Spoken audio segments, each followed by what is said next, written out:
aggressive, makes the jump across, picks up the AK, gets the headshot, and he spins around for the kill. That's it, that's the dagger. Sundae Young turns his attention. Oh! All three! Sundae Young and Sundae again and again and again. Today in Portugal, in Lisbon, a new king will rise. Today, we will show everyone that we live and breathe Counter-Strike. After 3 years, we finally returned to Lisbon and for the very first time, welcome you to the Blast Open Playoffs. We have 30 minutes until our first quarterfinal kicks off with 6 of the biggest names in Counter-Strike ready to take on the arena. But by the end of this weekend, only one will be hoisting the trophy in the City of Lights.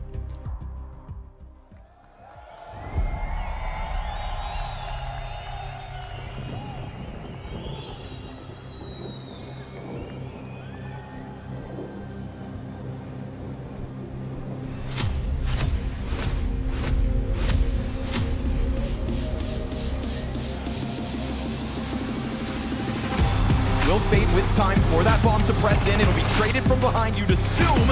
Oh, but he holds it! 5-7 from Heavy God gets the trio on for the 8. Oh! Sit your ass down! Heavy God stomps you. Controls his spray, Magic starts to unload. Look at that.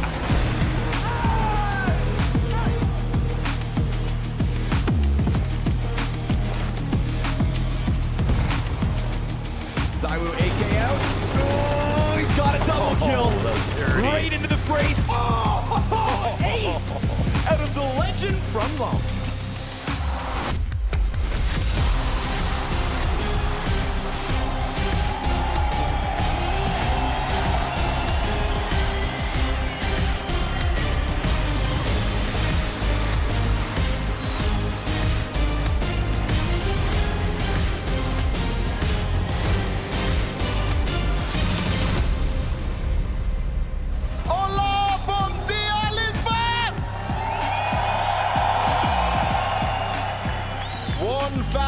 And 13 days ago, we were in this very arena, delivering world-class Counter-Strike from Lisbon to the world. Now we're back and it's 2025. We are so back! I have so many vivid memories of this arena, of this crowd, the hype and the fire you guys brought, and I can't wait to do it all weekend long once again. And to make it even better, we got the ultimate hype man. We got my brother Archeron with us, ready to rock it all weekend long, and we are gonna have some fun. Make some noise for Archeron! Lisboa, estamos unidos mais uma vez para mostrar ao mundo quem somos. Olhem só, sexta-feira devíamos estar a trabalhar e já estamos todos aqui juntos. Vocês sentem, estão prontos? Now in English, so everybody can participate on this, because I know a lot of people have joined us on the venue. It's Friday, packed up as well. But do we have any idea who's going to win? Oh, it's a tough one because the bracket is stacked. We've got 2 great games coming your way today. So let's see what teams you guys are feeling. We got some G2 fans in the house. What about MOUZ? Who's here for MOUZ? Looking good. Oh, some booze in there as well, yes. Though. What about NAVI? I like the sound of that. Looking excited, but now, where's Spirit? That's a lot of booze. That's a lot of booze. Spirit get booed wherever they go, but they don't let it affect them. They can hold strong. All right, just one time. What about for Counter-Strike? Go!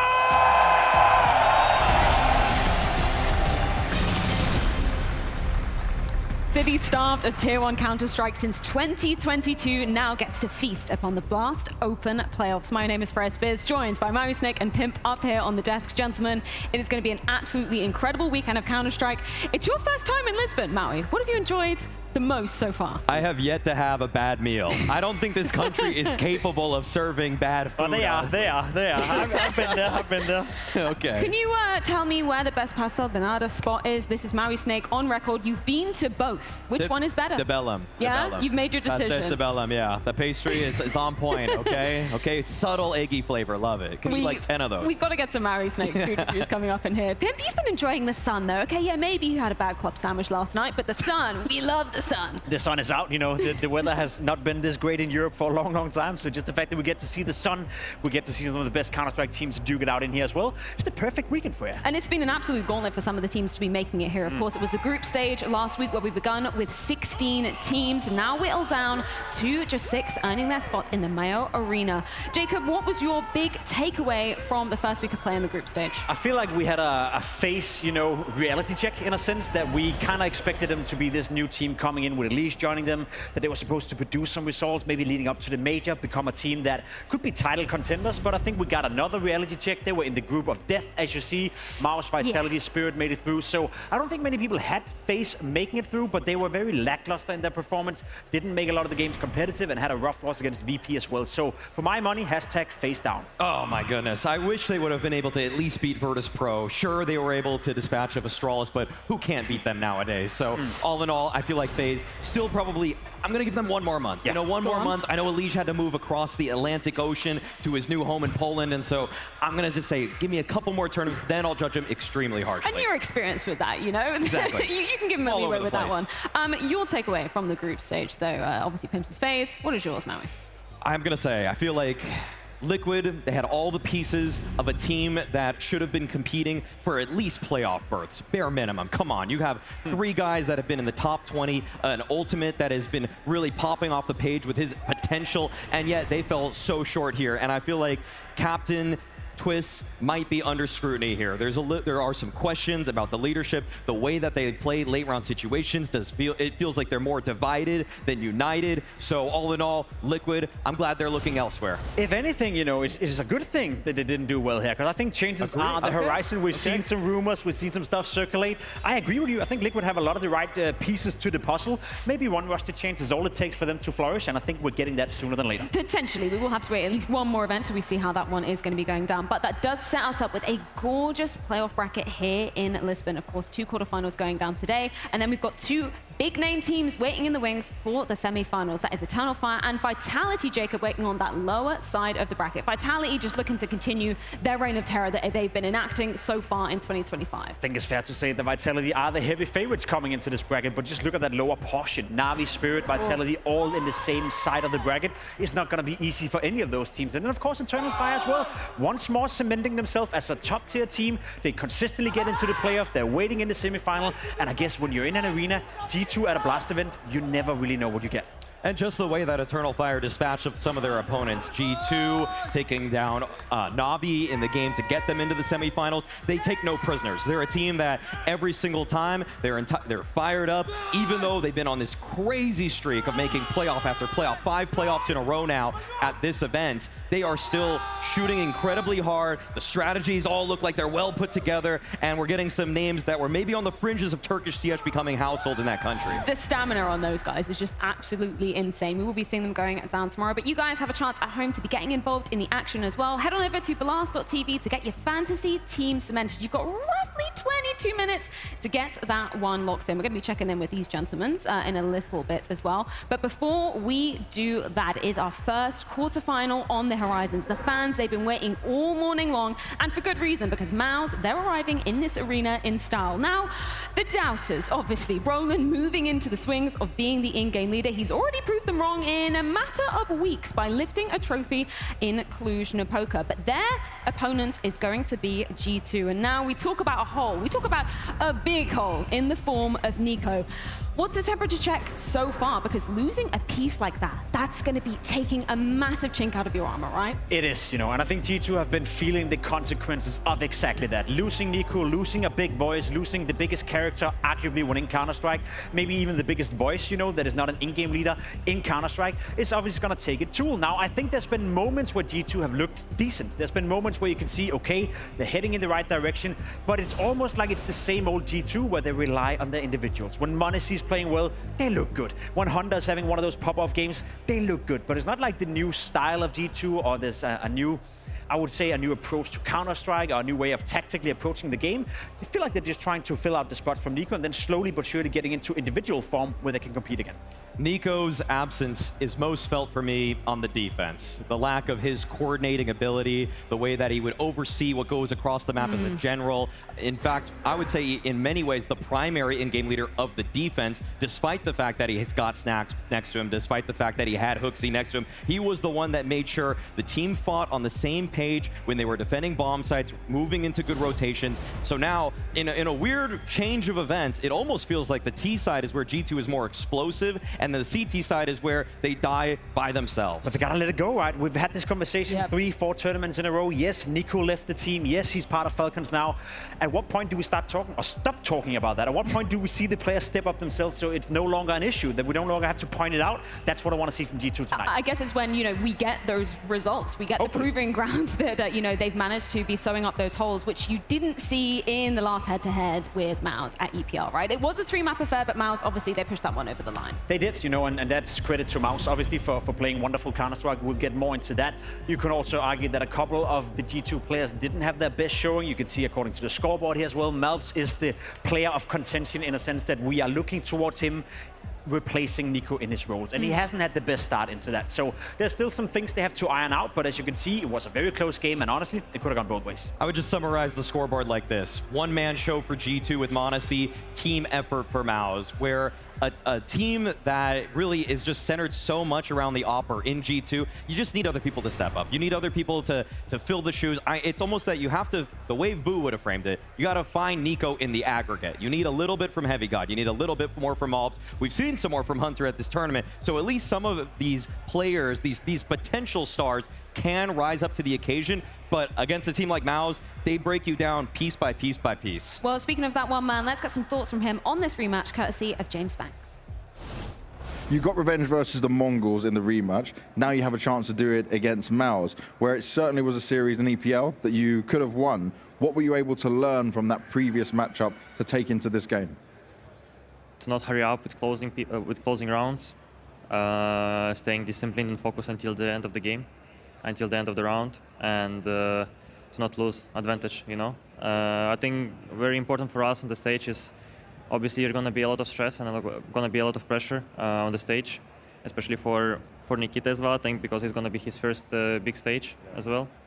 I mean, game on the stage. And I mean, the most important is to relax in all of these moments where the tension will come, and just to be yourself. You cannot, if it's going to be very wild in the arena, because I've been here in Lisbon once in 2022, and yeah, fans were like crazy in a good way, you know, like they were supporting us and cheering for everyone. But the most important, if you cannot find peace around you, just try to find it in yourself.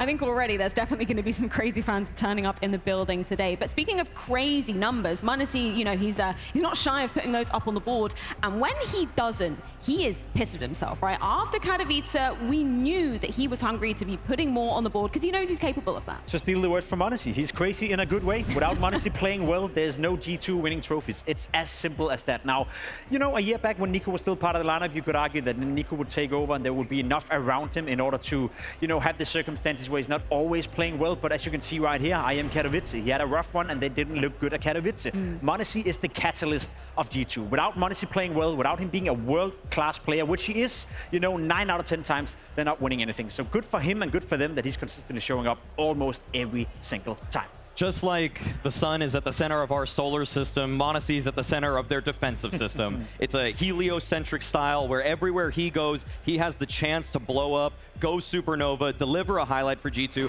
But oftentimes, when it's just down to the other pieces on G2, we've been left lacking. We've been left wanting so much more. And we get those little moments from people like Heavy God, people like Hunter. But it's so far and few between. The only singular constant has to be m0NESY for them. Flipping the script a little bit to the other side of the server for MOUZ, I don't think any of us had any expectation when we heard Shuey was on the way out, Brolin was going to be taking up a mantle. Apparently, he wanted all along, and then Spinks slotting into this slot as well.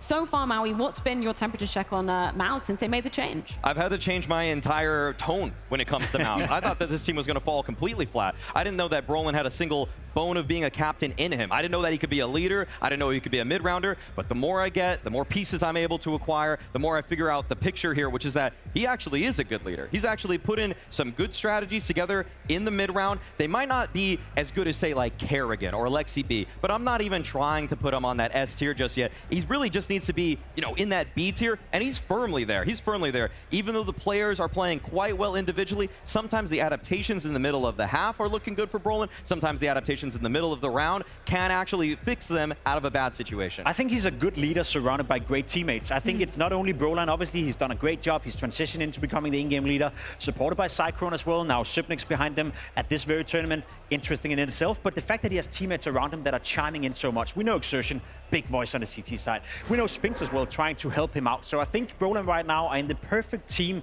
the perfect environment in order to flourish as an in-game leader. So I'd agree with you, Mari. Right now, he's a good in-game leader. Maybe he can become a great in-game leader, but the fact of the matter is that the players around him are helping out an awful lot, and that's why they're off to such a good start. And the numbers back it up, right? It's surprising to see the number of teams they've managed to take down and getting a trophy in the midst of that as well. I mean, taking down Spirit tries, beating G2 at Pro League. We see them winning Inclusion and Poker. I don't think anyone anticipated nor expected them. As you said, they could have fallen off the cliff. They could have been out of top 5. They could have been out of top 10. Some were even worried. But I think there's too much individual quality in these players, bringing in Spinks, adding a lot of raw firepower. Torsi has been playing absolutely fantastic for a long, long time. So there's a lot of quality within MOUZ. I mean, yeah, speaking of Torsi, I mean, I feel like he, to me, has been the pillar of this team. The problem is that with MOUZ in the previous year, you can't build a house with just a single pillar. Like, Torsi's always there for them. He's the constant, not at the heights of somebody like m0NESY, but one where in arenas, I know that he's going to perform incredibly well. I know that Torsi's going to be able to also be a great vocal leader, and I think that's something that goes well underrated about Torsi. This guy is the best attitude, like locker room presence I see about anybody on this roster. A lot of these guys, they get nervous, they're shaky, and who would blame them? They're young, they're fresh from the academy roster, but Torsi's act like he's been here for like 10 years, but he's only been on this MOUZ roster for 3. Which is kind of crazy when you consider how Torsi used to be in years gone by, right? I love that we get to see the consistent form from him now. He's been great. He's been reinventing himself. He's been finding out, you know, the rough way, the hard way, how to develop as an AWP player. He was figured out when he came into MOUZ after the first couple of months, and a lot of people were looking towards Torsi that, maybe he's like Ultimate, where he's off to a good start, drops off, we never see him again. Let's see about Ultimate for that one. But Torsi has reinvented himself, right? He's a player that consistently is delivering, and he's playing at a very high level. And as you said, his attitude and the mood he brings to the team, which is a very underrated aspect of MOUZ, it's top tier. Tell you what we've got to figure out though, gentlemen. It's the maps in this first quarterfinal.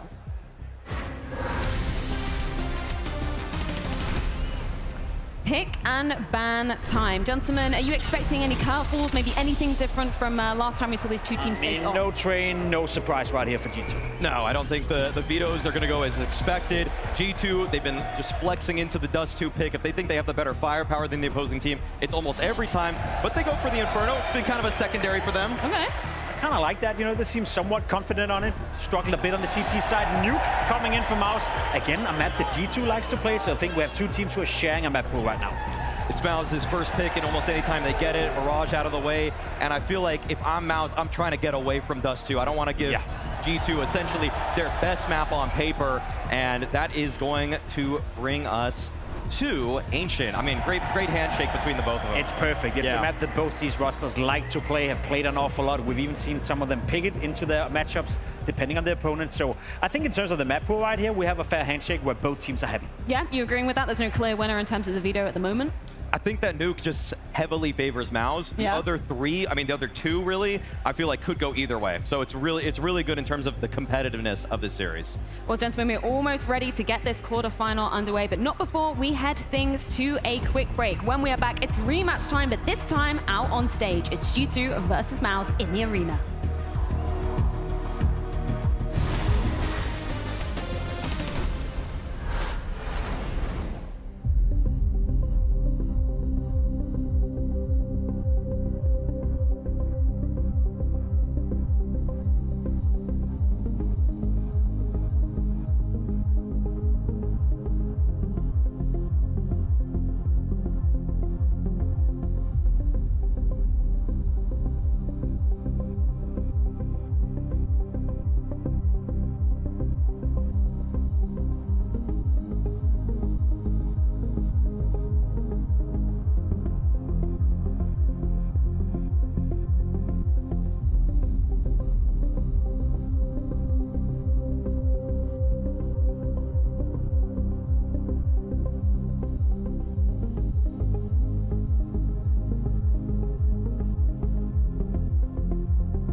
We're going into our opening game.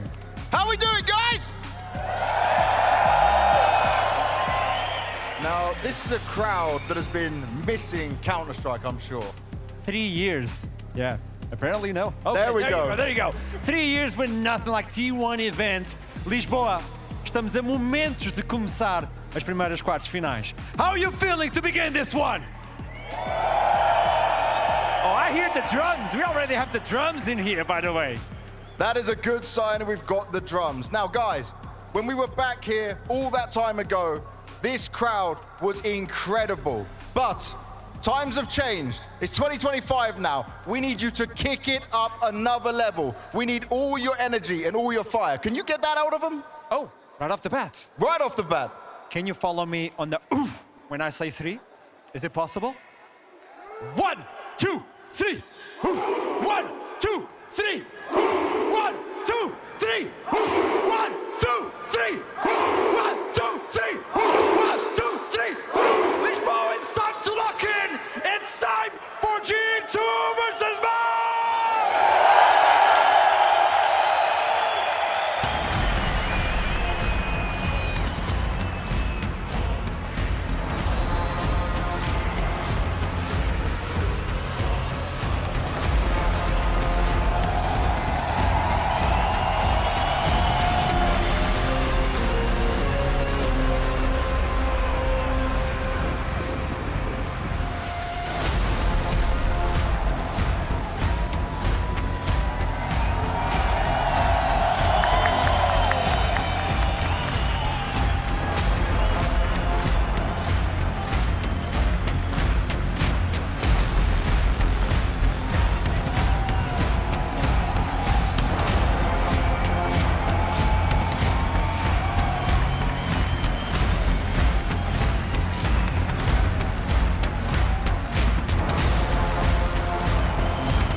To fill the void that has been left behind and come out stronger today.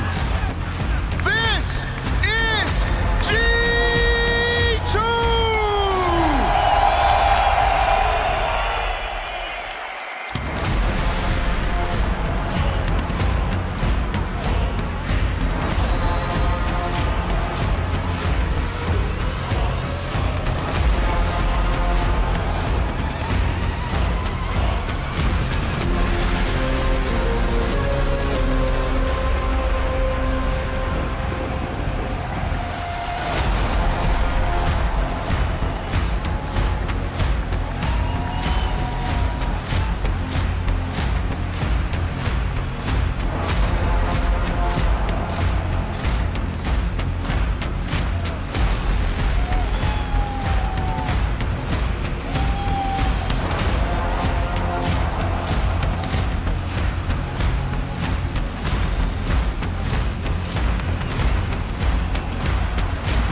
To keep riding the wave since they made their dramatic change. This is MOUZ!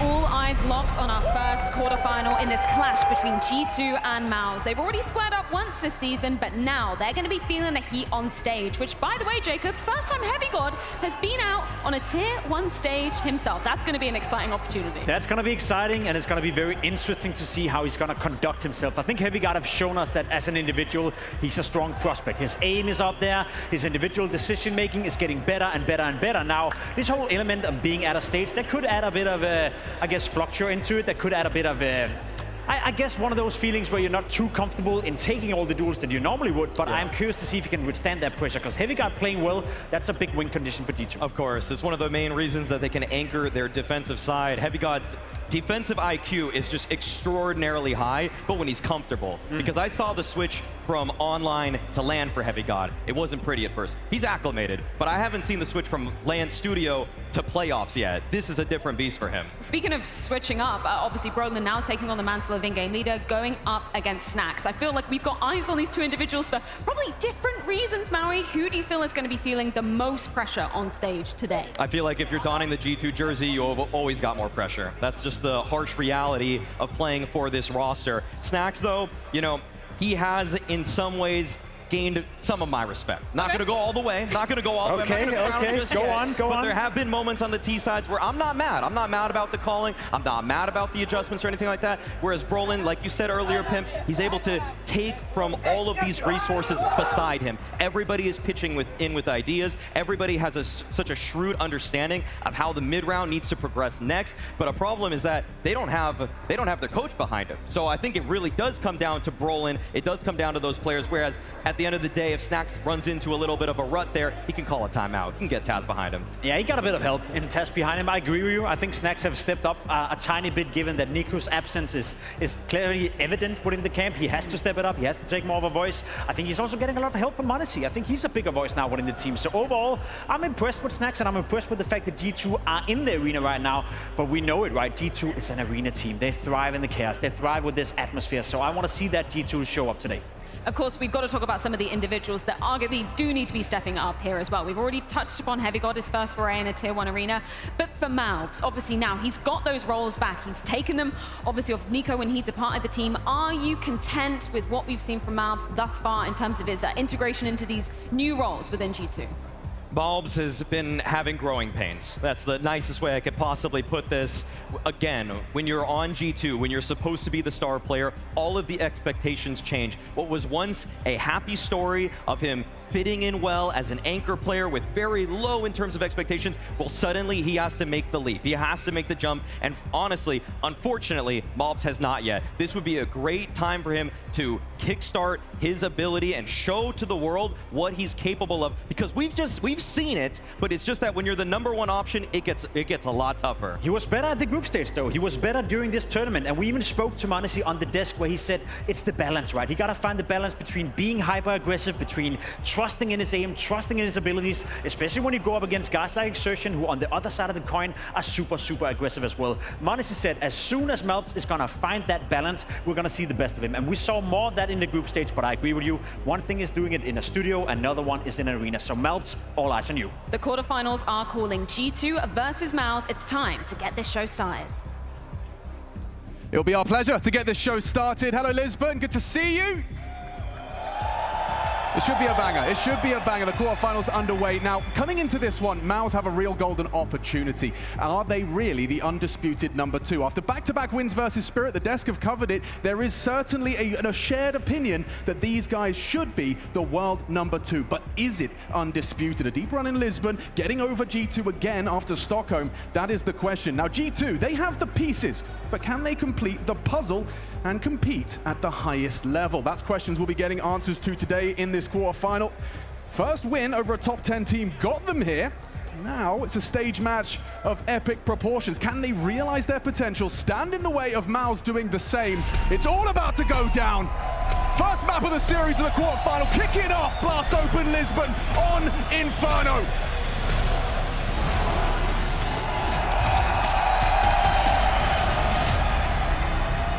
Nothing quite like Arena Counter-Strike. Let's get into this one. Home turf for G2. Info play for Jimmy. Taking a look out second mid window. Just Heavy God patrolling. Couple of smokes, flash, molly. Over towards a heavy B lean from MOUZ. Take a look at the radar. 4 players postured. Ready for flank Poppy early. Spinks with the flash in hand. Bronze to take the contact. Exertion and Torji. Along by the side for the ride. 2 international rosters. Different nationalities. And a common theme in the new world order of Counter-Strike. It was 2 weeks ago. A quarterfinal EPL. MOUZ coming out on top against G2. So familiar turf. Long smoke lands, explosion in towards Jimmy. Right now, only man on the A site. Rotation. Hedging over slowly. That molly could be perfectly placed. Second layout, smoke will arrive. Moto obfuscated. It's just going to be Jimmy to receive with that molly. As you said, very well placed. He's got hot toes. It's getting toasty. Down empty-handed. But Torji plays ahead of the smoke, and it costs him his teammate Spinks. Heavy God will put down Torji. They're into the site comfortably. Two-man advantage, G2. A composed and slow, methodical pistol seems to have gone their way. Okay, well, already going to be a difference out the gate. Inferno last time round did go in the favor of G2. He's given the nade away just so he can hang around, just so he can try and get some clicks, get the momentum flowing. Understandable for Brolin, right? He dropped the U2 and the pistol, so doesn't have any Kevlar, nothing really for him to hold on to. Take a couple of scalps, make sure they can't run this Kev forward for free, and Brolin, well, dicey. Honesty will deal with him. And they just have to find exertion. He's backing off, holding the Kev, the pistols, and the smoke. Will he get to keep it? No, he won't. That's the start you're looking for. When you get a head-to-head like this, and in such recent history, it's going to be the details. And Monacy with the backpack couldn't get them across the line, but a pistol, they couldn't do that on Inferno last time round. It was 4 out of the 6 going in favor of MOUZ for the series, which spread across all 3 maps. And hopefully today, to kick things off here in Lisbon, we need exactly that. Yeah, I really like the way Maui framed it, saying, you know, kind of quoting Vu, but saying, making up for Nico's absence in the aggregate. Sure, Hunter stepped up, but eyes on MOUZ and Heavy God on this stage. We know Hunter is a big game player. This is where he feels most at home. Monacy as well. It's a bit of a shame to not miss him, or not have him, excuse me, in a playoff. You miss him when he's not here. Yeah. Well, Katowice, like we've discussed. Okay, well, force buy in from MOUZ into round number 2. A couple of MP9s, a couple of 5.7s. A little bit of utility damage early. Nice rotation called from the CTs.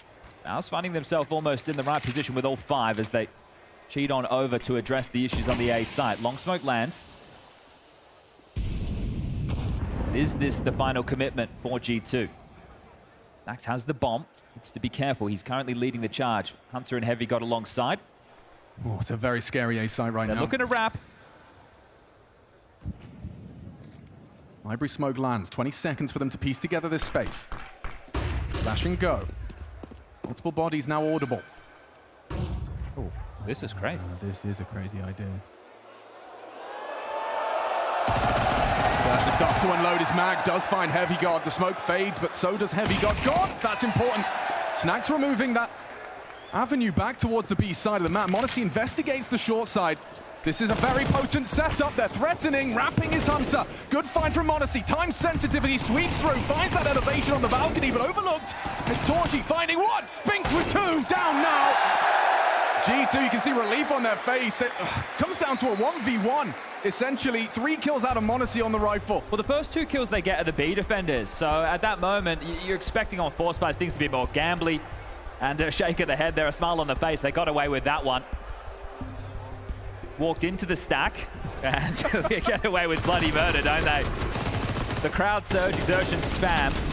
But Monacy, beautiful little movement from him, an important star. He's had some impact in both the pistol and the force, forcing MOUZ onto the eco. But maybe with one player staying alive, they want to consider something a little bit crazy. I can see currently in the tech pause. We'll take a moment. We won't address anything.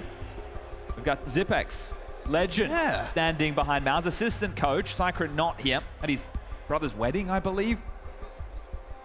Wow, the assistant coach is having to step into the realms of, well, head coach responsibilities.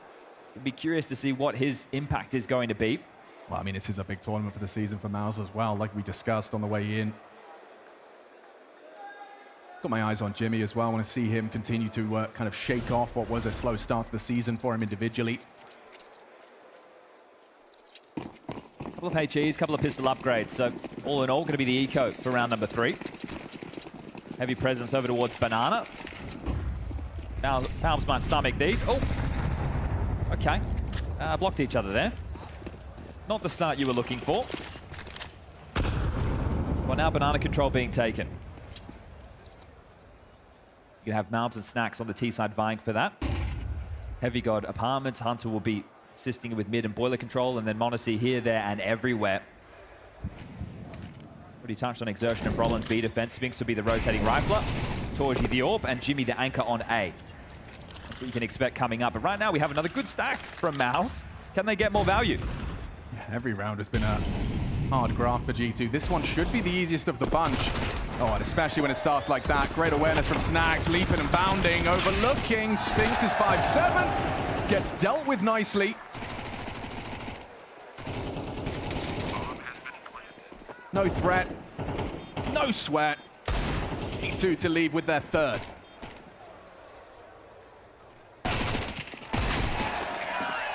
Lots of Act 10s to carry into this next rifle round of play. Likely to be lacking head armor is going to be the buy of MOUZ. And talking about Inferno, they've lost this 4 consecutive maps of Inferno. So a strong map for G2, a weak point of MOUZ. And a head-to-head that we discussed of a very close nature. 13-11. Into the buys. WP to be donned by Torji.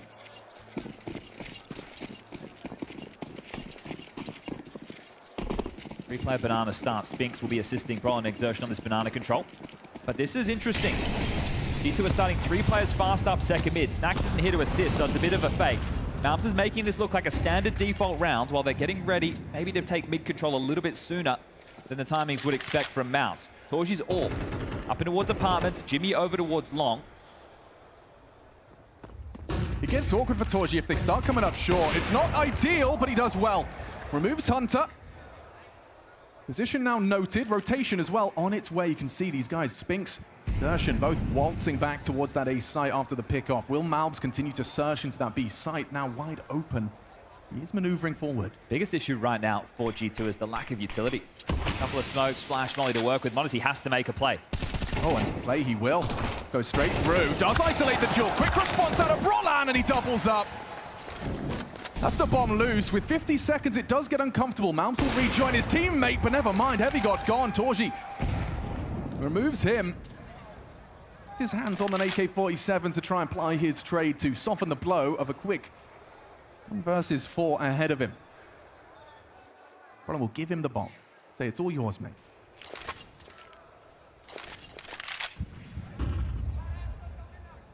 Good flash confirms presence. 25 seconds. If he wants to win this round, he is going to have to get a move on. Saving the AK, also an option. 3,400 in the residual department. Loss bonus is only going to be 1,400. Well, taking away another rifle, so softening up the buy into the next. If he could grab one more. Not looking likely now. Chipped up. Well noted. Exertion deals with it. Gave himself an AK-47 for his troubles. MOUZ are on the board. Yeah, rather convincing first gun round from MOUZ there. Yeah, you can see what they were trying to get past, right? That SMGs quickly up mid. Really important kill there from Torji, denying any space. Stalls out the round completely, and a beautiful double from newly donned in-game leader Brolan. No issues in the buy department coming back into things. G2, 5 AKs. No m0NESY AWP on the T side. At least not yet. Heard of the crisis of confidence with MOUZ. He looked more himself against Mongols, as Torji always looks himself. Aggressive. Yeah, this is what I love about Torji, is he makes the same plays regardless of if he's sitting at home or if he's on the stage in front of thousands. There's information of the AWP presence early. Now top banana control to be taken. MOUZ to be tested, and that's a big win. Really nice headshot out of MOUZ. An important trade back with that recovered AK-47. But it was Spinks they took down. That's the rotating rifle. Do they want to try and punish space towards A? Apparently not. Hunter and Heavy God. They had Halls and Boiler. Honestly, and Snax now heading back to B. Regrouping, so mid-round call has been made. Yeah, no silent drop out of Hunter. Don't look like it was heard. Just a bit too far away. Jimmy and Torji, the A players, still cautious of the potential for App's occupation.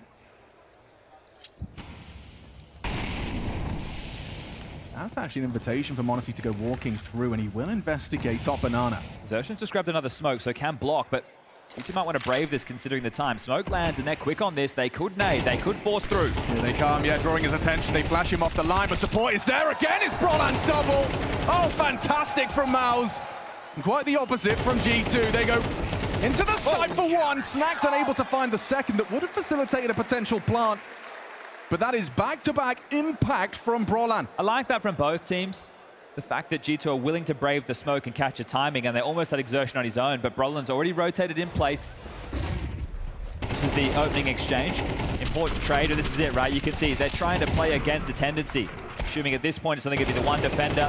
They push through, there's no CT smoke. I mean, one CT smoke, and that is a different round. Exactly, but they're trying to catch a timing, trying to be cheeky with it. Understandable. Well, now it's going to be the eco. Deagle P250 and a flash. Looking for any value they can out of this round, G2.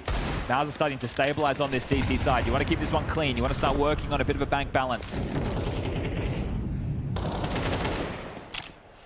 So in no rush. G2 are just going to soak out the nades early. Avoid taking too much flak damage and then go from there. But this is a nice round for some of the members of MOUZ to build some confidence.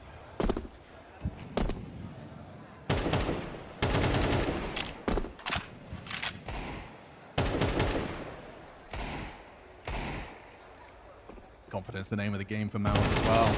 And this is the first arena match of 2025 for G2. You got players like Monacy who do their absolute best work on the stage. High risk, high reward play style in an environment like this, lighting the crowd up. You love to be in the spotlight for moments like that. All right, well, burnt down to 50 seconds. They're going to have to challenge. Whee! Challenge they will. Up Banana, making no secret of their presence. Steps ahead. And they'll ping pong them between the sides. So a smoke to block. This is incredibly diligent stuff out of MOUZ. Like, they're not taking any risks. They're not playing with too much confidence that, you know, gets punished by a Deagle headshot. They're just keeping it as tight as possible. G2 have to go into A now. Tough crossfire to break. Torji very comfortable as he removes the first. The re-peek as well. He's feeling himself. Racks up a nice triple on the AWP. Yeah, noses up against the Eeks. And 3 consecutive for G2 out the gates. Now 3 straight for MOUZ. We get first tactical timeout called. Has an opportunity to convert. Just admiring that Zipex is opting for a full clipboard. Clipboard look, okay. Yeah, that's new. Well, he can organize. In the coaching meta. You see Taz clipboardless. Yeah, and you don't want to be showing those strats to the camera by accident, do you? No, apparently that's a thing now.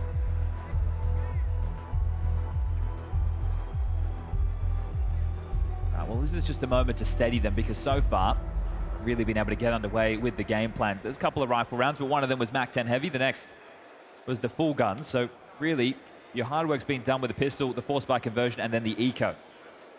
Now we can lock horns.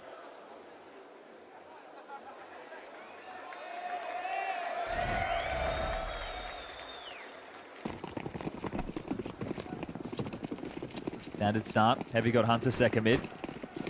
MOUZ snacks towards Banana. Monacy to support. Scuttles forward, defensive smoke. That's to buy space towards rooms and logs. AWP this time posted top Banana, freeing up the rotation of Exertion and Brolin. Torji staying quite dynamic early. We see him in apartments, short side, however towards B.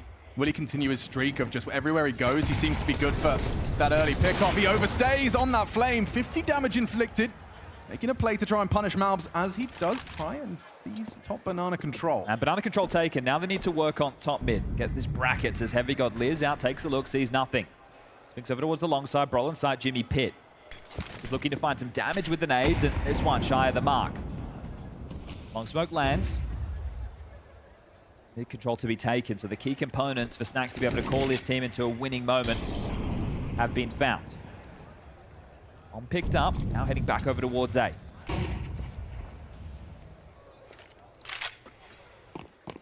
Util for the finish, couple of smokes, Molly, no flashes. Actually changing their tune, so back and forth they go. Looked like they were happy to head over towards A for the finish, but now back to B with 39 on the clock. It's a good call, but you still have to get past Torji. And you can't flash him off the line. Oh, he's going to have a field day here. On a forward turn, he slip-ups. Torji turning impossible, non-existent flashes, and does cap Snacks on the way in. Gives himself a smoke to work around. And another angle looking solid. Misses his chance, but here's Spinks with backs turn. Does deliver. Oh, it's all three. The team play looking smooth for MOUZ right now. That was one guy on the site, no problem. Easy work for MOUZ, isn't it? No util to force Torji off the line. The limp execute right now. Thinking if you're G2, you need to start locking horns in some of these duels. This is late within the rounds. Top mid gets found. And in these fights, you're not even looking the right way for most of them. Partial buy territory. Lost bonus maxed on out. 3,400 going into the next. Now, this is the type of round where you can take a few more liberties for the fights, but looks like they're doing a set piece. 4 up second mid, MOUZ Banana. They're waiting quite passively in second mid for an info play.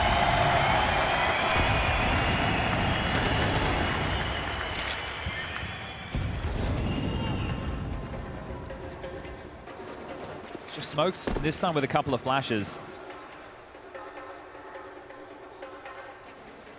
On very Deagle heavy with this investment, so it's going to be hard to be running and gunning. Yeah, I mean, you're really just calling upon Snax and Hunter to find a way in. At least to make the space. Ooh, Spinks gets away from that. He's getting run down. Flash or something. The pivot in, Brolin ready to receive. Delivers again. The multi-kill keeps flowing. It's 4 out of Brolin. Just shuts it down before it even gets going. MOUZ, the last piece to 4. The multi-kills are flowing for MOUZ. It's really wild right now. The last 3 rounds of play, there's not been a single kill from G2. Oh, that's bleak. That is bleak, Chad. We'll see it again. I mean, Brolin just perfectly positioned. I feel like that's been kind of the story of these last few rounds, as you've discussed. They're trying to exploit mid to B a couple of occasions now. So the fact that you're not even making a dent, these aren't competitive rounds at all. So second tactical timeout called. Snax is doing some talking. Yeah, but this is early to have burned 2 timeouts. You're 8 rounds deep. I think you're looking right now for the fight within the team. Hey, boys, let's get ourselves into some duels. Let's be happy to take some risks. One of the changes that happened with that crisis of confidence for MOUZ against the Mongols, he looked himself. He was taking some duels, he was taking some space. Took to Twitter afterwards saying he hasn't been feeling himself, and that's a problem when you play these star positions. Sure, you're not Nika, but you still need to find some form of impact. We don't want to keep the conversation flowing that it's the m0NESY show. Still top 3 from the group stage coming into the playoffs here in Lisbon. Here we go, here's some fight. Yeah, okay. MOUZ on the warpath. Quick to the fight, looking good for it. Gets traded out. An important response from Xerxen. Look at this. Yeah, this is a little unusual. He's going for a punish. He did get spotted. His Snax on the jump up. That's both B defenders down. Yeah, you they're just not want to accelerating. execute in simply. Instead, Heavy God catches Jimmy. Walking around in the bedroom, shuts him down. Okay, the fact that they played forward on A helps inform the fact there's probably nobody home on B. Right? The fact that Jimmy's had to search for something when you've lost 2 players means the rotation's not on the way. Well, that's a sign of life out of MOUZ. An important entry into the B site, and even more important, it's Snax with his 7th already. He's actually on par with m0NESY as far as output goes. And he was just almost by accident jumping up. He saw a glimpse of that aggression from Xerxen over the top of the smoke, and B defenders down round 1. Okay, well, off the back of Taz's timeout, we do see a little change in the dynamic and a change in the approach. That's going to be the second opening kill in favor of MOUZ. Snax has found 2. Xerxen on the other side with 3 to his name, then 1 for Torji, 1 for Brolin. So right now, ahead in that department are MOUZ, but we're just 1 round the difference, and saving their guns as Spinks and Torji. Now, if you take a look, the cash situation, just under their names in green, there's an awful lot of that you're going to have to break through if you're G2 that you want to break the money, but it will come at the point late in the half. Yeah. One goes off, round secured. There's at least 2 to 3 residual buys for the CTs. That's not considering the saves. And that's hard work. What you've just described is a lot of hard work in front of G2 if they want to have a competitive scoreline here. 4. And their name now.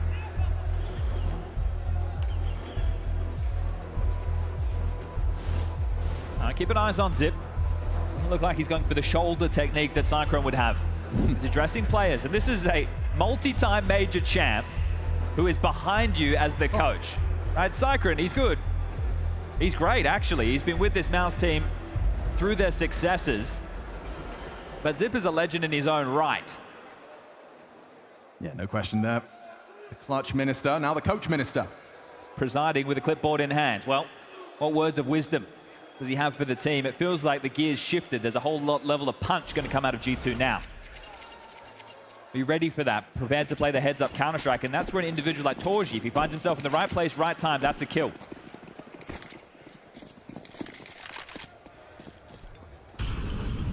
Opportunity presents itself. Good on Crouch, but actually, MOUZ has conceded an opening death there. Caught out by a stack nade from Xerxen and Brolin. Look at m0NESY, just springs to life. He knows the orb was mid. He immediately pushes up, takes this space. Heavy Gun and Hunter in through the apartments. Might even play ahead of this m0NESY. At least has a look in. Knows he has to be a threat when they're a man down. Snax tucked in towards Log. Xerxen still forward. He could get caught out of position on the fate of this smoke. But Torji's AWP is on the way to bolster the banana defense. Yeah, they're not playing scared, are they? Forward, staunch defense. Torji's AWP. A lot of faith in what he'll put down in defense of B. And there it is, once again. Torji good for it. No flash, no connection with teammates, no boost. Nothing team-related. Yeah. Leaves you in a 3v5 number disadvantage with just under a minute on the clock, so plenty of time to work with.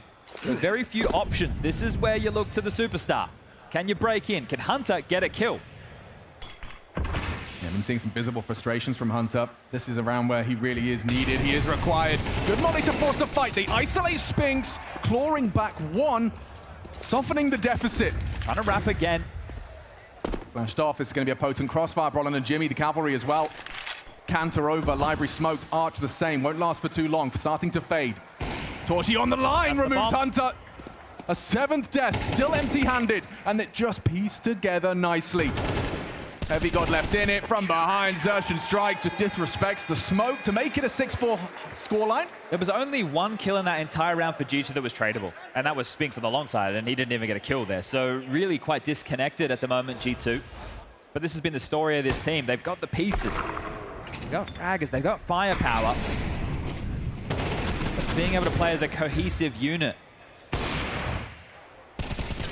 It does look too easy for Torchy, doesn't it, in some of these engagements? Just a nice crouch-peeking T, long range. He's not being agitated off of the lines, but now there's a difference. m0NESY brings out his AWP. Ooh, and it's immediately revealed as he tries to take a pot shot on the jump across. That's brave to be going for something like that from the CT side, just leaping straight across. Well, so far in the T side, there hasn't been an AWP, so why would Torchy back down? Yeah. MOUZ are a team who are happy to play the firepower game as well. Just constantly keeping it dynamic, isn't he? This time he finds himself in a 2-man amp setup. Heavy God could very easily fall victim to this on his progressions. Good chip damage. That one hurts. MOUZ swallows that down to half health. Spinks, inquisitive. Just for the HE. Significant damage from those two. But there's a punish. There's the m0NESY AWP getting active. An opportunity presents itself, but MOUZ unable. Comes up short. Block smoke arrives. 4v4. No options on the board. Heavy God was just watching for an apartments push. He didn't push in, he didn't clear out. There's no way for him to be coming out late boiler and trying to snatch a player rotating away. So they're just going to have to group up and look for the finish right now. Another smoke deployed, 45 seconds on the clock. We've seen them brave this earlier on a timing, but while this is going down, do MOUZ want to look for information on A? Spinks in library, Jimmy site, Torchy app, so it doesn't look like it for now. But as the smoke starts to fade, you're going to play a 2-2. Spinks rotating back over. Spinks with a flash, can set up Brolin. He's been good for the multis. Here they come. He's got the perfect weapon for the job. G2 need this one. Brolin flashed off. Important from Heavy God. On the way in. Spinks, though, once again charges through the smoke. This time kept humble. An important shutdown from Heavy God. That's double impactful frags. A chance to claw themselves a 5th. There's money. They should go for this. Right. Have a look, MOUZ. If you lose this round, it's fine. You got plenty of cash to rebuy into the next. Give this one a go. Torchy positioning back to throw out some util, or is he just trying to catch exits? Smokes are starting to fade. We got new box, and Jimmy thinking about his options here. The smoke and the kit, perhaps a late arrival.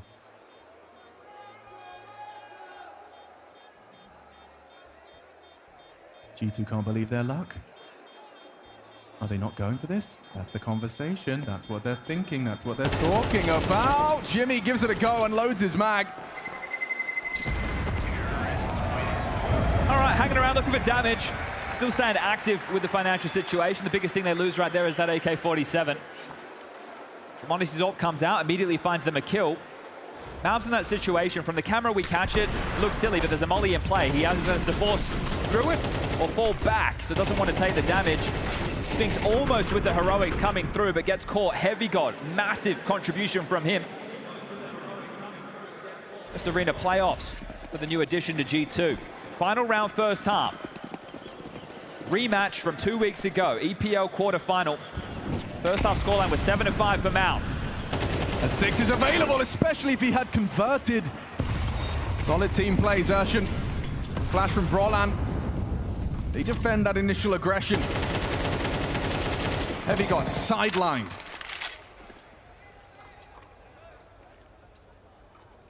7-5 looking more likely. m0NESY, look at this. You don't see an AWPer taking these kind of aggressive maneuvers all too often. Held by his rival. Flashed off at the line. AWP does ring out. Set up for a fight by that flash. Now Hunter A kill just before halftime would be great, especially one that converts you around. It's never too late. Position and pressure, Ender Halls was noted. Honestly, walking out behind the smoke, braves the potential spam, rattles off a shot. Bomb needs to be picked up. 50 seconds, still plenty of time. Exertion, the walking wounded, joined by Spinks. Up on that boost. Block smoke lands. Feels like options now. Only one way forward for G2. Smokes flashes, mollies to work with. If it's an on-the-fly one here, it looks like it will be an on-the-fly CT smoke from MOUZ, which does mean vision will be available. Spinks is in a perfect position. Now, sure, Xerxion's lower, flash in the pool, and Spinks will go. 25, they start to commend into the site. Turns the flashes nicely, losing Xerxion, but no one's looking. Nobody's looking, and it's important from Hunter. There he is, on the board and into the site.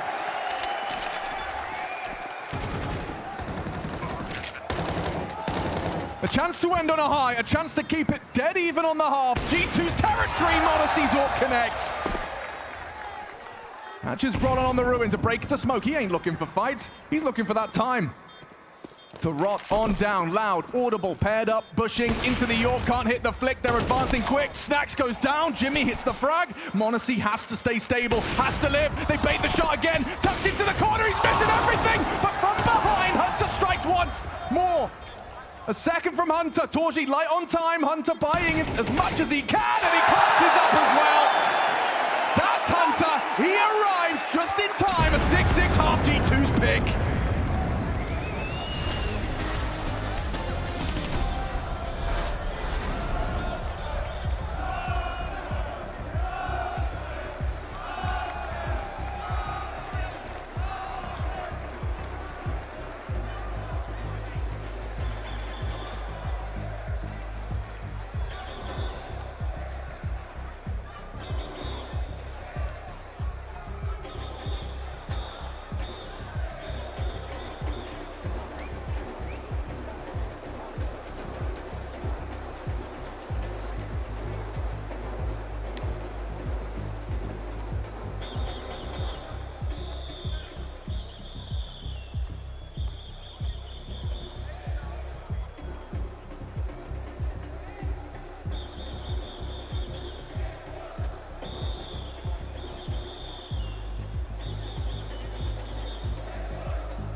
Second half of play, first map, first day in this beautiful arena.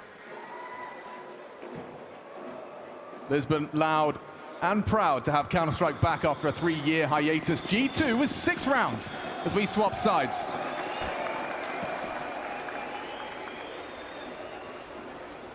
MOUZ have in store on this pistol round. Yeah, right, G2, I mean, that 3-round boon from a well-structured T-side pistol. Will MOUZ be able to respond in kind? Last time round, let's pick up both pistols. Now just looking for one of the two. Couple of smokes, couple of flashes, couple of HGs. Head with Kevlar. Under control to be taken. Silently now by MOUZ. Just MOUZ at the tippy top. Smoke, USP, and armor in hand. There's a nade designed for you. Wow, he gets away with it. Coming through. Yeah, he's getting run down. He's begging for backup. Snack spamming, and down he goes. MOUZ is gone. B-site's lost. This is very awkward now for G2. They have to have accounted for this. He certainly didn't account for the double HE. Have you got still looking for the lurk on A right now? Oh, this is brutal. This is not looking good, not looking easy. Are we really backing away? Yeah, save the Kevlar. Yeah, okay. Snax can hang around. He can try and get a kill. Maybe throw away that flash. We had the same conversation within the first half. Both these pistol rounds, as soon as you lose the sight, you lose the round. And Snax is also going to get a dodge as well, not giving over any extra cash. So, bit of a non-starter. Double HEs, low. They run you down. Round over. Damn. In contrast to G2's pistol win, this one came a lot easier.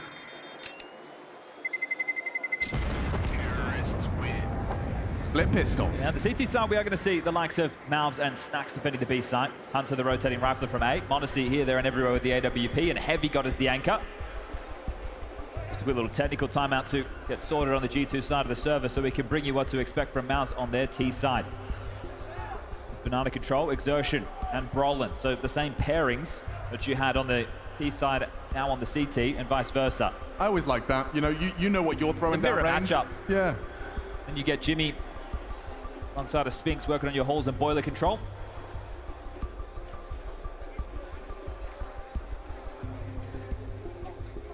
Hunter explaining the details of what the situation may be quite intently.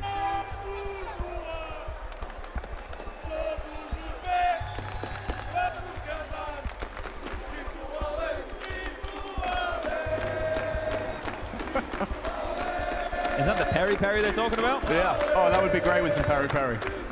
The G2 as well. G2 chickens.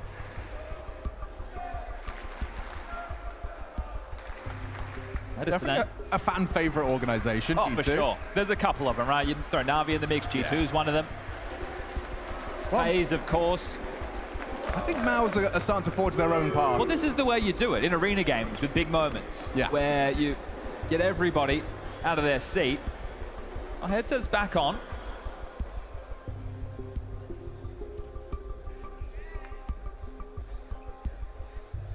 Is he happy? Well, especially after, you know, a rough half as well. If you start getting tech issues on top of that, that could really exacerbate the frustrations. 3 kills to get them all tied up at half-time, though, so that one's going to feel good that he got on the board. It wasn't too late. It looks like we are good to go. So what does the fact that they saved so much Kev come... Well, they didn't take any damage either, so they can get head armor nice and cheap. Yeah. Going to give them a little bit more to invest around the pistols. It's classic G2. It's like, well, actually, guys, what if we all just go Deagles? We know that the 5.7's damn strong. They've got 3 Deagles again. Interesting. Bunch of HEs as well. Smokes to block. This is a winnable force buy scenario depending on the approach of MOUZ. And they've gone rifle heavy, just 1 MAC-10. If the type of duels will be good for these Deagles to take. Confident stuff from m0NESY. He's got a lot coming his way. They're ahead of that. Yeah, Hunt's got to back away here. There's a timing, an opportunity for that MAC-10. Puts him in the mud with a couple of bullets, and forward position from m0NESY is shut down immediately. 5-7 on site. Maybe he can get something done. Heavy got unlikely to do anything here, and just overrun, overwhelmed. The A site collapses. The force buy falters. MOUZ converting their pistol. The second round. Surprised to see this from MOUZ, yep. Smoke fades, caught out, and just Snax really could have used something going into the next round of play. So we'll split the pistols. The force buys will be dealt with by either side of the server and likely to be the eco coming into the next. But there was the tempo of that spring into action is what caught them off guard. not ready for any of those fights. They weren't stabilized. They weren't taking them on their own pace. The only real duel was m0NESY looking middle, and then when he was forced off the line, explode with that MAC-10 leading forward. Just a 5-7 for Snax. He's got a smoke. He's got a kid. He's got a flash short. He's going to have to find an awful lot of production going into the next. Looking to concede a 3-round differential. See, both of the smokes were disrespected. The one top middle they ran through, the one short side they ran through. And really positive signs as well to see Exertion, 14 kills, top of the table right now. Dissatisfied m0NESY. Hopefully he can get his AWP out going into the next. 2,900 as the loss bonus means that armor conversation. A couple of Deagle kills would be nice. Hence why we're seeing him play so actively. Shouldn't be too much to be concerned about here. Brolin as well, a captain's buy. I'm sure we saw Chad running around corners with a Tech 9 in his day, now a MAC-10. We've gone back 10 years now. Getting some info. I mean, in a current landscape where there's been a couple of leaders, you know, players trying their hand at leadership, your devices of the world, your twists, Brolin has passed that test more than both of them. So far, so good. At the early stages of 2025, looking very good for MOUZ. Yeah, I saw the stats the Desk brought up. It was like pretty solid record since he started. It was like 28 maps to 18, 13 series to 5. Like, damn, not too shabby. Already won a arena tournament this year, Cluj, as MOUZ does a decent amount of damage there. 2 players very low. No kill found. Runs in. Oh, he's gotten away with that. Hey, well, you know there's 2 because a flash came through. Oh, Snax gambling away, so yeah. This one will peter out. Still going to want to look for damage if you're G2. Oh, how's that for damage? He gets Torchy's head on the smoke spam. Okay, well, 2 players very, very low, but it's like unconfirmed to a degree. Now, obviously, with our mini-map at X-Ray, we're not nervous, but I suspect MOUZ's comms are a bit flustered right now. Yeah, this post-plan, you're going to take this one very, very serious. Stacks with that kit, but not going to really be able to give this one a go. You're just looking for damage, try and limit what the Ts are going to be able to bring forward into the next. Sure, they'll be able to buy, but it's about the ramifications of the economy.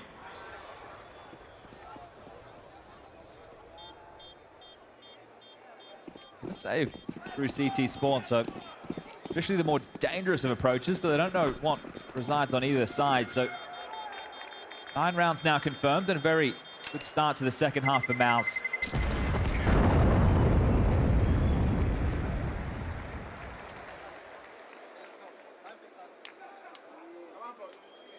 Oh, you can hear them trying to bring the energy now. It needs to start to get back underway. They kick things off.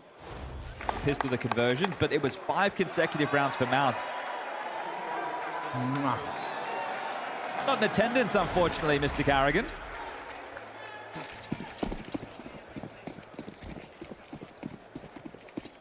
No AWP for m0NESY. Hunter to try and soften him up early with a HE down mid. Very light flak damage. Not 3 players starting Banana at all. It is standard 3-man A defense. Forcing utility out early of G2. That top mid lurk smoke can always be pesky. Guys can come walk up through it. They can play on the fade, taking fights short and long. After that presence towards top middle, now they work on the banana control. So taking no damage. It's a passive stance. G2 aren't fighting for control of this. And negate the top banana space. Does Exertion want to edge? Yes, he does.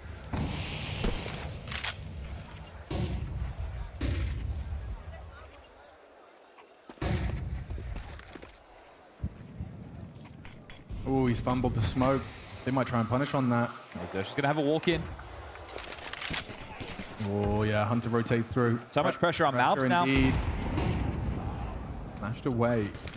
Second guessing this now. It's given time as well for G2 to erect a boost. Jimmy's pushed up mid, so he's in a good lurk position. He's gonna walk through a smoke. He's walking directly below him. Hunter none the wiser. Snax in front, pushing through. Oh, he can't tame the spray. An erratic one from Xertion, now an awkward one for MOUZ. 20 seconds into the site, there's Brolan. Removes MOUZ, empty-handed. Hunter, eyes on the radar, forced off the boost, just slips away. The lurk was good, important frag. Snax. Trifling with the AWPer on that new box, not a comfortable position to be in. Got to deal with Jimmy. Vigod's on his way. They're concerned about it. Round Torchy over. short catches, snacks, and yep, round over indeed. Doesn't matter. Heavygod's taking his sweet time. That bomb will tick, that bomb will explode, and a 10th round will be put on the board for MOUZ. Oh, it looks like Heavygod might even get to hold on to this rifle. Brolin peering forward. Loss bonus maxed out. That's not going to get them a buy round into the next. That's very frustrating as well because Jimmy finds m0NESY on the lurk. Right, he's played up that arch side. He's activated late. m0NESY hightailing it over to help out the B defense. He gets caught, goes down for free, and he's the man that you need in position. The carry factor in a close series that went 3 maps only 2 weeks ago, m0NESY was, I think, plus 18 over the 3 maps. So you need him delivering. And at the moment, if you can avoid him, if he doesn't find himself in the right place at the right time, that's a big fumble there. Just the extra pressure that adds. And then MOUZ, the fact he gets nothing from back of side either. Needs to get at least 1 in that situation. And that is going to be 3 from 3 tactical timeouts burnt from G2. It's ugly right now. Recipe for success absent.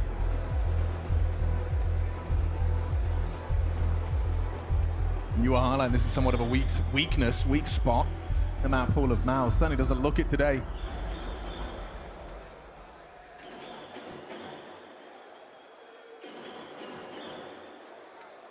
It's now or never, G2, and I understand this is only a partial, but I just want to see something that seems a bit more punchy, connected, in the right place, able to put up some resistance. It's all going to come down into the rifle round of the next, but you want to see something that inspires confidence, because right now, MOUZ are looking comfortable out there. Yeah, we got a partial buy around it. m0NESY deadly on the scout, though, if he does get given a test. And, ooh, a test indeed. Brolin has his legs tagged up. He'll be walking with a limp for the rest of round 17. This is a fire starter. If you can win a round like this, you can build the confidence, G2. A colossal if.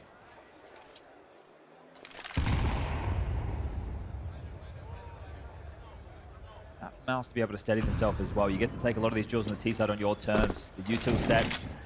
Swing, flash, fight, found. Exertion, beautiful. There was a flash, right? He's not blind at all. Not blind at all.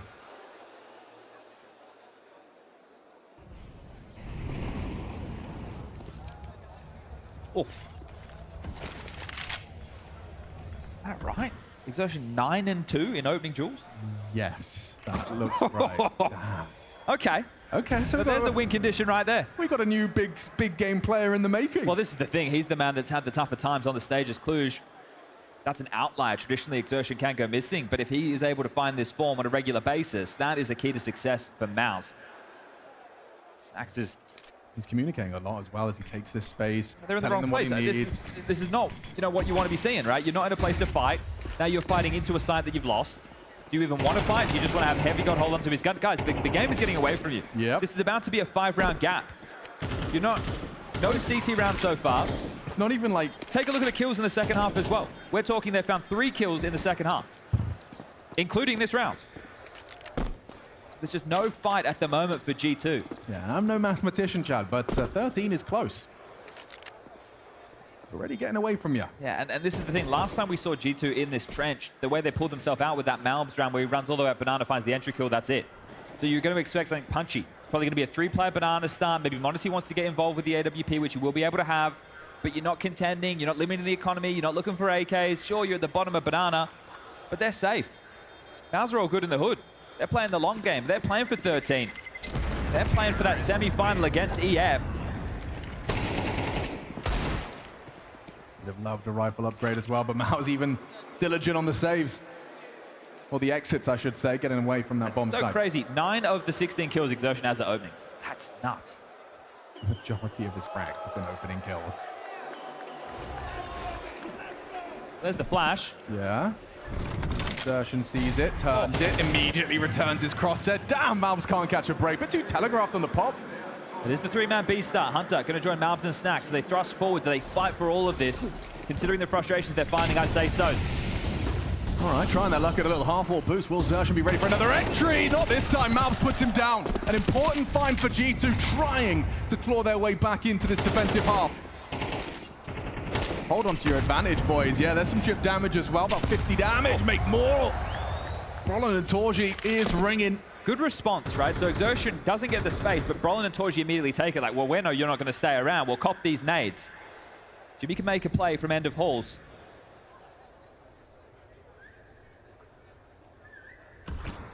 Take a pause and take a breath. Got to start questioning the usefulness of that util set, don't you, if teams are just going to play the edge. That's not the case in this round. So they can stay with the 2-3 defense for now, but no information for the CTs. They're not playing brackets. They don't know what resides in apartments. Last time there was a long smoke, Jimmy was able to lurk behind this. Oh. Okay, lucky to get away from that nade, Brolin. Yeah, he should have been a certainty there. This B defense, they need to get multiple kills, right? One each for MOUZ or Snacks, or at least one between the two of them feels mandatory. Brolin's low HP. If he gets anything more in this round, that is very impressive. He's quarter timing. He has quarter timing. He is in hot pursuit of the Hunter rotation. Snacks can't get anything. What can you do, MOUZ? You started strong and he ends it as well. Hunter chips in from the back of CT, finds the head of Spinks, and Brolin with 4 HP reveals his position. G2 a 7th. And MOUZ delivering. Yeah, had to there. The fact Snacks gets nothing at the tippy top of the orange boxes doesn't feel good enough, but MOUZ makes up for it. So the opener, but under pressure. In these type of roles, these type of positions, this is where MOUZ is being tested in 2025. Don't have Nico m0NESY combo anymore. There's the opener. Snacks dead, damage done. Snack kill onto Torji, and then just the spam from Hunter downrange. This is the second tactical timeout for Zip. Be happy with how things are progressing. A nice cache of funds to work with going forward. Residual buys are plenty. m0NESY into his AWP, Torji as well. It's a 3-man banana stance in the previous for G2 to try and garner some control. Premeditated half-wall boost.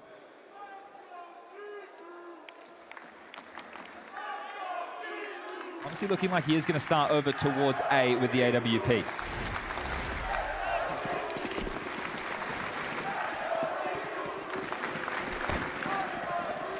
Torji's AWP is going to look for a fight. And they might oblige. Good flashes though, and he gets back up. The same play again. It works out. Back-to-back opening kills for the defense. It's MOUZ both times. And this response over towards A stalled. Util lands, they can't hit the go. They can't try and take away any room for free, but Jimmy and Spinks need to try and make an incision this time. They can't just hang around. Been quiet for Heavy God, hasn't had many tests this way. This time he has an opportunity to really contribute to G2 clawing their way back into contention of their map pick in this quarterfinal. Torji to head with m0NESY. The shadow sets him up for success. m0NESY punishes another man, double man advantage. G2 should have no trouble just putting this one in. That block smoke feels like it's secure over towards A. Jimmy and Exertion just have to sit. They still have top banana control as well on the CT side. He doesn't have to overstep the mark. He doesn't have to search. Why does it look like he wants to? He goes looking for answers. Is he doing too much? Ooh, Exertion was holding. Reactions quick out of m0NESY's orb. Bombs down. Can they find any damage with Spinks and Jimmy? Last two standing, and you know exactly where they should be. This is your Halls and Boiler player. Banana push coming through now, so the box getting ever tighter. Oh, he gets put in a grave by Spinks. That's a nice quick one. Heavy God here. Yeah, they're flanking though. Heavy God could just stop looking away. He wiggled his mouse. 2v5. Worried about flashes. It is turning around. They can't let this one go. m0NESY's done so much. They set you up for success. Go swinging in. From back turn. It's Spinks and Jimmy making it a reality. Can he save them? With sweat on the brow, G2 just scraped by. Would have been a G2 classic to let that one slip by the wayside. It can't be that close, Chad. How does it get that close? Bomb down, 4 kills. Pressure still on, but it turns into just a 3-round game. Same opening move. You got m0NESY, and you're still down to a 1v1. See how these fights get isolated. m0NESY steps in, make sure it's just 2 they have to deal with, but it's Hunter coming in to save the day. Contributions have been few and far between for Hunter. Only 5 kills. Heavy got no, and that was his chance. He needed to get 1 kill from the pit position. Fortunately, Hunter gets his 5th, and it leads to G2's 8th. Still money. So another buy-in. That extra cash that G2 could have been sitting pretty with, even if they gave away the 12th to buy back in with some confidence. For them, it's 2,400 as the loss bonus into the next. This one's looking more direct. Heavy God, an arena playoff. They're putting pressure on him. Yeah, they want to see what he's made of, what he's capable of. Does smoke them off. Steps ahead. Heavy God getting run out. Spinks. That was a crazy play. He hesitated. Second guessed his decision making to go pushing through the smoke. He knew the head-to-head was there. Don't ask me how it was a jumping kill, according to the kill feed.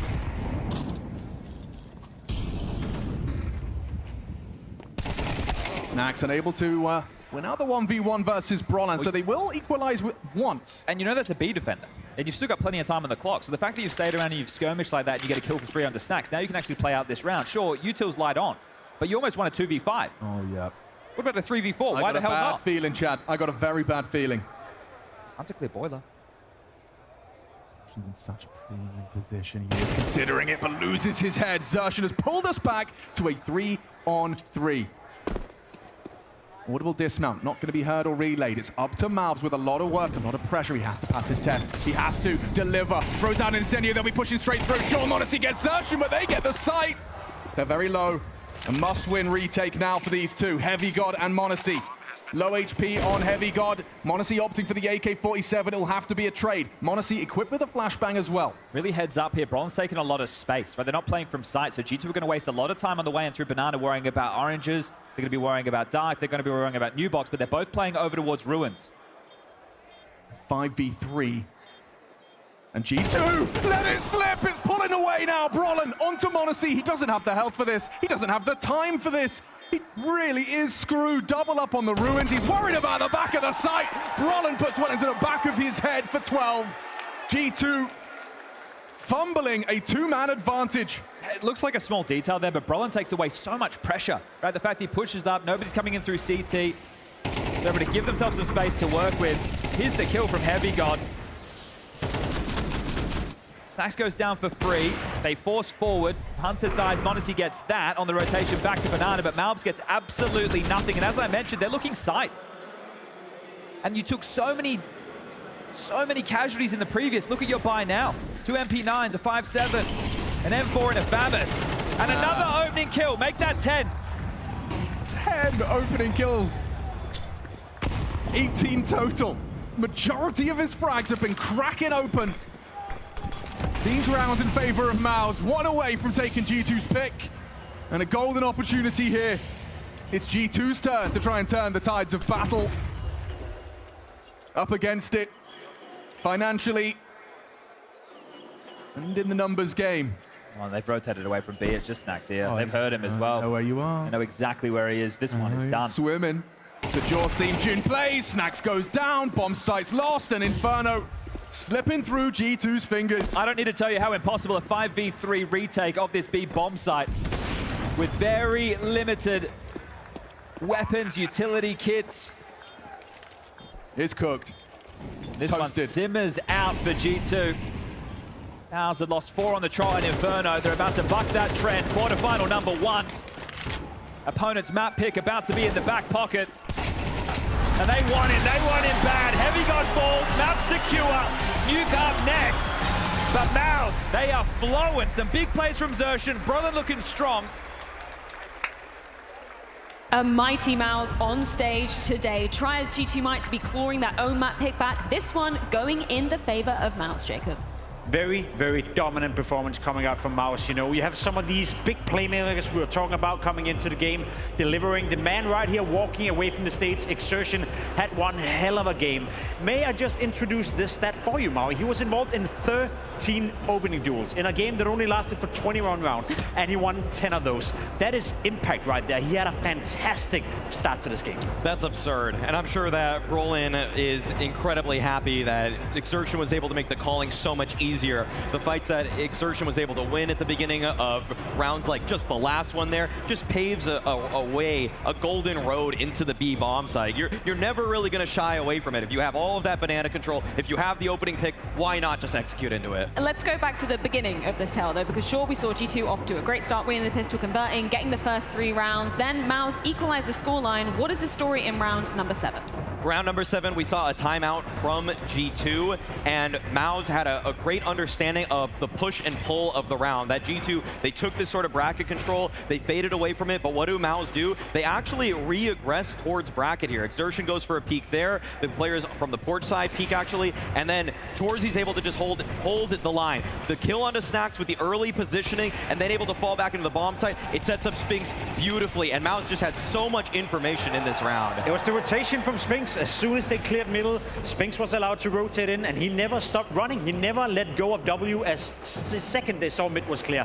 For Spinx to come in having such an impactful round, that was a very important moment in that first half, because G2, they were off to a good start. They looked good in the first 7 rounds, but from this point onwards, it was MOUZ all over. Now, Maui, I'm not one to call you a strat stealer, but you said this MOUZ pistol, this is going in your notebook, right? What was so glorious about this one in the second half? Pimp and I both love this one, okay? Because the way that MOUZ set up their pistol round for the second half to get on the good foot, to get 5 rounds straight to kick off that T-side campaign, it was beautiful. There's almost nothing you can really do here if you're MOUZ, Jacob. No, I just love the fact that they decide to double nade, right? So what happens is that MOUZ have to make a decision. Either he stay and he fights, or he falls back and go down to 12 HP. You can see right here with 24 HP, it's 1 Glock bullet in the chest, and it's over. Nothing else is happening in this round apart from that. So that's pistol rounds for you. Sometimes you gotta simplify it to a point where that double nade, it forces MOUZ to make a decision. Do I fight 1 versus 5? Which he can, because he's alone on that bomb side with a smoke, or do you fall back and go down to 24 HP and you die anyway? MOUZ completely outplayed G2. And people say pistol rounds are so random, but if you have great strategies like that, I don't know what's really random about that one, okay? That was well designed and well executed. And for MOUZ, obviously that gives them 5 on the trot when we moved on to that T-side. Sure, okay, G2 get a couple of rounds, maybe there's some hope, a little bit of a cosmetic comeback attempt, some may say. Then we move on to what was the final nail in the coffin moment, a 3v5, which MOUZ managed to convert. As well, I want to give Brolan an awful lot of credit. As an in-game leader, as a player as well, he's reading the situation perfect. Right here, you know, you try to pop out, you get into a little bit of a dicey situation, and at that point, you gotta fall back. Honda getting a kill, Heavy God getting a kill, you think to yourself, the round is over, but they find their way back into it, thanks to Brolan. Gets the first kill, rotate in towards the small bomb site. Even though m0NESY gets the first kill, MOUZ instantly gets taken out. And then I love how proactive Brolan is. Clearing CT spawn, and he's finding 2 kills in the back of it right here. Never in doubt whatsoever. That's the difference between MOUZ and G2 as well. Snacks had a couple of rounds in the beginning of the game where he found impact.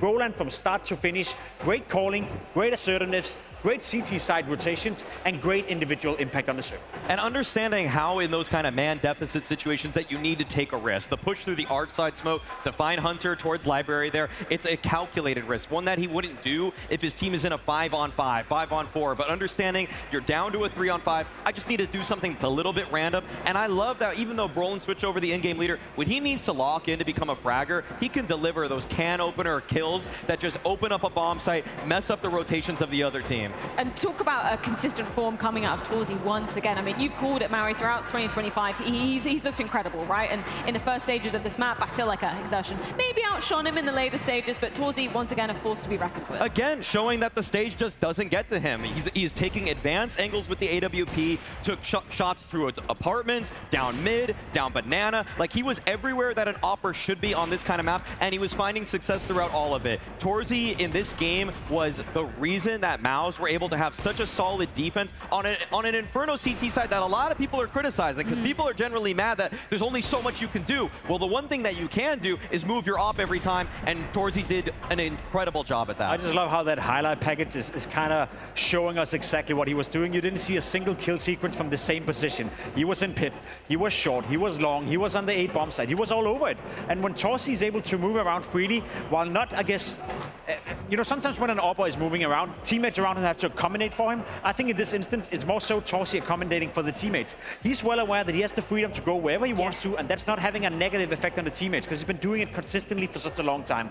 Torzy, another great showing, and as you said, on the stage, he's the one reliable source that you can always count on. I mean, we've been talking so much about Torzy finding his superstar form, so I'm curious to hear from the man himself on this topic, courtesy of James Banks. Now I want to look at you for a little bit, because for me, you're looking great on the server, and your recent performances individually, you seem very consistent. Would you say that you're the star of the MOUZ team right now? No, I wouldn't say I'm the star. I think we have 5 players who can pop off, and I think all of us are really good in our positions, really solid players, and we have a star team with 5-star players, I would say, and I'm really happy that we are like this, you know, and yeah, but I think everybody is playing good recently, and yeah. Okay, you're smiling away at this though. You said like you have all stars, but is there a guy who stands out as a star on your team if you're not saying it's you? Because like for me, I'm looking at you, but maybe you're looking at someone else. Maybe it has been recently me, maybe in the last few months I have been playing pretty good, yeah. But I think it can also thanks to me stepping up individually, but also thanks to the team, they are playing really good, and it lets me shine as well, you know. Sure. Everybody is doing their job, and yeah, I think Sertian is for sure one of our star players, you know, in our team. Yeah. I mean, it feels like that take from Dorsey is totally accurate on this map in Inferno. Sure, some great calls coming out of Roland, some great impact as well, but Exertion also in superstar form today. Listen, I want the people at home to understand what kind of impact he just showcased to us on Inferno. When you're involved in 13 opening duels in a game that didn't last 24 rounds and you win 10 of those, that is outstanding, you know. I don't give a damn whether he had 18 kills and 11 deaths. You know, KD-wise, it doesn't look like he's having the most impactful game ever, but I would anyway trade a guy who could give me 10 opening kills. A lot of those on MOUZ as well, which is another point of conversation we're going to have later on, who didn't have a great game.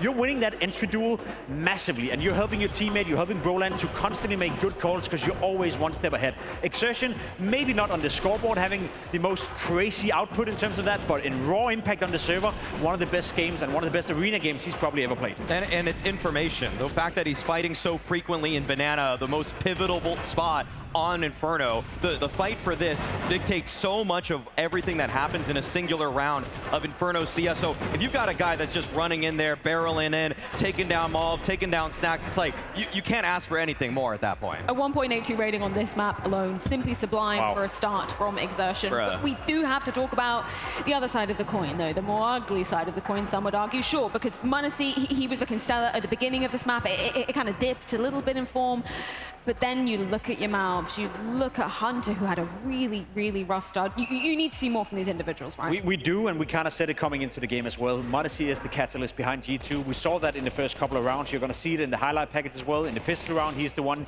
spearheading in for G2. In the follow-up round here with the AK-47 as well, having an awful lot of impact. He was 7-1 on the scoreboard after the first 3 rounds, and he was sitting at 10 kills for forever. m0NESY was a guy who couldn't get anything done in this game. He was trying, he had the orb a couple of times, but he just couldn't get it going. And you see the kill distribution below me? Look at how many rounds the m0NESY is not having an impact. Yeah. If you're G2, you cannot win without that. No, of course not. And for the supporting cast of G2, I know this is Heavy God's first playoff game. Yes. Unfortunately, the very first map didn't pass it with flying colors. Didn't see the same sort of anchor pro activity that I get from him, where he is so mobile, sometimes fighting into the apartments. This time around, I just saw him dumping nades, hoping they wouldn't go at him. You know, you want him to be a little, there needs to be a little bit more flair, because that's what he got his highlights doing in the group stage of this event, when he was playing on Anubis, pushing into A main, you know, trying to get one kill, peel off away. Instead, he was just tucked into pit almost that entire half. And I'm glad you mentioned Heavy God, because maybe that's an excuse saying it's his first arena game, we can let him by. Hunter, a guy who's been around for forever, a guy that, what is it, 4 or 5 days ago had his best game ever in a group stage. He was nowhere to be found in this game. Unfortunately for Hunter, a little bit frustrated, you see it, and look at the kill distribution as well coming up for him. He was nowhere to be found in the vast majority of the rounds. He got 3 kills in the very last round in the first half, and look at that, apart from that, no output whatsoever for Hunter. If he's playing at this level, G2 are going to struggle. I feel like, I mean, it's easy to say from the sidelines, right, but it just seemed like a substantial lack of synergy from G2 when you're comparing them to the MOUZ counterpart, right, which is going to be rough when you don't have the other superstar, which you used to have in Nico, who was also helping with those mid-round calls. As much as I want to just prey on the downfall here of G2 and just say they played horrible CS, I want to be honest. I want to also say that MOUZ were very disruptive. They always had the next outline, like, idea of the round right there ready for them. Anytime there was anything going wrong for them, they instantly reacted. So they were playing, G2 were playing catch-up this entire time. It was always Brolin with another idea, Spinks making a quick rotation, Torzy in the right spot at the right time. So I think that MOUZ played an exceptional game of CS here, and G2 just, it felt like they were in slow motion in comparison. MOUZ played like they're the second best team in the world, which I think is a conversation we need to have down the line of this tournament. So if they continue at this level, I think G2 are done for. Maybe we need to wait to unpick that one, though, until after this break. And things arguably only getting tougher, rather, for the side of G2. It's MOUZ's map pick of Nuke awaiting on the other side.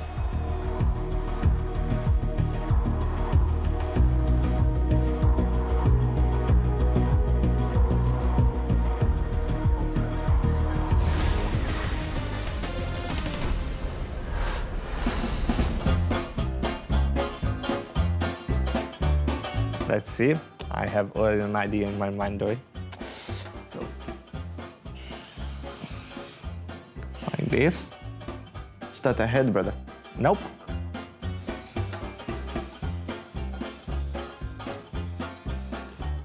That's a car or what? Yeah, kinda. That's some lamps? This is inside, and you don't see this. I just draw it, so this is inside. Yeah, you have any idea? Nope. Any map? Look, I put this up for you. I can't understand your writing, bro. Says Clover. Clover. Do you know where is it? Ooh, a truck. I mean, it's a bigger, it's not a car, like, it's a truck. Okay, wait. I don't know. This was my idea. How you don't know? It's one of the spawns. Is it not Inferno? Is this spawn? Yes. Okay, are you ready? Yeah. All right. Stickman. White picking. Donk. Ding. Boost. Run boost. You got it. Boost. Let's go. Congrats. Give me something hard, Adam. Something. This was hard, bro. Okay. I don't know what to show.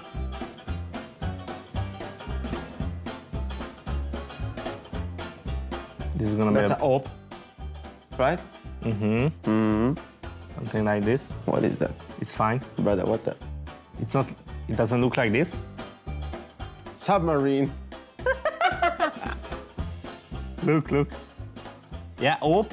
Reload. What skin, bro? This is an insane drawing. What?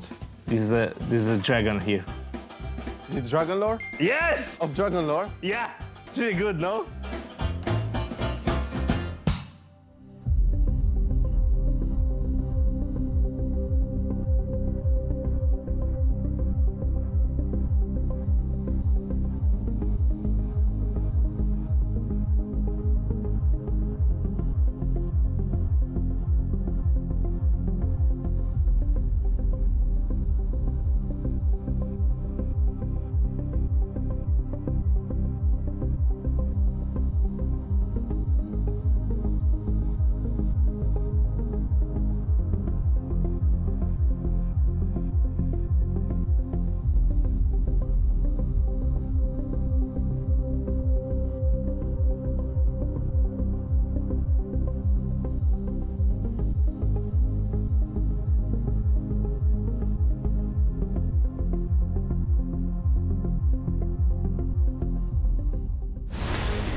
Zip first match behind the guys there. Obviously comes away with a very nice win. You called a couple of timeouts as well. Just tell me, what were you saying? What were you going through on this, man?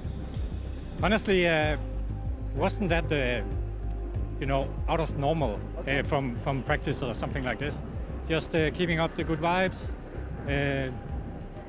noting the positive things, maybe something that we can improve on or what we should expect from the opponents. So I think it was an enjoyable experience. An enjoyable experience, especially after the win. Is this where you get the 2-0 now? Because last time around it went to 3 maps, but you've already taken their pick away from them. I mean, we look comfortable on Inferno. We have a good game plan for Noob, so I'm looking forward to that. Decorated players and all of CSGO standing behind MOUZ for this very tournament. And I'm sure he's enjoying that, not least because they stole G2's map pick away from them, and now they wait on the doorstep of Nuke. Why would MOUZ go with this particular map versus G2? I love their T-side, Freya. I love what MOUZ are running on this one. The variety of outside yard smokes, whether it's diagonal, whether it's the old cross smokes. I don't care about the stats for their T-side round win percentage on this map. I just like to see the variety of strategies that they execute at such a ridiculously high level. They have made Donk on this map look like a pedestrian nuke enjoyer, and they have somehow humbled so many of the best outside yard riflers. Let me just allow me to get a bit nerdy with it, because I think you're spot on saying that MOUZ yard pressure is top tier. The problem for G2 is that you replace the best CT side player on the map of Nuke in Nico with someone who's never played that position before in MOUZ. I'm not saying MOUZ cannot transition into becoming a great yard player. I've just seen him struggle on that map a couple of times where he needs to be bowed out by m0NESY. He needs to have help from his gate player in Hunter as well. And we've seen Hunter having a struggle some period so far as well. So I think if you're MOUZ right now, you feel so comfortable that your game plan on the T side is a great counter to what G2 wants to do on their CT side. And we just saw MOUZ on Inferno as well. He's not playing with confidence, he's not winning his duels, and if there's one position in the game of Counter-Strike 2 that's very tough to play on your own, it's CT side yard, and MOUZ will be a lot by himself out there. I also feel like if even the outside yard game plan doesn't go well and you have to go to the plan B, man, MOUZ's ramps takes are also just ferocious. And Heavy God has been having a tough time today so far. If he has to work against the single flash, the double flash, the crouch peek for Torzi on top of a teammate's head, like there's so many ways that MOUZ also like to get ramped along with their outside pressure. Like it's a pick your poison kind of recipe here if you're G2. And we can almost cook it down to one player that has to come up with an answer, and it's m0NESY. He's the one who gets to roam around on the CT side. If he stacks ramps at the correct timing, if he stacks yard at the correct timings, then maybe there's a chance they can shut down MOUZ. But without m0NESY playing his top tier Counter-Strike right now, I see too many holes in that CT side defense that MOUZ can occupy. It's looking like a tough mountain to summit for the side of G2, but either way, we are ready to dive into MOUZ's map pick of Nuke. A tough one indeed. I think I echo the sentiments of Freya in this one. Looking good for the 2-0. And for MOUZ, it's an opportunity to slay the stage demons. Often, people throwing these barbs at them that sure you can do it in a studio, but can you do it when there's thousands watching in the arena? Well, here in the Mayo Arena in Lisbon, Portugal, they're about to demonstrate their prowess, making a deep run and meeting Eternal Fire in the semi-finals should they close out Nuke, their pick, into our second map of this quarterfinal. It's gonna be an interesting one. MOUZ certainly looking comfortable. In fact, hearing from Zipex, he was just he looked so laid back, so relaxed. He's feeling good. The opposite for G2. Can they turn the tides of battle? Will we need a third map? Nuke the second. Lisbon, let me hear you! Not gonna be easy for G2, but crazier things have happened in Counter-Strike. Map 2, game on! Things only get harder from here. MOUZ to this roster, 8-2 on this map. Last time round, only 2 weeks ago, that Euro quarterfinal we're referencing, this was the most one-sided of the three. This man on the screen, and apparently it has to be the carry performance from m0NESY, at least that's the thought process of the desk. Silencer off, gonna make some noise. He wants them to hear him. Taking their time. Already at the 15th second and no initiations just yet now. m0NESY spotted. Everybody outside for MOUZ.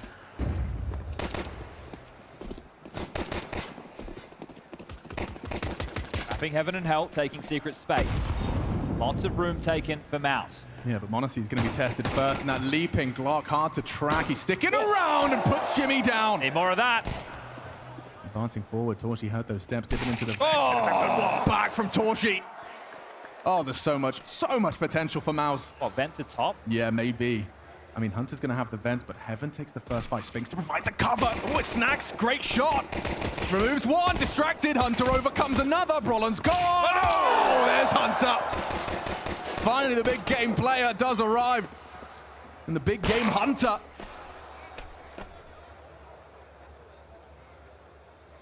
Zershin standing and a lot to do, but hang on a second.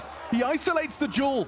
Hunter assists him, softening up MOUZ to take him down. Another fight. This is getting uncomfortable. Very, very uncomfortable. He has to get across the line, though. And Heavy got hold. You can see the relief there.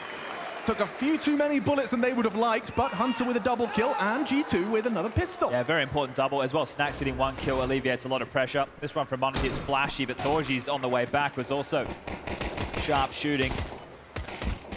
Being able to correct himself. That's a beautiful shot right there from Hunter.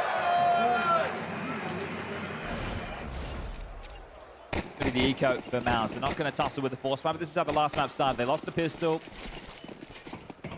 Let's see with only Kevlar, so it could be susceptible to these Glocks. There's also some P250s in the mix. He's not having an aggressive stance. They're not fighting outside at range. MOUZ playing defensively from CT spawn. MOUZ in over towards main. Heavy got ramp, Hunter in the rafters, and Snacks over towards the top hut position for now. See him just playing this pixel gap.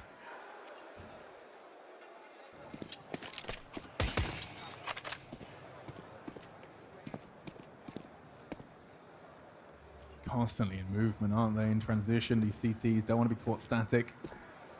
Know how deadly a P250 can be in the right hands. MOUZ getting tested. They hit some good shots, but MOUZ will take 2. A 2 for 1.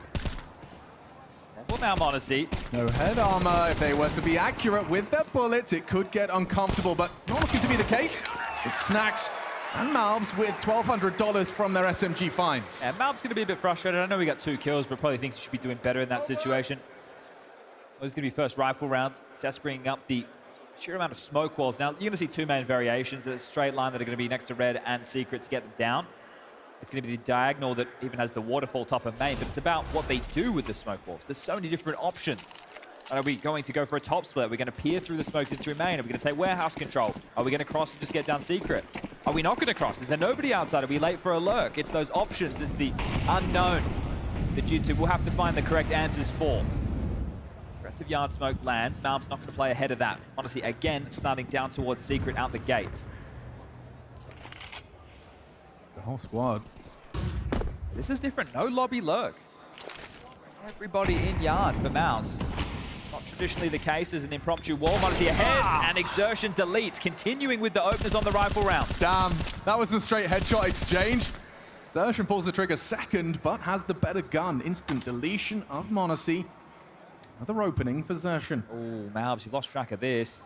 This is a ballsy rotation into the vents, and timing favors him. Repeaking is a crazy one. Wow, fair play. Lots of information.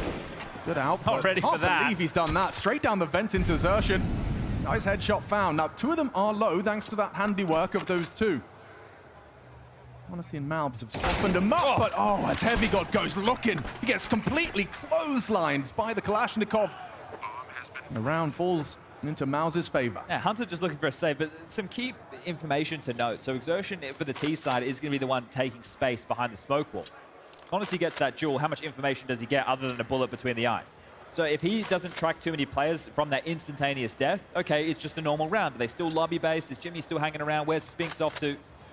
So the moment they realized was when MOUZ was taking those fights. Exactly, and Exertion was ahead on a pathing. I agree with the sentiment, Snacks. That's a crazy rotation for him to make. He drops down, but not expecting a player so close because of the duel that MOUZ had taken. Hunter will get to hold on to his M4. Lost bonus of 1,400.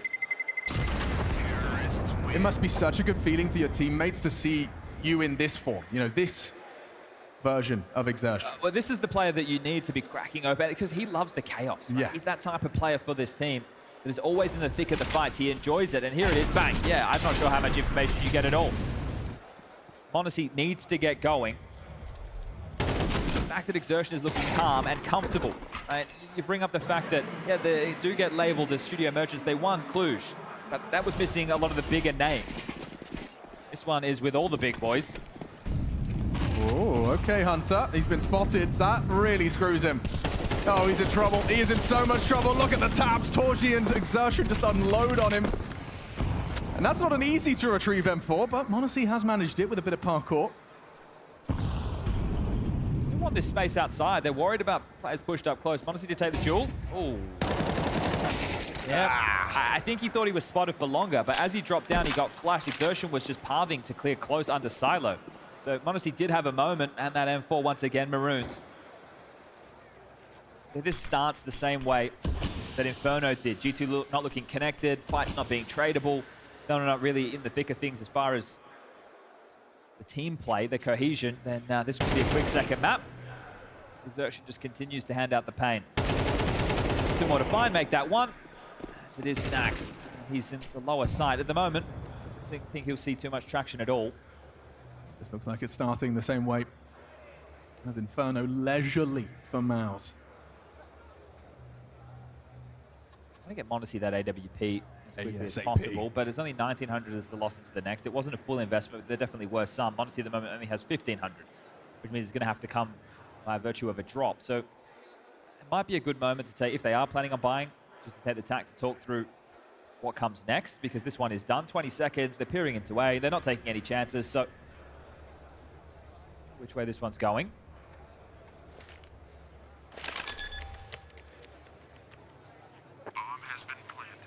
He's probably going to bullet in the side of the dome any moment now. Looking for any damage, an AK to carry through, that would be great.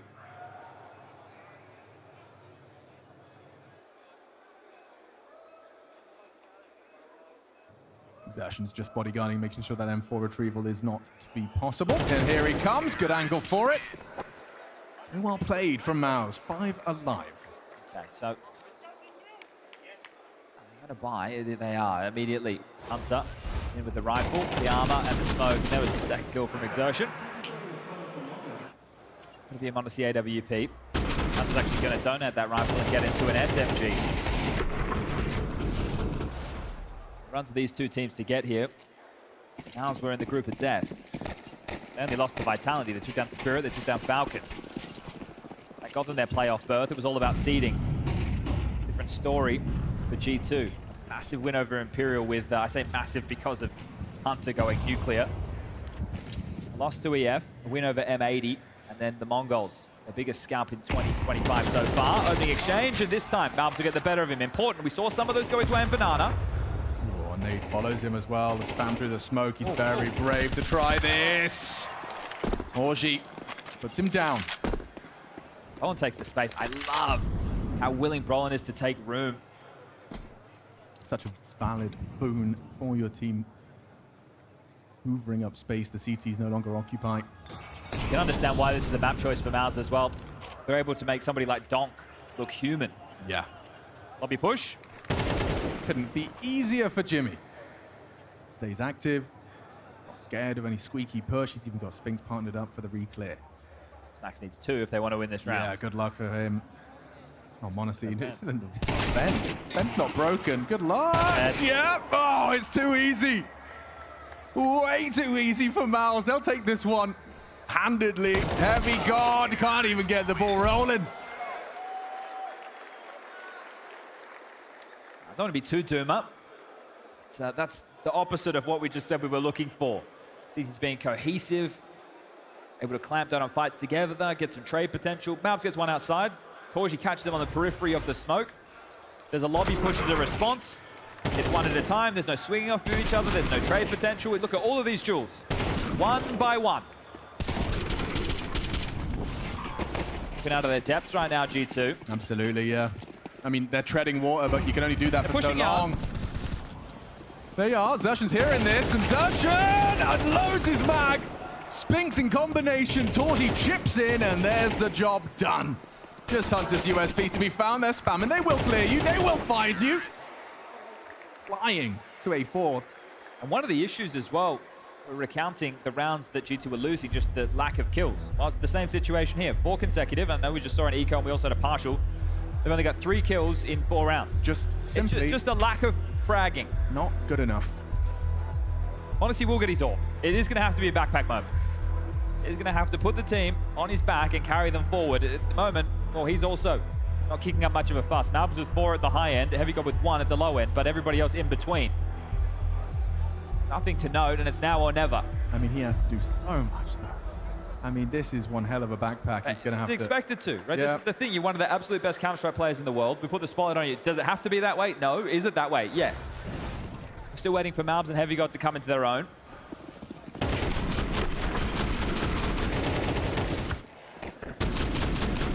This team is built on the individuals. They don't play some of the absolute best team-paced Counter-Strike. It's player for player. They can hit hard, but right now, they're swinging and they're missing. Yeah, and MOUZ hit pretty damn hard themselves as well. Extra firepower in the form of Spinks. We're now getting to play with the layering. This isn't everybody outside. This is a bit more of a standard approach. Here of the smoke, nothing found. The different pacing from Exertion and Brolin. Second wave. How does m0NESY react to this? That's what I'm talking about. It's not a cross to follow down Secret. The bomb is over towards lobby. Brolin is playing late lurk. Exertion can activate, but they still have to respond to players going down B. MOUZ has. Pressure now on the top defense. It's Hunter and Snacks. m0NESY having to rotate between this and ramp, while also patrolling yard to let them know where they can be. This is going to be one crushing wrap as well. You can see Xerxia can use Secret as a little launch pad for the main fight. Perfect flash, sets up Brolan. m0NESY's Orb did find one in the meantime. They're coming towards Heavy God's domain. He gets to Dinkun, gets away. Important to play for his life here. m0NESY stays active, looking for that Brolan trade frag. Into the main player, and he does deliver. Here it is. He's ahead of the smoke. Good angle for this. Jimmy's not going to be ready for this. Good find from Snacks. 2 versus 4. Opportunity for G2 to make this a one-round game. It's coming into fruition. It's only Torji and Spinks on 15 points of health.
Unfortunately, a little bit of a tech issue going on. The power has been lost to the commentary booth. So we are here to entertain you in the meantime whilst they get the best minds in the business to get that fixed. Takeaways so far from Nuke. Is it going as you expected, Jim? Sort of. I think MOUZ have done a very good job on that T side so far. We spoke about the yard pressure. We've seen a lot of that. And then we spoke about the B plan as well. We just saw in the very last round right here. Unfortunately for Chad and Alex couldn't walk us through it. But that inner bomb rush, that inner bomb pressure completely dismantled G2. And for my money, I think that was it. I think that was almost GT for the game. I know G2 can fight their way back into it, but MOUZ seems to be not only one step ahead, but many steps ahead. Outside yard pressure, I feel like, is, to me, the big story. First gun round, I think it was Torzy just nails the guy. That's it coming out of Secret right there. m0NESY at least tried to fight back through some of these. You know, he's actually trying to will his team into these fights. You know, he's rotating around a lot, just catching them off guard as much as humanly possible. And he's the only one, to me, that's playing in fast motion. Like, that's the problem with G2 right now. They're playing catch up on so many of the ideas that MOUZ have in this game.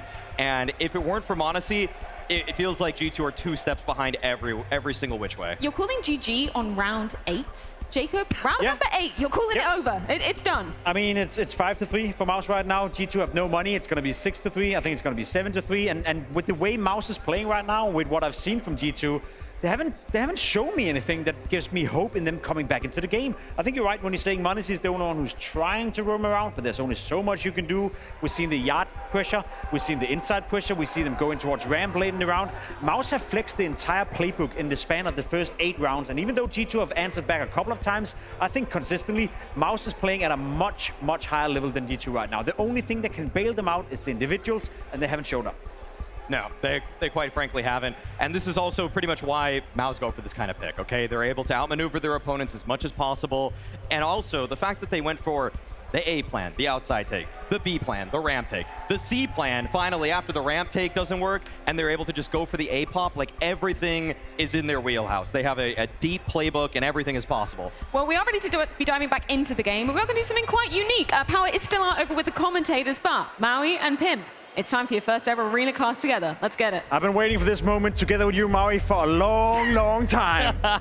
As have I, Pimp. So let's get back into this one. We've got G2 versus MOUZ. G2 on the brink of elimination. Lisbon, are you still here? I think you got your answer, Maui. They're still here. They're still ready for some Counter-Strike. I know I just called GG, but let's not ruin the fun. There's still a chance. There's still a way for G2 back into the game, but we need to see some of those individuals step it up. I'm looking towards m0NESY. I'm looking towards MOUZ. I'm looking towards Heavy Guard as well. I know he said the first arena game for Heavy Guard ever. He needs to show us now that he's that prospect that they thought when they signed him the first time around. And unfortunately, it hasn't been looking too good for him thus far. 3-4 scoreline. MOUZ is trying to find somebody to blame because he can't blame his teammates any longer. We got to get back into this one. Full buy coming out from MOUZ. G2, on the other hand, they're working with scraps, but they're trying to fight back into this. MOUZ, once again, starting things off with a little bit of outside yard pressure. And we've seen them do that over and over again. And this time around, Exertion, as he's been showing throughout the entire game, very aggressive, very assertive, trusting the smokes, trusting the game plan. As you can see, already snuck by m0NESY's crosshair. Already past the smokes. The depth of plays is full on display. Exertion catching that player in heaven off guard already. It's a little bit of information that m0NESY is able to relay there. He's got the scout primed and ready. But Torzy holding the line. What a perfect shot right there to find the 5v4. That's going to make it very, very difficult for G2 to do anything. They have a bit of a ramp stack going on, and Jimfed is out here sneaking and seeking, scoring the first kill on Heavy Guard, spotting the second player, but that's a lot of information now gathered by Jimfed, which means that MOUZ can slowly but surely walk under heaven and take even more map control. For G2 right now, it's very, very difficult to fight their way back into the round. All right, we've got a re-aggression from Hunter there towards the lobby. 50 seconds remain. Snacks, yeah, I think they understand at this point that it is a full hell pressure. Exertion taking down Snacks. Molly there to, I think, cut off MOUZ. Wow, that is a great Molotov for him right there. It's just Hunter on this bomb site. He's got to come up big. 1 kill for him, but he's got to find more.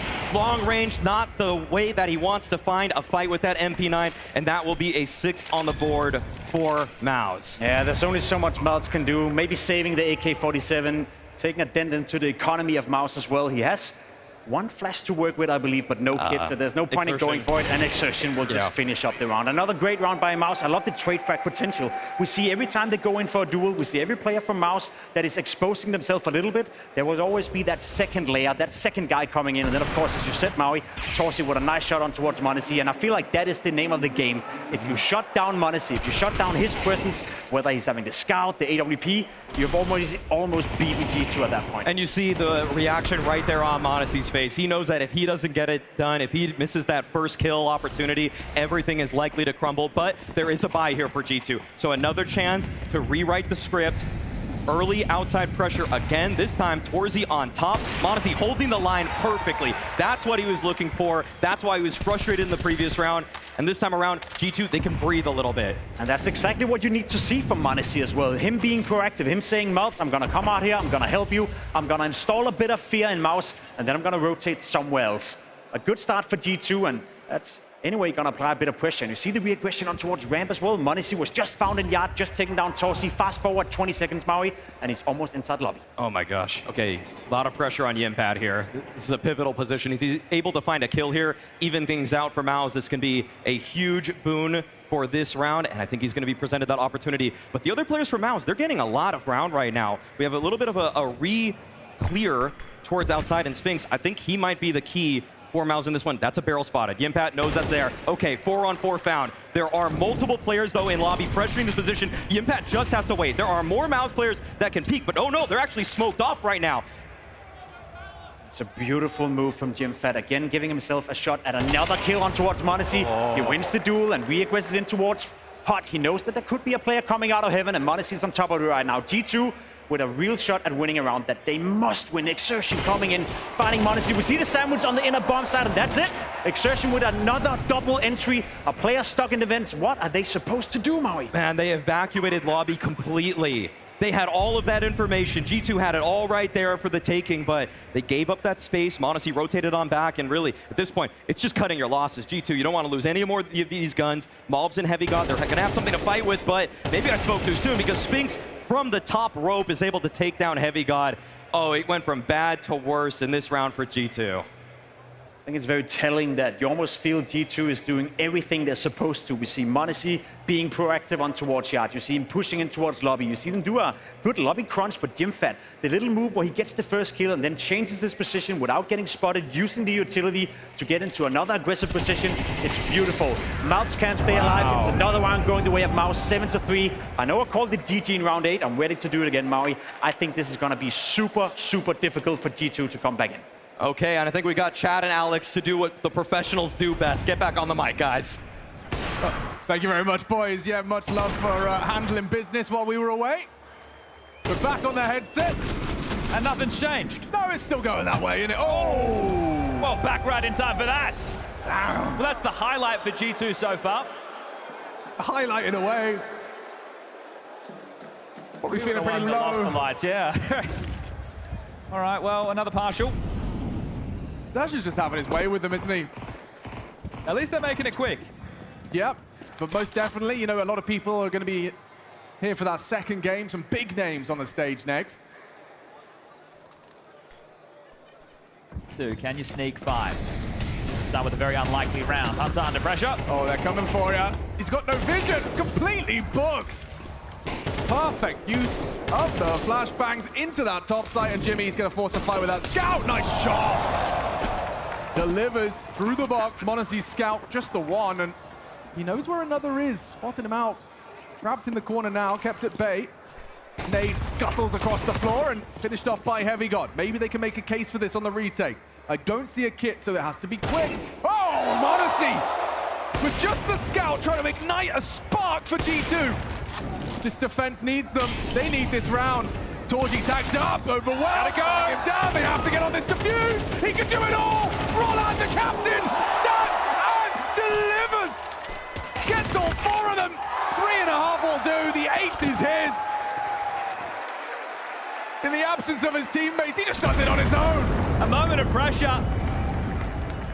m0NESY doing everything he possibly can to try and make that partial buy a possibility. He really gave it his all. And they have to move. The time is against them. No kit. And Brolin just unloading from the back of the site. It's business as usual for MOUZ right now. Another day in the office. They are walking all over G2. The rematch was close. Well, yeah, the first time round. This one, the rematch is on our screens. It's not whatsoever. They're getting blown out.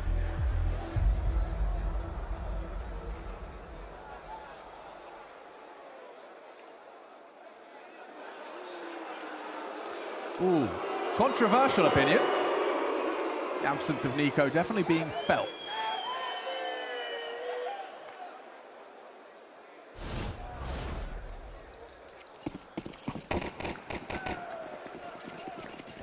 Final round, first half, second map. I mean, even 4 doesn't seem like enough. This hole is very deep.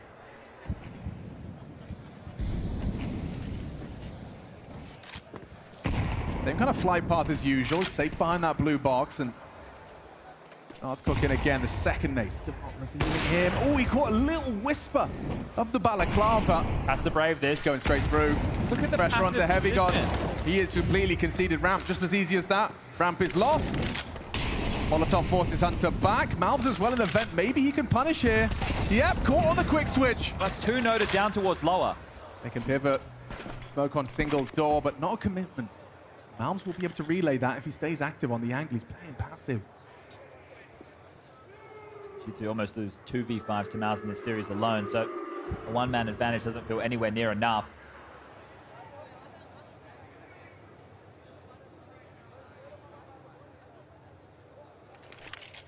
That noise.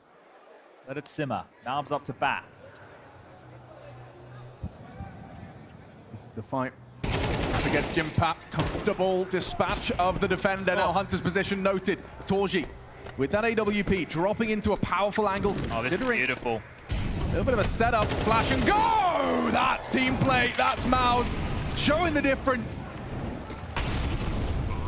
Oh, they can even stay on the line.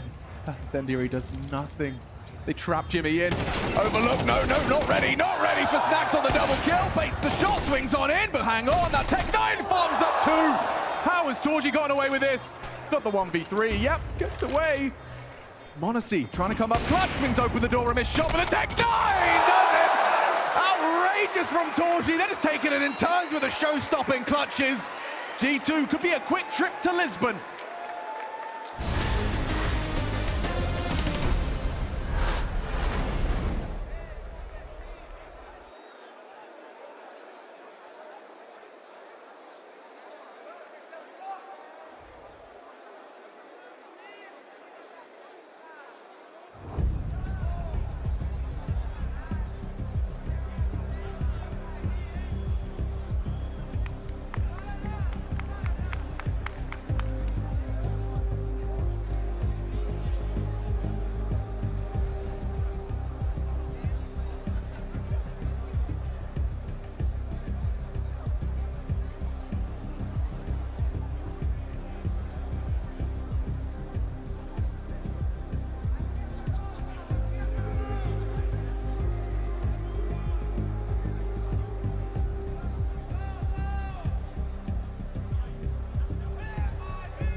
Torji delivering a 1 versus 3 just to really seal the deal. Twist the knife, sprinkle some salt in G2's open wounds, as this one does look like it's going one way, and one way far. 3 Tech-9 frags in the 1 versus 3 from the star AWPer. He loves to put on a show in front of the stage and in front of that arena crowd.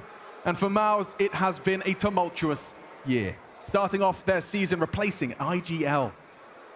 Brolan steps up into leadership. You play Katowice with a stand-in, and then you win Cluj upon debut in front of that Romanian crowd. Runners-up in EPL. Semi-final in Blast Open Lisbon is just 4 rounds away. MOUZ slaying their arena demons. G2 would have to kick up quite the fuss, do what many would deem impossible for that dialogue to change. 3 rounds on the CT side with a pistol. Come on, mate. That's miserable. And it doesn't start any better. m0NESY down. Hang on a second. There is a very fast flank here, and Heavygod gets a jump scare. No. They can't even get the bomb down. Destructive ownage. Oh, it looks bleak for G2 right now. The Samurai on his knees. Mongols died for this. Right? Yeah, well, they dispatched the Mongols with ease. It was a different looking team. It was an assertive looking G2. This one is not. They have looked scared. They haven't been taking fights. They've been playing passive across the board. But the only one who looks at himself in patches is m0NESY, trying to win some jewels. But really, he's not here either. This is an absolute blowout. And from strength to strength. MOUZ are the world number 2 right now, taking down Spirit in back-to-back showings. If they want to show they're undisputable, running this side of the bracket, where Eternal Fire is up next, a team that they have not played in 2025, a team that's also been making a march to trophies. Semi-final number 1 tomorrow. Yeah, but it'd be more of a debate about favorites there. Most likely still have the edge, given their recent trophy. No head-to-head, right? You have to you start don't know. thinking about, all right, well, Anubis is going to get removed by MOUZ, Ancient's going to go out from EF. Where do we find ourselves? What's the territory? What are the picks? What's that for a pick? Pokes his nose out a secret. Leads with a double headshot. Any other weapon, even a P2, Snax would have had one there, but instead it's an 11th. It's a leisurely stroll to a semi-final for MOUZ. The sun is shining in Lisbon. They'll be able to still catch it, I think. And another great map from Exertion. I know they're bodying them right here, but this is fantastic to build confidence in this fashion. Multi-kills was the conversation point from map number 1. Well, he's doing it again. Guns out. Will we get out of here before, while the sun's still out?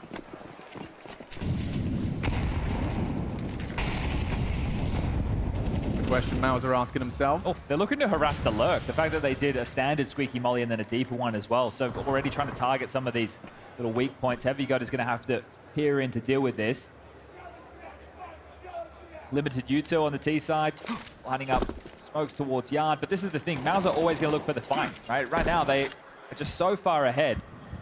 They're not going to be scared of you at all.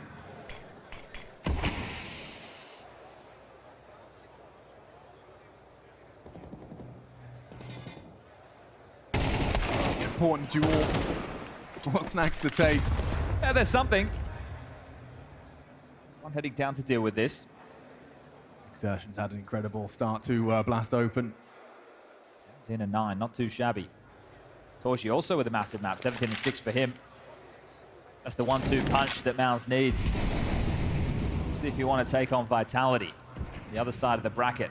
Roland, there's a freebie. Snax too busy throwing nades. Awkward, very awkward. You don't want to be losing it like that. You just lost your advantage to a SMG in the backside. Jimmy drops off. Torji's in position noted. The molly will humble him. He'll have to respect that. Look at the time, 30 seconds. They have to make a decision. Another 5 seconds ball on ramp. Oh, and Brolan's here as well. It looks so impossible to break through. Jimmy's MP9 looks good for 1. Yuto, he's even got another smoke as well. Oh, they're just channeling them in. Oh, what is that smoke? What is that? That's a T-smoke. Oh, pushing through your own smoke. m0NESY goes down. Disaster class from G2. Get it done. Get it over with. Get him out of here.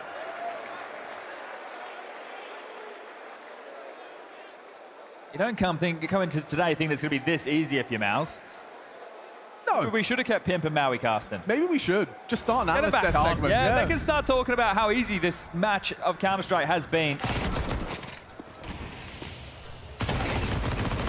The fact that you're fumbling and smoke in that situation, it's like, guys, it's already bad. How much worse can it get? Well, lock him out. It must feel good for Serge. You know, he's been a big difference maker and got to watch them convert that one. Well.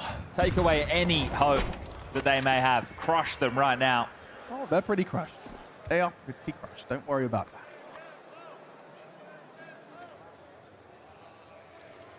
Snax on top red will have a fight on his hands. Torji spots him out. Snax doesn't immediately dismount, but will get out of there. Staying active, spots out Hunter. Okay, so 2 players spotted out. For MOUZ, takes some pot shots, just missing out on the head. And Torji, he's happy to oblige. You want to take that fight on your head, son? Bang! Hunter's gone. Last round of our first quarterfinal seems certain.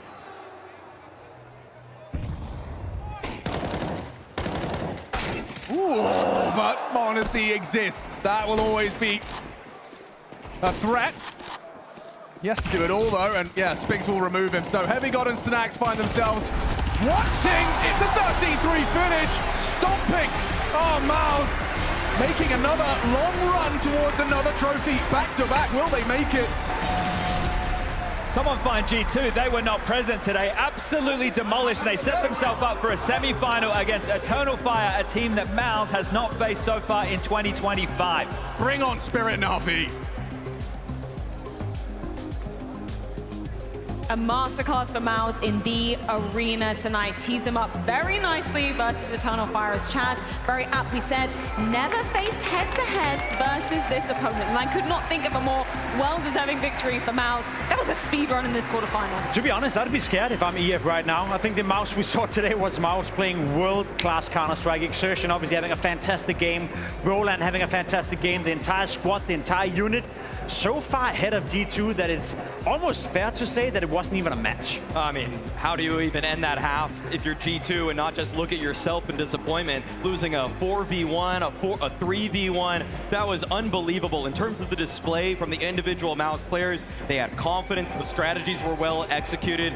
I could see no fault in their gameplay. The individuals shining bright, the game plan looking so well drilled from MOUZ. Could not think of a more well-deserving victory to put them into that top 4 at the very least here in Lisbon.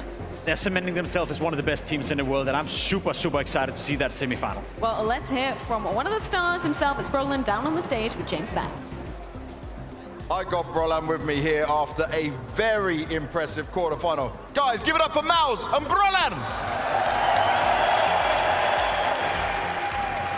Now this just continues to be impressive. Last time around, it was a bit harder when you played G2. Why this time did it feel like it was just in your hands every step of the way? No, I feel like the tease on Inferno last time was pretty rough on my side, and I think I called much better this game, and I felt like we were under control all the time. And yeah, we won some crucial rounds, for example, that they had a man advantage, for example, like the 3v5 situations on Inferno and these things. But yeah, I think on general we are really good on Nuke at the moment, and Session played a really insane game. So yeah, props to him, of course. But yeah, I think overall we played a really good game. Now things just keep getting better and better for you guys, but I guess even I was looking at this and maybe a bit worried with Psycho not being there. No problems at all, Zip doing a good job? Yeah, of course. I mean, it's obviously his first time. We are laughing a little bit at him, you know, because he doesn't know what to do sometimes. But yeah, it's happened us a lot behind the scenes as well, and it's a new thing for him to stand behind us, but yeah, he's doing a great job. Now, you did a great job here against G2. You'll be facing Eternal Fire in the semi-finals. You've never faced them throughout 2025. How comfortable do you feel looking at how they play? Of course, they're looking really good. They have some really good results lately, and like I don't know what to expect from that game, to be honest. But we'll see we'll see after this game, you know. But yeah, I hope it's going to be a really good game. But then they had a really good, as I said, they had a really good games lately, and I don't know. As I said, we didn't play them that much, and yeah. We'll see how it goes for sure, but I'm looking forward to it. Lastly, anything you want to say to all the fans out there?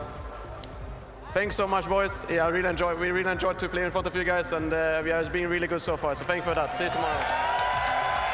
And there we have it. MOUZ are your first team through to the semi-finals.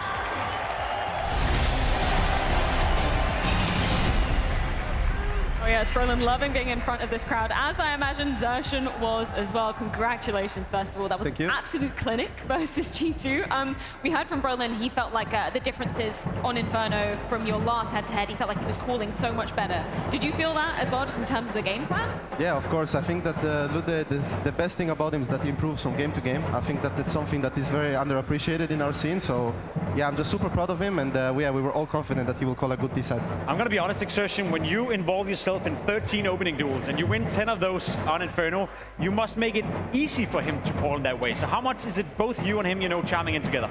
Well, of course, that we are working as a duo. I think that's very important for us. I think that's always a relationship between the leader and the map control guy. So sometimes it's good, sometimes we argue a bit. I think that's also healthy. But yeah, today it worked out really well, so I'm really happy. Speaking of your performance as well, Inferno, fantastic, Nuke, fantastic. There's been conversations around you maybe not always stepping up in the arena. Do you feel like that conversation has been put to bed now? Because I see you getting better and better and more comfortable in your hyper-aggressive role.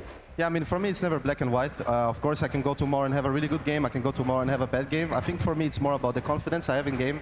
It's about putting in the work, and I think that's something that this year I'm better at than last year. So yeah, I'm happy. I'm playing good, helping the guys, and for me, that's the most important. Is there a particular reason why, sorry to interrupt you, is there a particular reason why you feel like it's easier to put in the work this year? Is there anything you guys have been changing?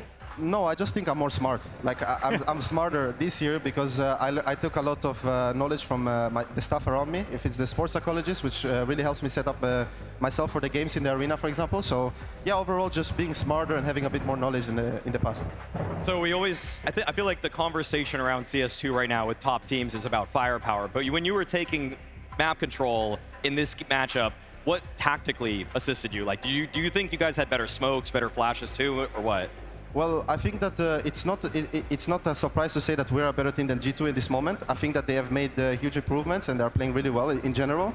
I think today they didn't play their best, and obviously that's it can happen. But for us, I think today we were all activated. Like, I am a player that I communicate a lot, and when my teammates give me the ping pong, as we call it, like they talk more, I can create really good plans for everyone. I can help Lude call. Like, for example, there's a round on Nuke where Lude was lurking garage after I died, and I just called around like, let's reset lobby, leave Lude, do whatever you want, basically, you know. I just told him like, you're a lurker now. So yeah, I mean, for me, it's just about feeling good in my team, feeling confident in my abilities, and today it felt good, so yeah. So yeah, I mean, you obviously have familiarity with G2, you've beaten them before, but did you think it was going to get easier?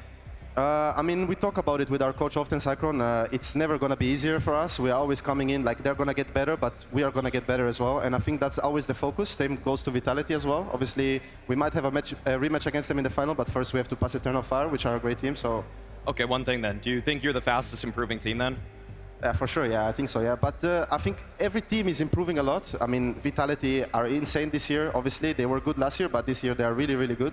So, yeah, I mean, it's hard to say who is improving the most, but I'm really enjoying our journey at least. It's looking good. You know, I think a lot of people at home were wondering where Cyclone was, and I know it's been publicly communicated, but is he still helping you guys from home, or is it all siblings now that he's here? Well, I'm not really sure about the prep, but I'm sure that he's doing prep. Dennis always likes to have his foot in our blueprint, as you say. But yeah, I mean, of course, he's always talking to us. He's available for what we need. And yeah, I mean, I think that they have a lot of good talks between them. So basically, even the work that Andreas does, I know that he's also in the middle of it in some way. And it wasn't much you needed, Andreas, today, but do you have a sense of having him behind you? Is that a comfortable feeling for the team? Yeah, I mean, of course. I mean, he's amazing. He's really funny, and he's also like super professional when you need him to be. I think that he's really smart. Obviously, he won 4 majors. That doesn't come without being smart. Yeah. But yeah, I mean, he did a really good job today. He told us he might be a bit nervous, but I told him that if he's nervous, then I'm in a bad situation, you know. Did you miss the Cyclone shoulder rubs though? Yeah, of course. Yeah, making sure. We got to hear from Torzi in the pre-match interview earlier on today, and James Banks posted a question saying, you know, do you feel like the superstar of MOUZ at the moment? And he was saying, you know, no, I'm going to be honest, Xerxon is also stepping up incredibly consistently. And you've been with Torzi for such a long time, right? You've been by his side as a teammate for many, many years. How is it getting to have that kind of growth with someone and see success like this now? Yeah, I mean, it's amazing. He's a really, really good player and also an amazing guy. Like, he always brings the vibes. I think he's the most consistent in terms of mental in the game. I think he's doing a really good job outside the server to help himself as well. So for me, it feels really good. And yeah, also on the superstar topic, we don't really have a superstar in the team. We don't believe in that. I think that any day Jimmy can drop 50 and then Torzi can drop 50, then I can drop 50. Lude can have really good city sides where he locks down a nuke, for example. And of course, Lotan is always there for the clutch factor and the communication. So I think that for us, there is not really a superstar. We never even talk about it. I think that everyone can step up when we need to, and that's the good thing about MOUZ. I'm very curious, you know, I know it's your initial thoughts right here. You had to get over with this game first. You're facing Eternal Fire in a semi-final, a team you're not that familiar with. What is your initial, I guess, impression of them, and how do you think you're going to fare against Eternal Fire? I think they have been playing really good this year. I think that they deserve a lot of credit for it. I'm not sure about how they will play on stage. I don't think they have too much experience, but overall, I think that they have been doing a really good job. And of course, we're never going to underestimate anyone. Doesn't matter where they are in the ranking or what is the names on the server. So for me, it's just about going out there and doing the same we did today. And yeah, I think today we all 5 clicked, and that's why it was such a convincing win for us. Zershan, I want to give you the opportunity just to say anything to the MOUZ fans cheering on at home, or anybody that you personally have watching the games as well. Your camera, it's right there. Anything you want to say? Thank you guys for supporting us, and also thank you for the haters for pushing us forward. It's always appreciated. And yeah, I mean, I just hope that we're going to keep proving everyone wrong when we need to. And yeah, just keep improving and keeping our head down and staying humble. Thank you so much, Zershan. Congratulations once again. We'll be seeing you in that semi-final. Thank you. Beautiful stuff from MOUZ to be cementing themselves a spot versus Eternal Fire. Side note, I love how honest MOUZ are whenever we check in with them in interviews, right? I feel like they're trying to keep up that authentic vibe that we see within the server, we see on the cams, and I don't feel like they're scared to just be honest and upfront and give us the reality of the situation. No, and I love that too. I think MOUZ is a team that is obviously growing on everyone's mind right now. They're playing some beautiful Counter-Strike. They're increasingly getting better and better in a very fast pace as well. And then when you think of it, you know, we had that whole discussion with Shuhei going out of the lineup, with Roland taking over as an in-game leader. We thought to ourselves, oh, that could be a grim period for MOUZ, and they've proven everyone wrong. I also do want to add another element to that. Spinks, I wouldn't necessarily say he left Vitality. I think that was bound to happen regardless whether he was getting kicked or whether it was a mutual decision, who knows. But for us to be in a situation where both parts are better off, you know, Vitality playing the best brand of Counter-Strike they've ever played with the new roster, Grubs coming in, Spinks getting into MOUZ, you know, making them a better team, looking happy, joyful again. It feels like everyone is winning in that duel. I feel like, though, it was incredibly obvious that Exertion, he'd had a one-track mind throughout a lot of that. He was just thinking about Vitality. He almost feels like he's just reaching for the grand finals already. Like, that was the one thing. Even when he asked about Eternal Fire, you know, he was kind of like, yeah, they're good, they're playing good CS. But the longer conversation he was having, almost unprompted, was just that, you know, Vitality are on another level right now. Like, everybody still is gunning for the Bs. Like, they want to take a piece out of them. And I know MOUZ want revenge so badly there. Just for the viewers at home, we had that matchup between MOUZ and Vitality, right? And they probably should have won that game. We were covering, we were watching it. MOUZ, I wouldn't say they threw away the game versus Vitality. Obviously, Vitality is a formidable opponent playing some good Counter-Strike, but one could argue MOUZ should have won that game 2-0. So I also do think Exertion right now is thinking to himself and feeling that, yes, we're almost on par with Vitality, and he would love a rematch in a final. I'm no mathematician, but I believe now, out of MOUZ's last 15 series, the only team that's taken them down is Vitality, and that's happened 3 times, right? It really is the kryptonite for them.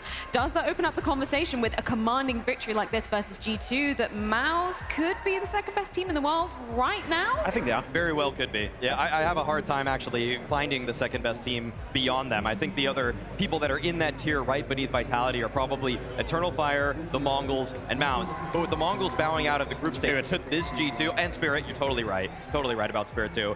I feel like the MOUZ, though, is the most well-rounded of those 4 teams. You know, I feel like their game plans are excellent. I feel like Exertion said, anybody can really pop off for them. There's no singular win condition, whereas to me, Spirit, yeah, they should be the second best team, but they're just too top-heavy for my liking. I very much agree with that. I think MOUZ is making a great case as to why they're the second best team in the world right now. I think Spirit would be the other team, but as you said, Mao, it does feel like Spirit is not fully clicking yet. They're getting better. You know, I feel like I'm seeing improvement in the Spirit camp, but they had a couple of losses lately where it makes you think, are they truly the second best, and are they truly able to take down Vitality? We haven't seen that yet, and then, as you said, with Dong on the roster, they can win against anyone at any moment, but consistently speaking, I think MOUZ right now is the second best team in the world. Stating the obvious, obviously a tough pill for G2 to be swallowing. Shout out to MOUZ and Minus, still giving the crowd what they want with some signatures and some pictures as well. But where does this leave the reality for G2 for you? I'm gonna be real about G2 for me. I feel like this was a team that got here, and it almost feels like they kind of, if Pimp's gonna call the NAVI win a fluke at the major, I feel like this is a fluke to get to the playoff. I didn't really expect G2 to beat the Mongols in that group stage game. The lower bracket one they had. I feel like even the way that Mazinho and Techno talked about it, they thought beating Liquid was going to be the harder opponent than beating G2, but then on the day, G2 just fought a little bit harder. My honest opinion about G2 is that I thought when Nico was going to leave the lineup, that would be a second chance for them to develop a play style that didn't only rely on individuals. That wasn't necessarily only relying on them, you know, playing well together and just forcing their way through with individual powers. Now, losing Nico takes away that individual element. Heavy Guard is no Nico, MOUZ is no Nico, so they can't really replicate that. Yep. I'm sorry that I have to do this once more, but I think G2 have lost twice today. It's strongly rumored, and we'll get into that Shuhei is joining Liquid, and I think that could be the guy that could come in and create a play style within G2 that would make them consistently a better team. So not only are you losing the quarterfinal today, you're also reading on Twitter that the one guy that could probably save you is also off the table. So good luck with that. Oh my goodness. Let's save that kind of worms just for a moment, because unfortunately quarterfinals does mean the end for G2. But before we do officially say our farewells, let's get a few exit thoughts courtesy of Snacks and Banks. G2's road will end here in the quarterfinals after a tough game against MOUZ. Snacks, I'm going to first ask, when it comes to Inferno, I know it's your tried and tested pick with this. It even started very well for you guys, but then it was the reaction coming out from MOUZ which quickly slowed down your plans. How did it go the way it did? How did it start to slip away from your eyes?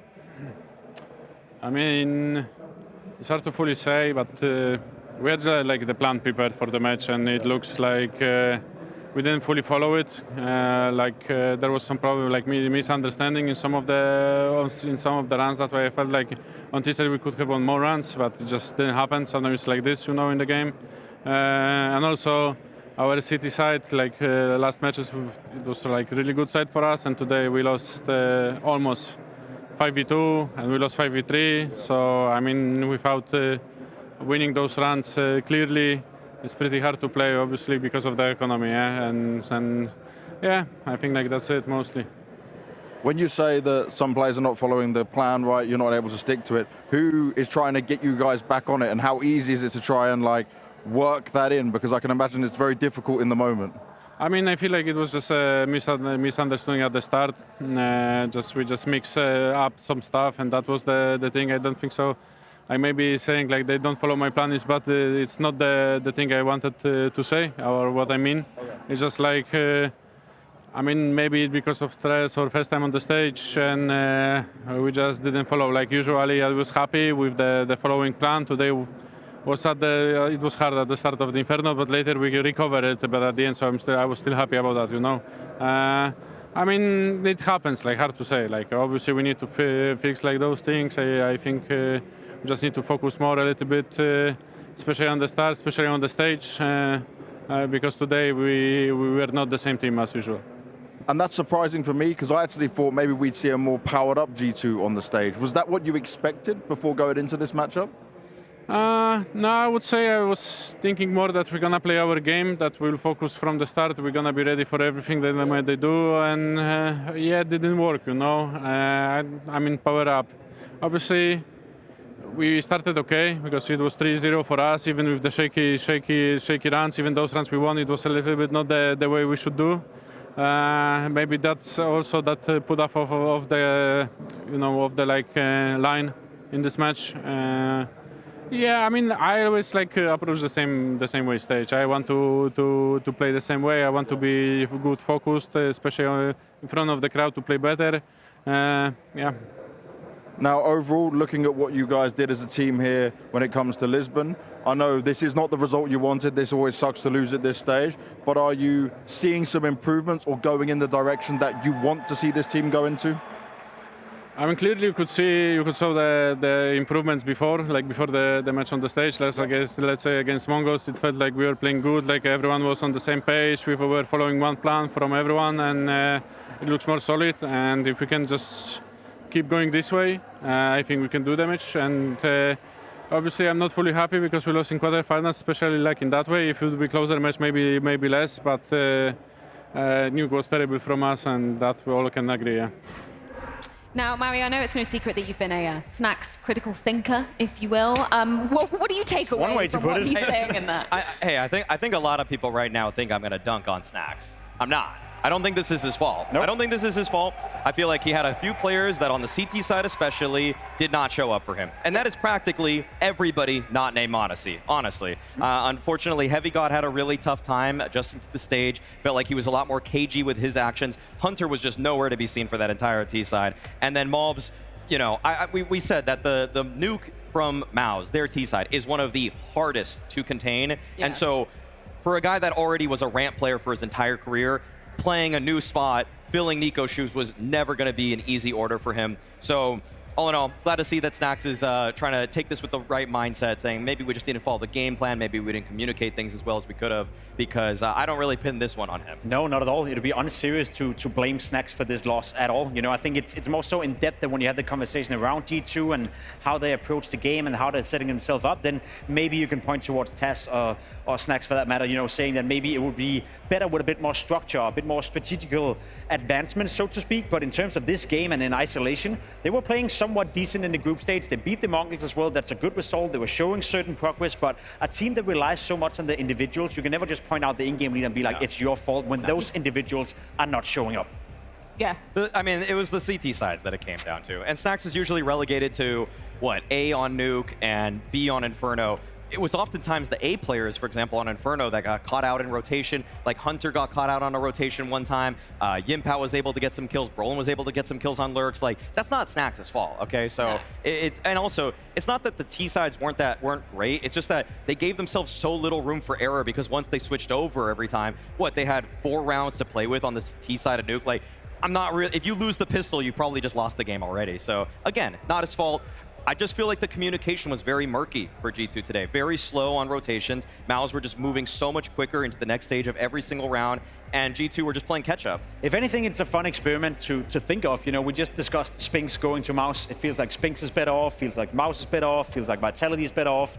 Niku going to Falcons. I'm not really sure Falcons are much better off. I'm definitely certain that Niku is not better off being in Falcons, and G2 is not better off without him. So it's kind of the complete similarity in the regard that it just doesn't work out for any of those involved players. So it does raise the question, is G2 ready to contest for titles this year or for the major? The answer is probably no. And that's a bit of an issue. And that could be an even bigger issue if you steer the conversation into whether or not you're able to keep m0NESY within that lineup. Because if they lose him too, then I really fear what G2's I guess that was going to be my next question, you know, to poke the bear a little bit, because you have m0NESY, you have such a golden opportunity, second best player in the world to come out of 2024. Surely, if you're G2, you are looking to find solutions fast, so you don't let him, you know, his thoughts wander, looking at other teams, maybe thinking post-major, that change is going to come. You wouldn't stay, would you? No, I mean, if I'm m0NESY, I need to either have practically pseudo GM rights, like I need to be making the roster moves for this team, or I need them to be just ran through me, and I need to clear all of them. Like, let me know who you're thinking of next for any of these players, and then I'll make my decision after the major. He's gone. He's gone for. I don't see a world where G2 is able to attract the talent needed in order to keep m0NESY. I think, again, not knowing his contractual situation in depth, pretty sure it's going to run out relatively soon. And if you're m0NESY, you're looking around the world right now, and there's a lot of teams where he could just walk straight in and contest for trophies. I don't think that's the case for G2 right now. Without an overhaul of the lineup, without a new approach to how they play Counter-Strike, and if I'm m0NESY, I would rather join a team like, let's say, FaZe Clan, you know, where you know that success is guaranteed if you go in there.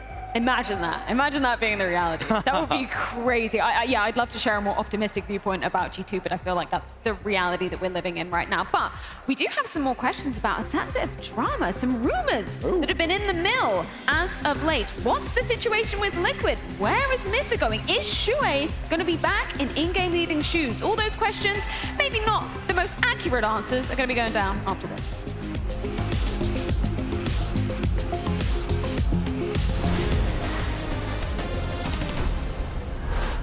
Oh my god. I took a random guess. I was also going with B. It sounded like this could be it. What is that? I don't know.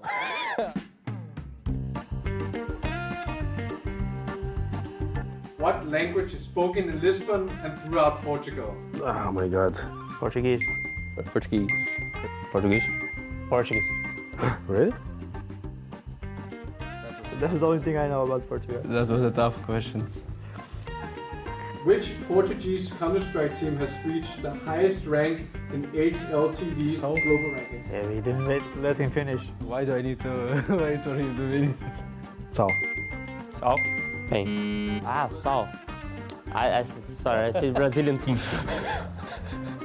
What is the name of Lisbon's iconic tower found at the entrance to the city's old harbour? Belém, Galata, the Tower of London, Giotto. Damn. Nossa. B? What is that? I don't know. Galata. I took a random guess. Raise your hand? No. I'm gonna shoot. B. Galata. Well, since it's a B, now I'm gonna say... I said B now? Galata. Come on, just say something. First one, the Belm. Belling Tower. Belem? So you knew? No, I didn't know. I just thought that the London is no chance and stuff like that. So I tried to be logic with that. I was also going with B. It sounded like this could be it. What was the first big international Counter-Strike tournament hosted in Portugal? Oh my god. I think I've been there, but I don't remember the name. I would say Blast Lisbon 2019, 18. Moche? I'll go with Moche. 19. I would say. Or 20. Remember that Blast Lisbon? I'm shooting bad. I said Blast Lisbon. Blast Lisbon. No, 19. 19. What sweet Portuguese pastry is a common must-try in Lisbon? Options are coulant, pastel de nata, cannoli, macaron. Cannoli. Pastel de nata. Pastel de nata. B. De nata. Pastel. Name 3 teams in the Tier 1 that have players in them that speak Portuguese. Let's go. So, well, in top what? Imperial, Soul, and Pain. That is insane. Furia? I don't know. Furia. Sol.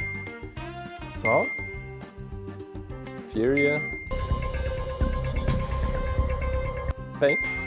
Pain. Pain.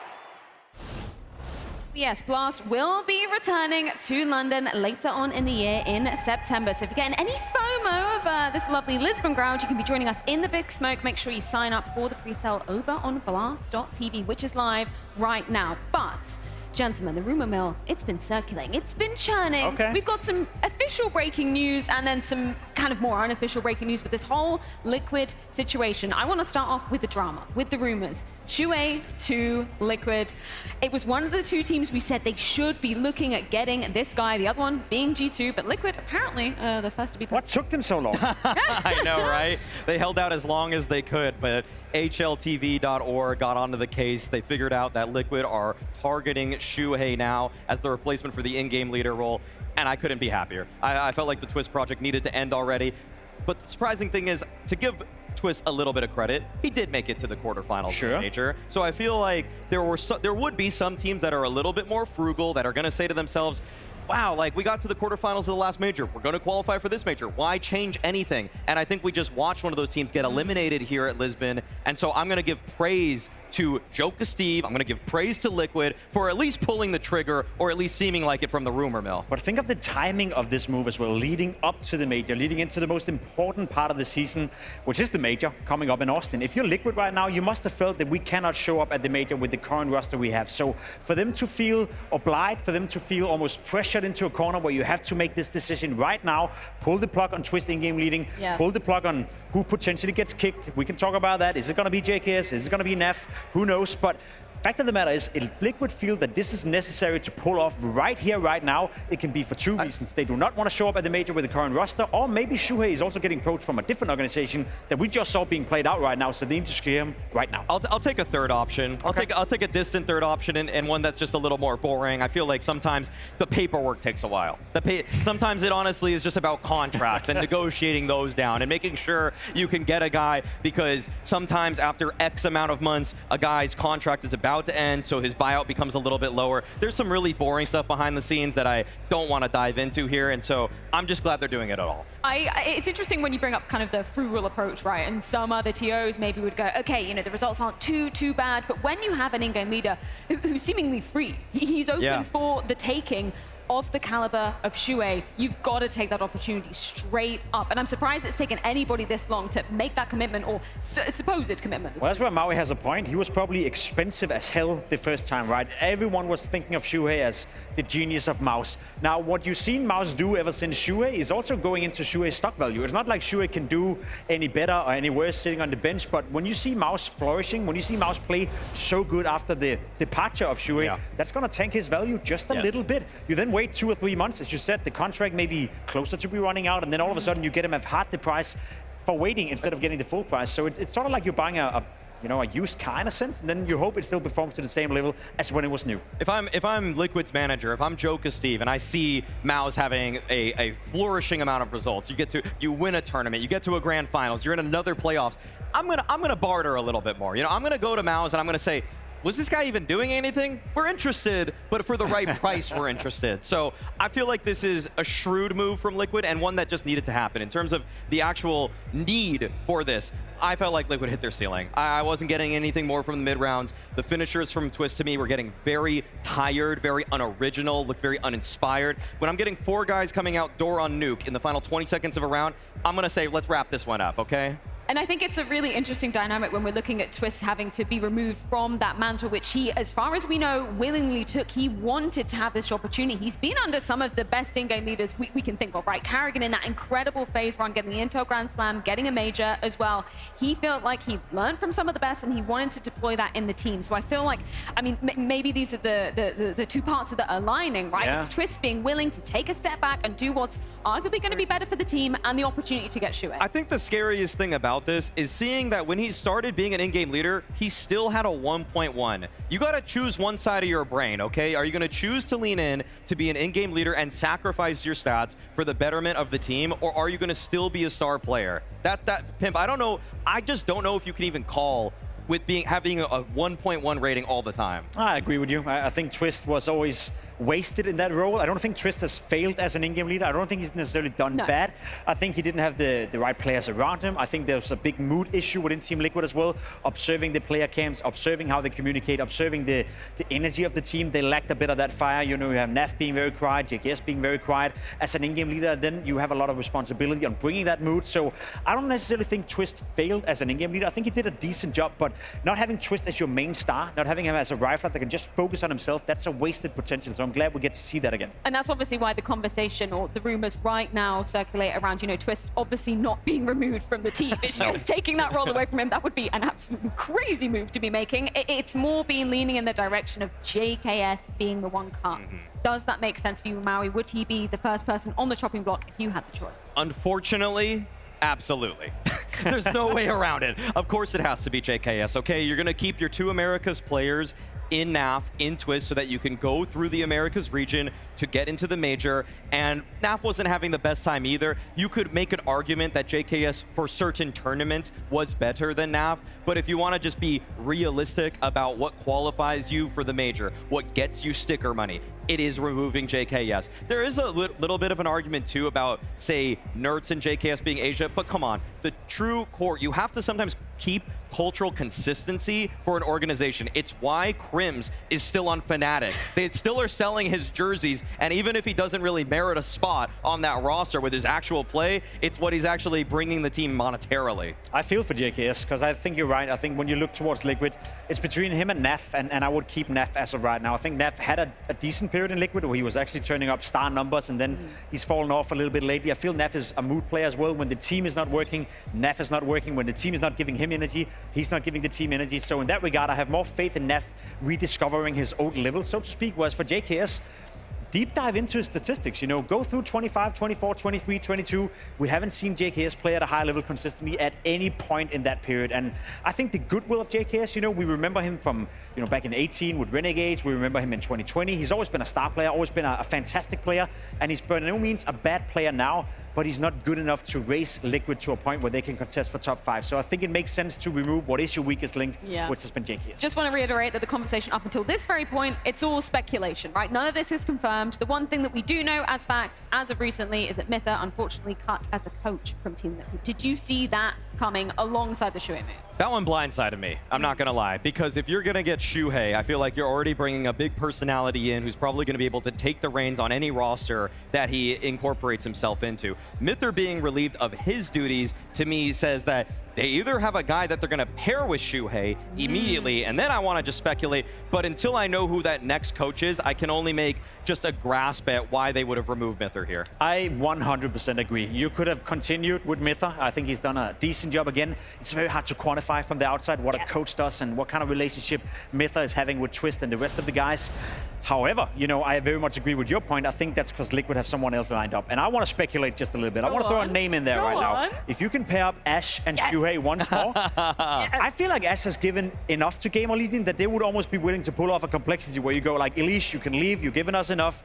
Gamer Legion as well. Ash, you've given us so much. You know what? We'll let you leave. We'll let you fly. We'll let you spread your wings. Go join Shuhei and Team Liquid and make that team competitive. I mean, you argued that he was the superstar on Gamer Legion, Yes. right? And he's not even in the server playing for them. I would love to see them reuniting in this fashion, though, with the players, with the caliber around them as well. I feel like that's gonna be a deadly combo, right? I feel like if all of this comes to be and all of it works out, we get Shuhei, we get Ash, we have that core from Liquid. There's the limelight is now just on Ultimate for me. That's the one guy where I'm just like, can he game to game, tournament to tournament be an asset to them? Because Shuhei has shown to be an op whisperer. He made A-Core look incredible. Torzy was struggling on this MOUZ lineup with Dexter. Then Shuhei came along and he was just blossoming so beautifully. I want to see Shuhei have the Polish connection with Ultimate and for them to flourish. Just to maybe light a fire under either of you, because we were talking about it, you know, G2 could have, arguably should have gone for Shuhei. Who do you think should be sealing Shuhei?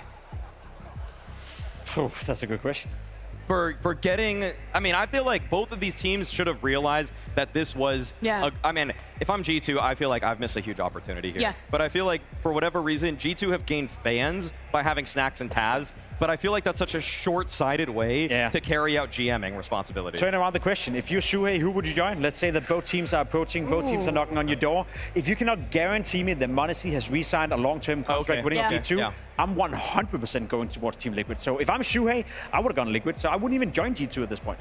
Well, we've had plenty of time to be diving into the rumors, but we do know one thing as fact. That is our second quarterfinal is going to be coming your way very shortly indeed. We're going to head things to a quick break, but when we're back, it's NAVI taking on Spirit.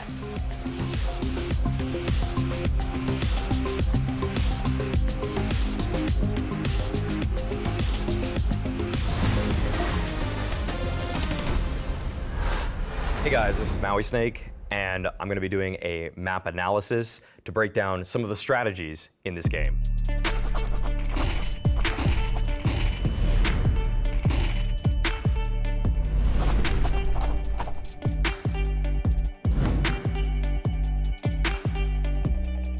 So this is a round between Pain and FaZe at the recent Blast Bounty, which shows a pretty typical default, but gets a little bit interesting as the round progresses. We're able to see Kerrigan's mid-rounding ability, which is really put to the test because to open things off, NQZ, the opper of Pain, takes an aggressive pick towards the alt mid area, and he's able to find a kill onto Elige to kick the round off.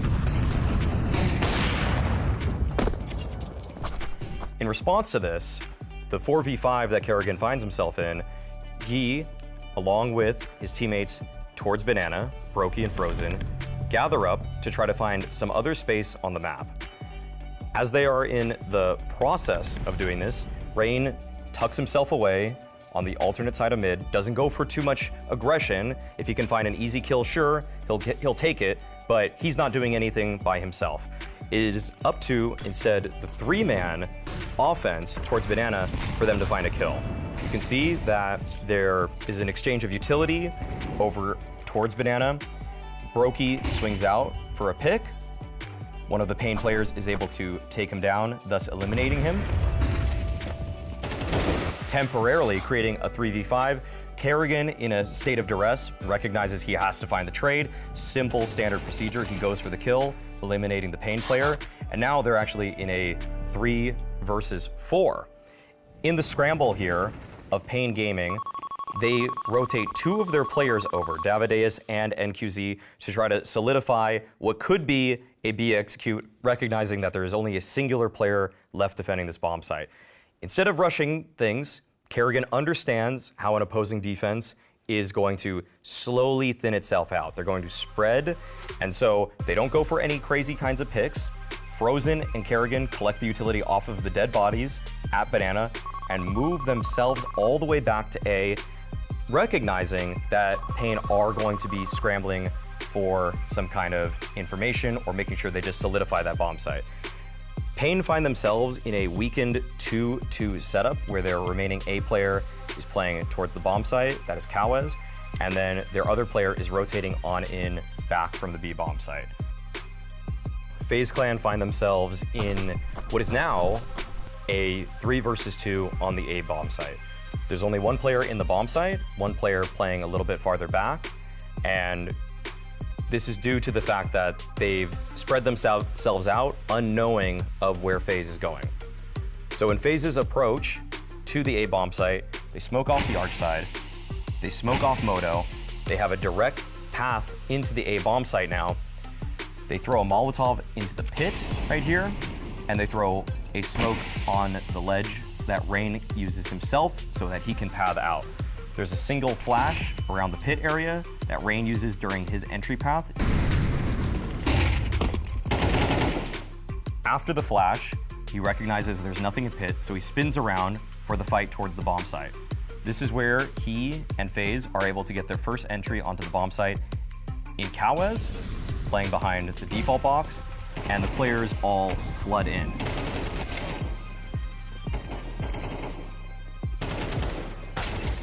Davideus is able to get 1 kill in return on the A bomb site, but he is traded, and so 2 players removed from Pain, and 1 player is lost from FaZe.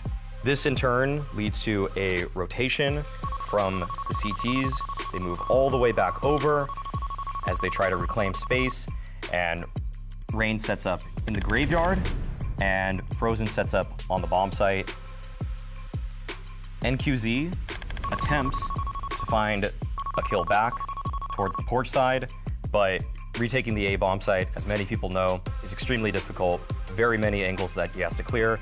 Rain's able to find a swift headshot onto him, and now the remaining Pain player is in a desperate situation, trying to charge right into a crossfire. Frozen shows himself. Rain, who had tucked into the graveyard, swings out wide. Both of the players fight him, and they're able to win, despite the fact that they started with a 5v4, and technically, they started with a 3v5.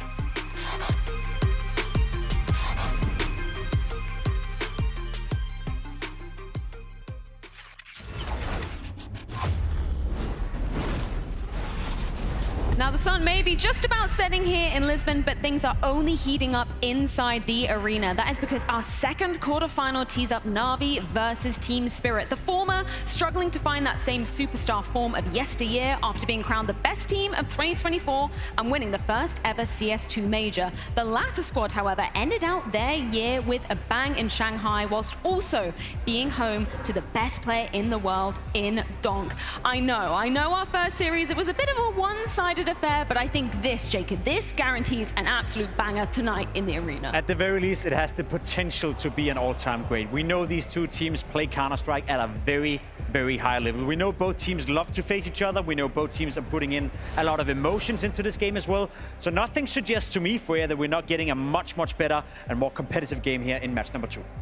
The 2 major winners of the previous year duking it out here in Lisbon. I mean, I can't ask for much more in terms of the competitiveness of this series. Let's talk a little bit about Spirit's form coming into 2025, because I feel like without maybe Vitality in the mix, just eclipsing them at every single situation, I feel like Spirit would be up there in the conversation of being one of the greats at the moment in the scene. I think that's fair if you base it on results only, but I think the level of gameplay we've seen from Spirit has not been as great as we saw during the Shanghai Major, as an example. I do think that they've fallen off a little bit, and when I say fall off, take it with a grain of salt, in the sense that it's not like they're not playing good Counter-Strike. It's not like they've changed the way they play Counter-Strike.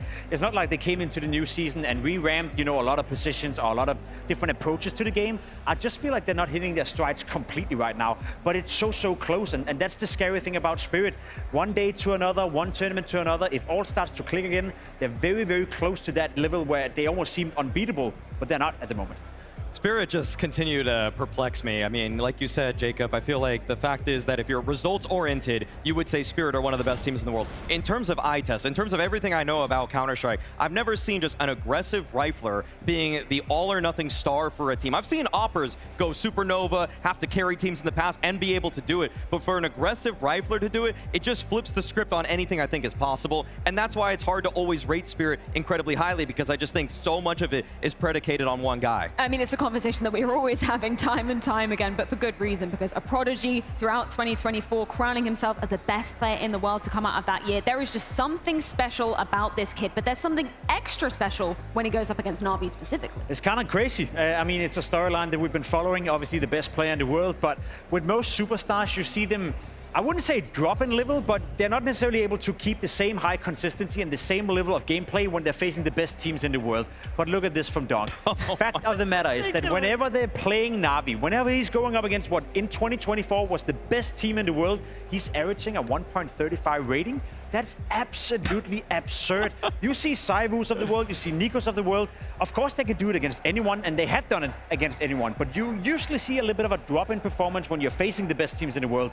But the normal rules, they don't apply to this guy. I feel like there's that line about just I remember a Guardian flick, or just and sometimes you just see the stats there, and sometimes it's just like, how did he get all those kills? No, I remember all the Donk kills because it's the first 30 seconds of every round, and then the round's over, and then I can just go on my phone scrolling for reels again after that, because he just dictates so much of what is possible for Spirit, and that's the one thing. If the spearhead dulls at all for Spirit, they're done. In the 4 games this year where Donk had beneath a 1.00 rating, they lose every single time. It barely happens, but if it happens, it's done for them. Why do you think that Donk has such a field day versus NAVI as an opponent? What is he able to maybe get away with? Perhaps some teams, a la Vitality, a la MOUZ, as of recent, maybe don't let him, give him all the inches for.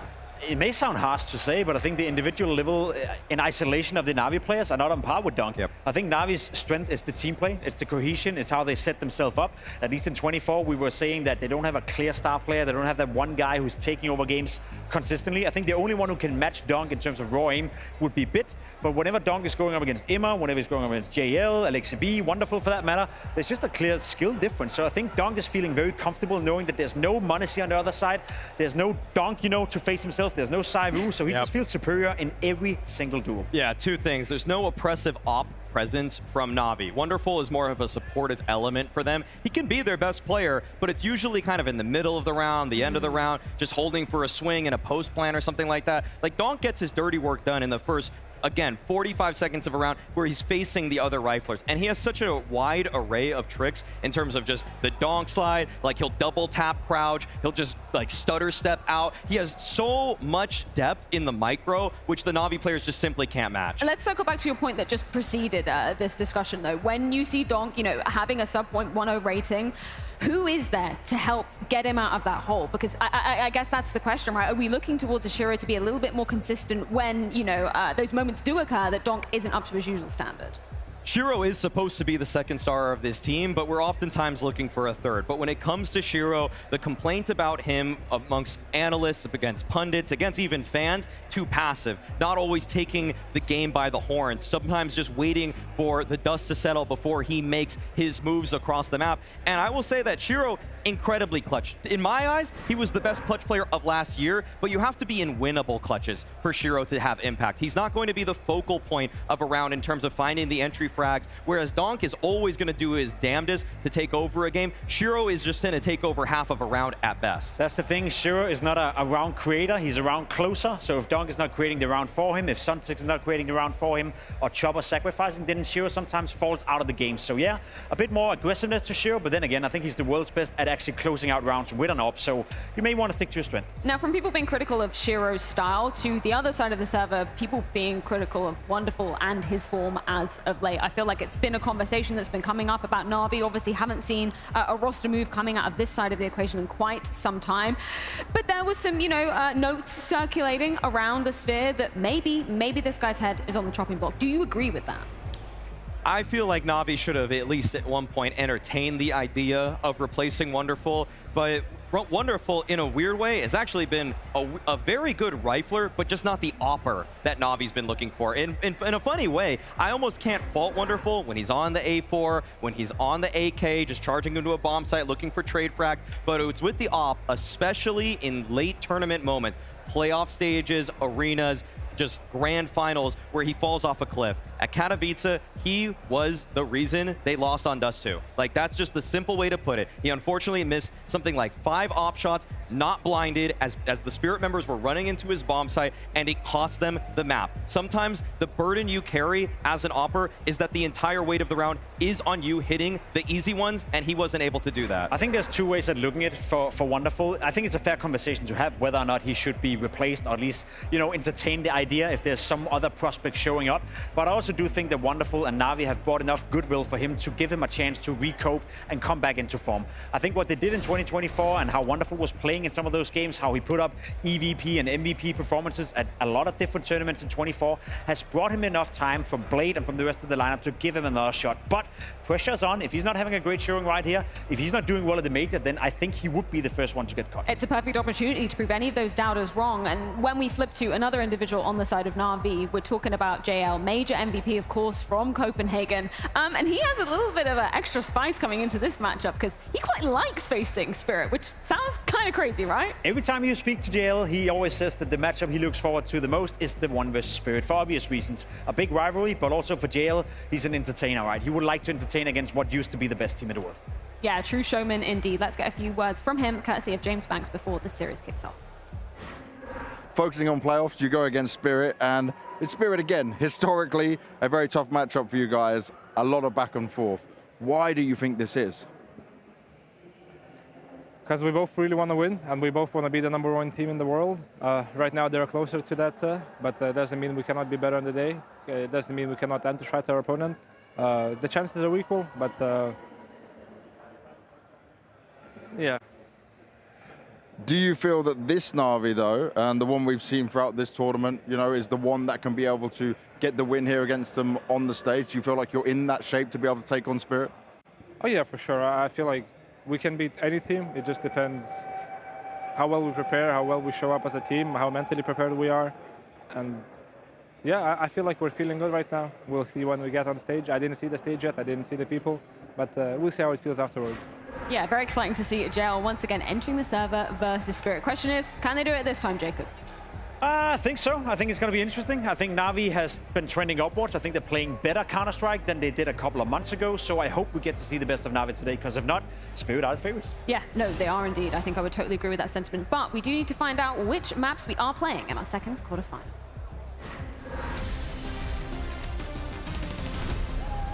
Okay, is there any extra spice sprinkled into this one? Are there any curveballs that could be thrown?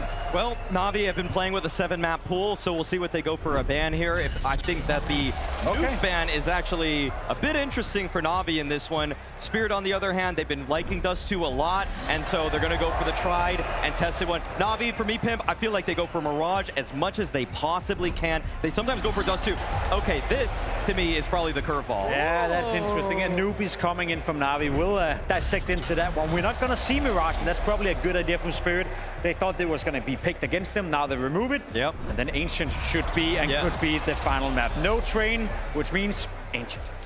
Yeah, no, I feel like Spirit in this one probably blindsided by that fact. The fact that it's actually instead a Anubis pick. That's Blade actually at work right there. I didn't see that one come in whatsoever. Is that arguably because we know we've heard Spirit say time and time again, we don't enjoy playing Anubis from an individual standpoint, or do you feel like Navi arguably have better form on this map? Listen, we spoke to Magix on the desk during the group stage where he said, I don't agree with us picking Anubis, but we played to a high level, you know, and we see that time and time again. So Spirit in the group stage, for those of you who don't know, 3 or 4 days ago, actually picked Ancient as their first pick into a matchup. Anubis, sorry. Into a first pick. So for that regard, I feel like they're more confident that they're letting us know. When Donk says, I don't personally like to play it, it could be a smokescreen, let's be honest. Well, we've got the maps, we've certainly got our crowd, but one thing remains, and that is to welcome the teams onto the stage, but not before we head things to a quick break. You don't want to miss this one go down. Navi versus Team Spirit, second quarterfinal in Lisbon.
We're back and we're moving into our second quarter-final.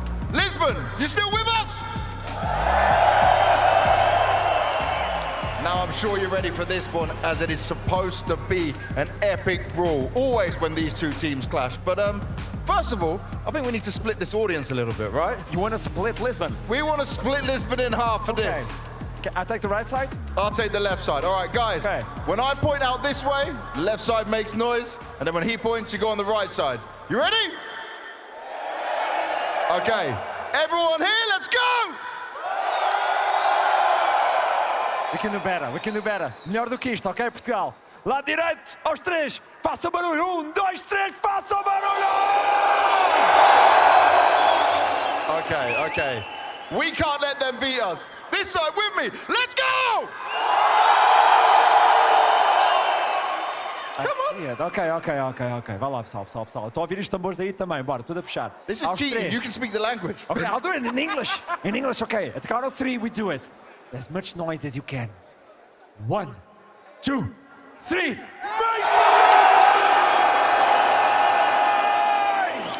All right, guys. I can't be beaten by him. Everyone from the top to the bottom, all on my side. Make some noise! Nem vou contar. Eu conto com vocês, ok? Lisboa, façam barulho!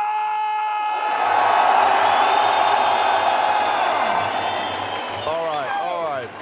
I'll accept defeat, but I still need to see which side the whole crowd is going for. So for everyone in the crowd, we got some NAVI fans in the house! That's pretty good. Okay, I'm scared now. I'm scared. Hey, you might lose on this one. Where's everybody from Spirit?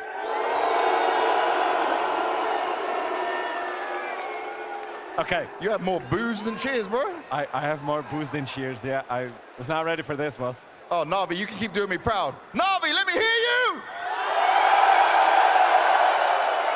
Come on, I gotta have at least 10. At least 10. Everybody for Spirit, just raise your hand. I wanna see it. Okay.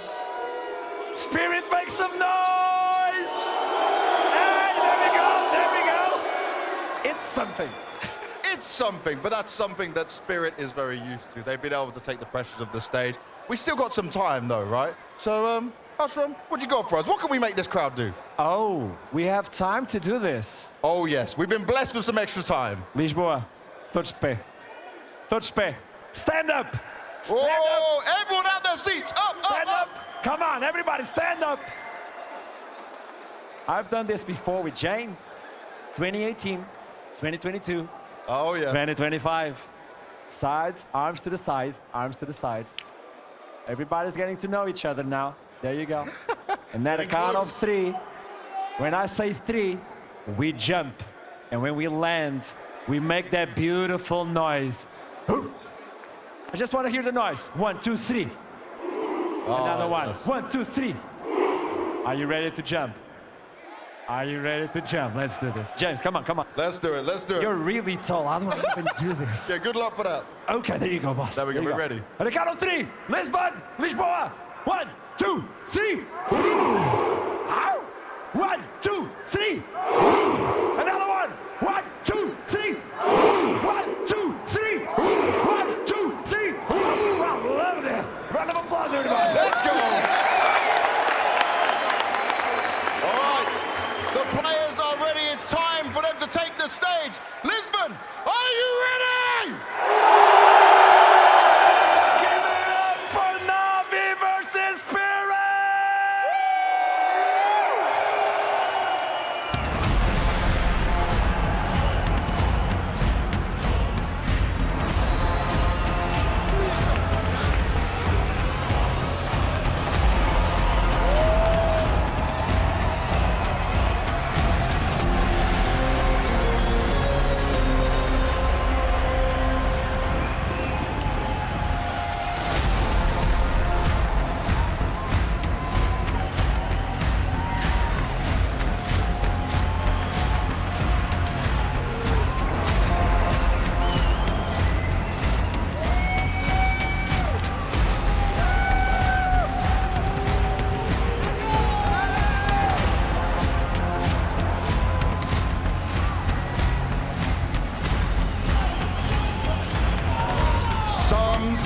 the kings of 2024 have fallen. But it's not about how far they fall, it's about how they rise back up, even against their toughest foes. This is NAVI!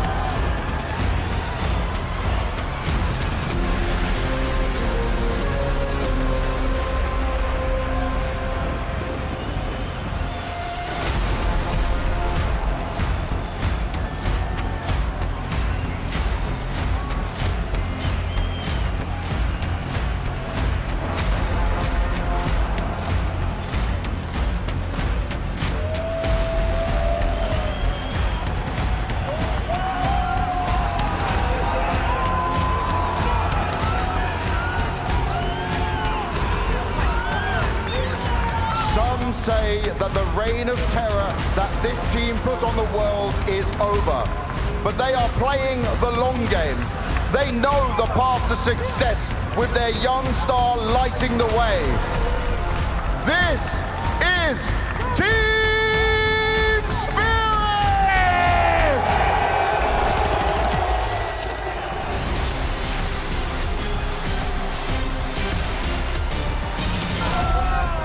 Spirit may be villains in the arena tonight, but Dong does not give a damn, and the results would say exactly why. 3 head-to-heads this year alone between Spirit and NAVI, but when it comes to the arena, Spirit, they have always had the edge.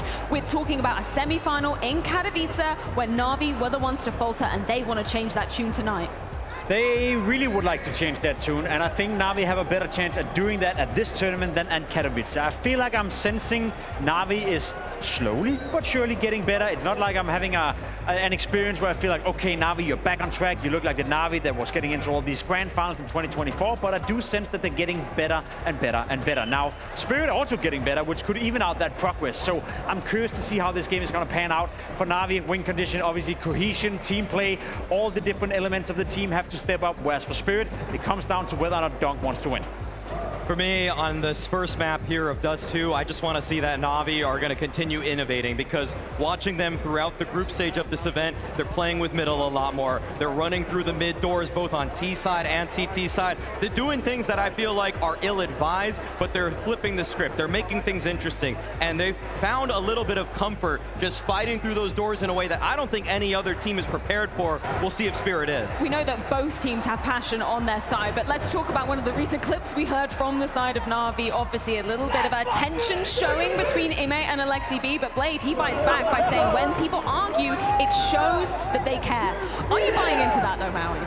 I feel like Blade just doesn't want to be a babysitter. So he's a candid guy, but he also wants to be he wants to be ignorant of the interpersonal drama that may be occurring within his team, because that's not really his job. He's a tactician. He's a leader of men. He could be a captain, but he's not a guy that's going to mend the bridges that are broken by the players between themselves, unfortunately. I'm going to be honest, I think it is an issue and has been an issue for NAVI, because we have comparison to make. In 2024, when they were winning, when they were doing well for themselves, we never saw them argue as much as we do now.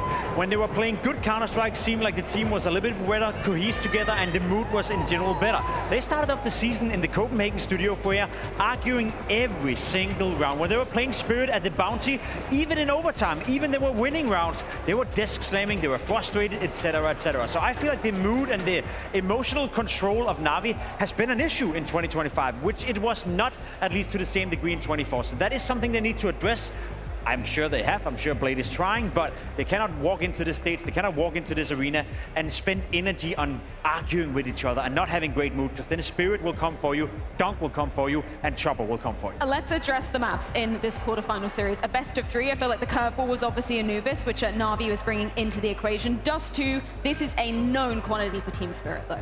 Of course, it's a map where there is so much efficacy in practically every play that Chopper wants to call, whether that's the cat swing, whether that's the mid to B, the late long takes. They have the entire arsenal of strategies at their disposal, and when Spirit are together, they are rarely missing trade frags. The individual firepower is regularly there, and even if they swing out with no flash at all, their shooters are going to sometimes just take out the offer from the opposing team, and it's exactly what Wonderful experienced at Katowice. So he has to be sharper here on this first one. I want to share some light on one of the soldiers of Team Spirit. One of the guys that goes a little bit under the radar, and the man on the screen right here, Magix. He had a rough showing. He had a very rough showing at Pro League. He said some not so nice things about himself after the game, and he was feeling visibly and I guess mentally as well a little bit out of it. So far here in Copenhagen in the group stage, he's been playing well, and especially with the first 2 maps we have coming up, just to place the anchor positions, place towards A-long, very vital in making sure that Navi is not getting too much space. You look towards Anubis as well on that A bomb side. We've seen him pull out the auto shotgun. We've seen him pull out moves that a player only with confidence would do. Magix playing well is also a massive win condition for Spirit. Well, we are ready to be getting our second quarter-final underway. It's Navi versus Team Spirit. Thank you so much, you guys. Great segment once again. So good to be back here in Portugal. Let's go. I know the crowd knows what they like, but when push comes to shove, we get in this match, it's going to be all about the good Counter-Strike, isn't it? Yeah, hopefully good Counter-Strike, because obviously this head-to-head a little bit skewed. This is a bit of a final boss for the Navi side, and if it's a matchup that in regular times is already so difficult for them, then Launders, I think one person who has found himself under the microscope for the wrong reasons is Bit. Bit enters this quarterfinal with his lowest LAN rating of his career. And that is not a Navi that I think could suddenly have this uptick in performance. But maybe the crowd's got something for them. Maybe Lisbon gets lucky with Navi. This quarterfinal, Spirit could have their hands full. But it feels like an awkward maybe. And the fact that we go to Dust 2, where we saw Eternal Fire, dare I say it, embarrass Not As Vincere just a few days ago before they packed their bags, booked their flights, and came on over to Lisbon. How much has changed? And now in the face of an even bigger beast. Sometimes it's hard to say. You know, when we think about this match, I think everybody has the same sentiment, and that's that we're normally used to seeing Spirit either take over or be kind of fragile. Navi right now feel like are being eroded a little bit, and it feels like almost internally. Dust 2 will be a good place to start to find out who's on point aim-wise. Bones rotten from the inside. It's a very bleak picture for Navi in that regard. And, you know, to be honest, I think the Death just nailed it on the head. Marisnik says, like, this isn't Blade's problem. He doesn't want to be this babysitter, this manager in these kinds of interpersonal workings. The tactician that I think is kind of singled out by the other side, right? I think Hallie loves going up against Blade, because if you're an aspiring tactician, then you want to get a head-to-head as you have over top this squad. We'll see if tactics make the difference, or whether it's headshots tonight. Donk's gonna go ahead and double down, clears out B-site on his own. Look who's mad. Yeah, right, and that's the thing. The real beast within Team Spirit, obviously Donk. Yeah, if we pick 2 players, you know, individually, especially here on Dust 2, it's gonna be Donk and Bit. And Bit is trying to overcome setting a record in the wrong way here at this event, and personally for himself, we know how much his headshots are important, right? It's not even as much, oh, these amazing moves and decisions that he takes. And he's obviously an incredibly smart player. But for Bit, it's got to be great aim.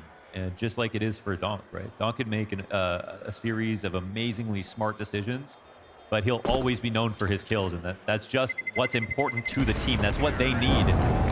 Blade talked about how you can't match up the players on Navi, the players on Vitality, and he said, and even a team like Spirit, who they understand quite well. And that just goes to show you that even if everyone is playing well, which is implied in that sentence, that it takes that and a little bit more from him as a tactician. So you at least have to start with the headshots. And we've seen the peaks of Navi. We know it's out there. We know it can come together. But the big question mark this evening is if it will in Lisbon. And they would have to do a total turnaround. This is a team that enters playoffs as a team with a negative HLTV rating. Not a single player currently holding a green rating on an individual level for Navi. That's the Copenhagen formula. Yeah, it is. It is. And, you know, and that's why we know that come playoffs, things can still go their way. That's the crazy parallel that we can draw to their biggest victory. They don't win trades, they win maps. Well, you know, they end those maps battered and bruised. Yeah. But a win is a win, you're right. Donk gives him a quick wallop upside the head in the pistol round, and then no quick engagements at the start of round 2. Yeah, the Copenhagen question was not, was it amazing? It was amazing. The question was it sustainable? Are we going to get more? Should we get our hopes up about this team? And then they got a lot better. So it's really tough to watch them recede now at a point where suddenly everybody can believe in them. And we hear it here, how popular Navi are with this crowd here in Lisbon. Oh, it's the effect of winning a major. We saw that happen all around the world after that one event. Everybody starts to ride the hype train. Here goes the easy first 2 and the third one right with it. So perfectly pinching into the B site to make the most of it. You're using the better weapons, and you can see the effect of the lesser weapons. You've got Shiro, Magic, Zontix, all 35 health or less. And so Spirit clearly making contact versus some threats, but stepping right past them as if it's nothing. I think that's the plan for Spirit this evening, as they have in both of the previous semifinals in 2025 already. Spirit want to simply walk all over Navi this evening. Nobody came into this analyst desk, nor this matchup, you know, online discussing how, oh, you know, what is the weakness of Spirit at the moment? It's all putting a magnifying glass on Navi and whether they are going to crumble in front of our eyes again. Yeah, I mean, Navi actually showed a lot of mental resilience in their match versus the Mongols at this event. So it's weird because they both impressed and disappointed in the last week. And so you just don't know which one you're going to get today. That's the question. I just like to say it also, this mid-B they do, that like we see Mongols doing a lot with the Freiburg drop involved. That's becoming more standard here on New Dust 2. But it's crazy. I will always call it the Freiburg drop. He's been doing that. He did that in 2013. You know, it's a strat that's 12 years old. And it seems to be even more, it's having a renaissance right now. Yeah, I mean, in CS2. Used to work versus plumbers and now works against some of the best. By plumbers, you mean Flusha? Yeah. Yeah. Age old and Sponge. And Sponge, right. Utilities from the top of middle, wonderful. Looking with that scout to try to get crazy. We saw the best scout shot of the event, hands down Modesty, versus the Mongols to make it to playoffs. Headshot, wall bang, through a smoke, no scope. Yes, sir. A moment of glory. Wonderful hits the deck here. Scout very quickly changes hands. Small silver lining, I suppose, for JL, in that he can reposition it towards top ramp. Alexi B is going to let him take contact, but it looks like 2 players have already gotten so far out, things get a little awkward. The pistol's going to prevail, though. Double kill out from Alexi. Work it. $300 for that bad boy. Damn well worth it. It's going to scare off the bomb, though. And it's an easy sprint for Zontix to go clear out that B bomb site. Hey, So those are actually guns within range, so actually very impactful kills. They weren't just kills in the B site. They go and get those upgrades. So nicely done here from Spirit. Don't know if there'll be any more action this round. A couple bits of utility saved here for Navi. And, well, Spirit, they show up on Dust 2. It's obviously a map they were likely to pick, but it's a map that is so aim-heavy. They want to come in and show that their right players are playing well. That's happening. We have Donk and Shiro already getting the lion's share of the frags. And for Navi, it's the same thing, except kills aren't there just yet. The next rifle round, the first one, will be the real test. That's another thing that hasn't changed in 2013. It hasn't gotten more complicated. Yeah, but they added a box. They actually just made it easier. Switched over some doors. Yeah. You have to go through all the changes, flip the mid doors. That was a meta change. Flip the doors on B site. That was a meta change. Added a boost so you can boost yourself on Cat. Lowered suicide rooftop. Lowered suicide rooftop. Allowed yourself to plant on the opposite side of default on A site. All these changes have moved us in the right direction. Sure. None of them have actually made it harder. They made it easier to leave sites. They made it easier to make up for mistakes. They made it more action-packed. Last I checked, man, evolution takes a while. Last I checked, we're not going anywhere. No. Dust 2 forever. First gun round comes out for Navi, so Let's see what they can do with more than just a P250, shall we? Get that op on Wonderful, who you earlier today were saying that he has been kind of impressing you more so as of late. Yeah, his numbers are, you know, not as high as some of the other top oppers, but I don't think that tells the whole story, especially for Navi players. And I think he's definitely been improving in my opinion. But there was the... It's not as if he's got exceptional scores just yet. And it's also interesting how in this version of Dust 2 with the drop suicide wall that there's a lot of mid action in the beginning of the round. So many duels are taken by both the CT and T oppers, just as they always have been. It was first assumed that this was just going to fall out of favor. You wouldn't catch anyone crossing. People just learned how to get faster.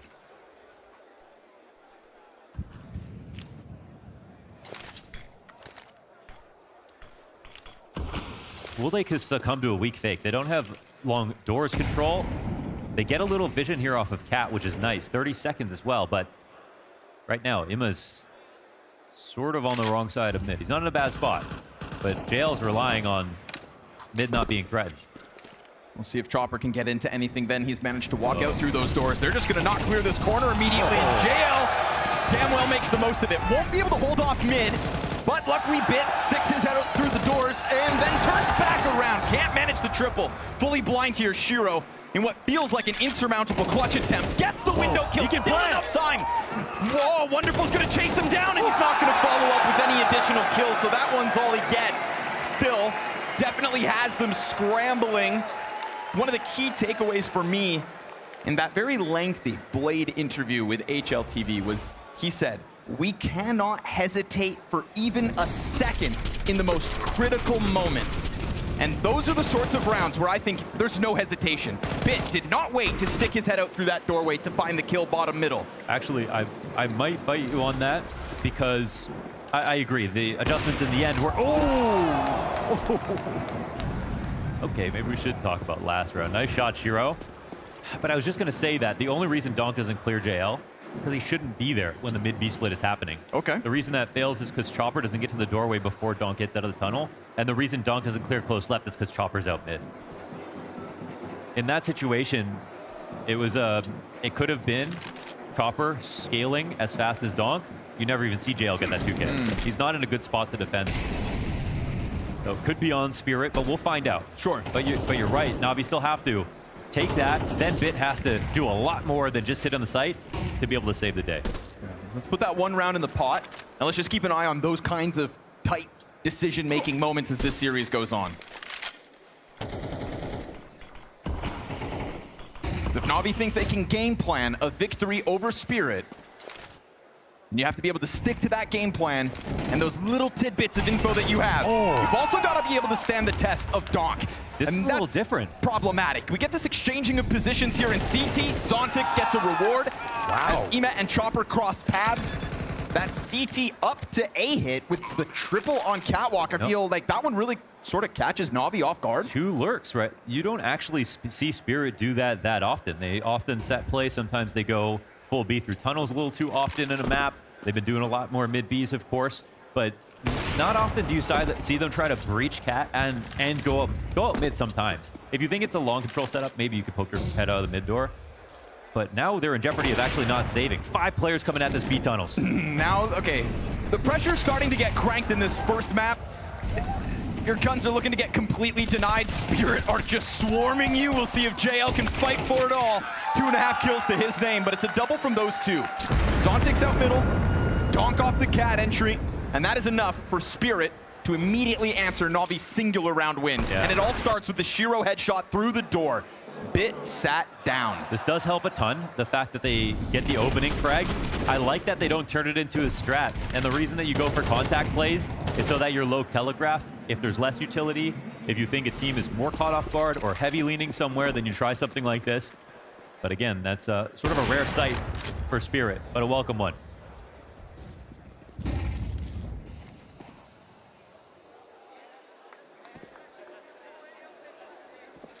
Oh, what happened there? Just hanging out, man. So Magic's farts. Little long sesh. Mid door smoked out. And we get Ema and Alexi pressing into it. Could all boil down to this bit MP9. We've seen a lot of door play. Again, highlighted. These old mid to Bs. Ooh, all hey, good. Boys. Hey, nades this round don't count. Come on. And the MP9 strikes as they climb up. Bomb gets dropped in the center of that smoke because of it. Gonna waste no time there. Zontix knows it's important to collect it. Will do so as Donk tries to seize the moment inside of the A site. There's a USP. A push through the smoke gets caught. Just a bit of vision, all that Zontix needs to best bid. And we get Donk very quickly carving a path forward to the A site, right? This is like that emergency protocol. Don't let things go from bad to worse. Sure, you lose your leader in middle, and Ema ends up winning a nice 5-7 duel down long, but now that USP gets killed up close. You've got Shiro, your classic closer for Team Spirit here inside site with teammates to work with. And it's always a good day when Donk is off to a 7-3 start, Shiro 7-1, and when the question comes back to Team Spirit as to who is number 3, well, it's Zontix so far tonight. Couple multi-frags in these last 2 rounds. Ema also gonna put multiple frags forward, but still cut out, and the conversions continue to be clean here for Team Spirit. I love seeing Donk whiff, man. Just makes him more relatable. Gotta give the others a chance.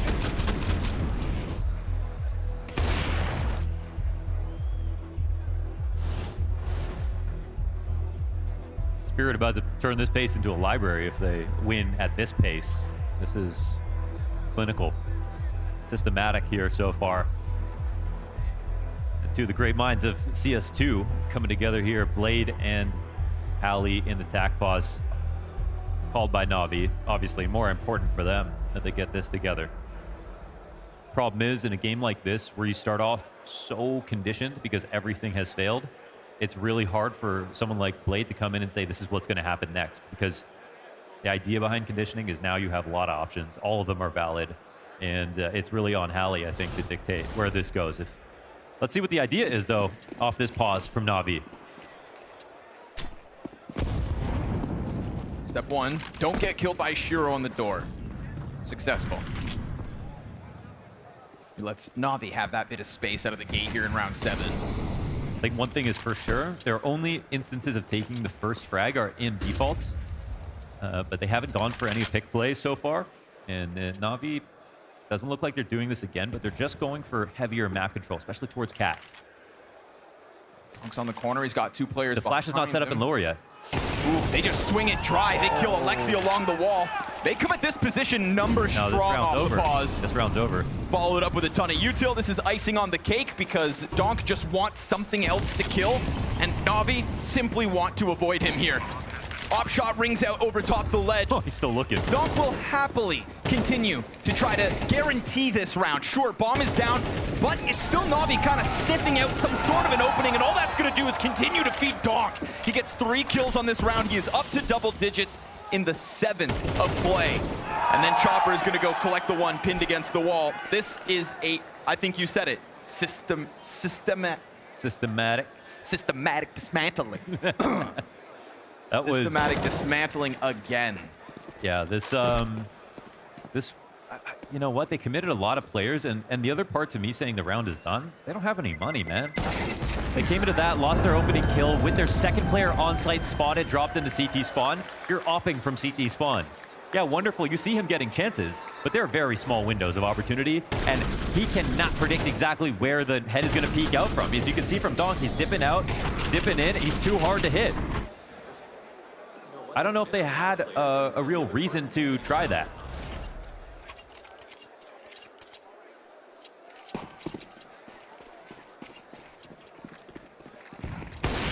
Dust 2 has been quite a roller coaster for Navi at this event specifically. We saw them play it versus the Mongols and smash them.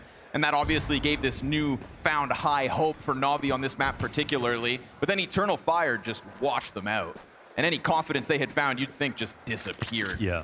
From one map to the next. Navi looking hot and cold. And then that's why this pick from Spirit makes me wonder, well, what did they see? And what can Navi replicate? Will they be able to tap back into the promise that took down Mongols? At the moment, it's more of what Eternal Fire had to offer. Apart from Vitality right now, a lot of the, older big dog orgs are having some trouble at the moment. And that's why the class of 2025 in Eternal Fire and the Mongols are stepping forward as they are. You know, if you had to ask people to list the top 5 teams in Counter-Strike at the moment, it's crazy that there's room for teams like Eternal Fire and Mongols, and not just one, but both. Here's Evan B. Stomped on by Chopper, floats his way down into the spawn. This FAMAS is going to have to be everything for Navi, and it starts off nicely. All right. Well done by Bit to get those 2. Shiro, ton of damage. Hit low. And EMAT 5-7 barrel to the back of Zontic's head. They've gone ahead to swarm Spirit. Oh, they can go CT. Desert Eagle also looming, and the pistols start to connect quite nicely. Chopper, Mac 10, all he's got, and it looks like he's gonna fall out for the USP out of nowhere off of a double kill from Bits. FAMAS in a 4v5, no less. Falling. If you're Spirit, you've already got Chopper falling down into spawn. He gets the opening kill. That round felt so par for the course, just like the 6 rounds you've already won, and then Bit turns it on its head, and this kill, I think, critical as well, because then you see those mid guys scramble. I mean, it would have been wonderful holding 2 players down if JL doesn't catch him going back, but this is all about Bit, man. First of all, he does it with a FAMAS. Extra credit for that. It's the saved FAMAS from last round. Everyone else on his team committed to that retake. We could have had even better guns for this attempt. So the mid B fails because it's called an anti-eco mid B, as they've done to the B site. Not expecting the good gun to be there. Maybe expecting Navi to try something completely different, or rightfully not being that scared of a FAMAS. Guess you have to be when it's Bit. Nice to see him at the top of the board. Still Navi trailing 2-6, obviously. It was kind of sad to hear that and then look at the board. Yeah. He's at the top. The Ben's still negative. But I think just for him on an individual level, just better to see him there than where he's been all event long. Yeah. The Copenhagen portion of this event was not kind to him.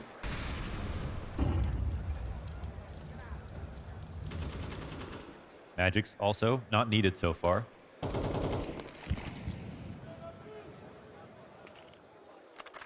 See when it becomes his time to shine, but yeah, you're right, still 0 kills.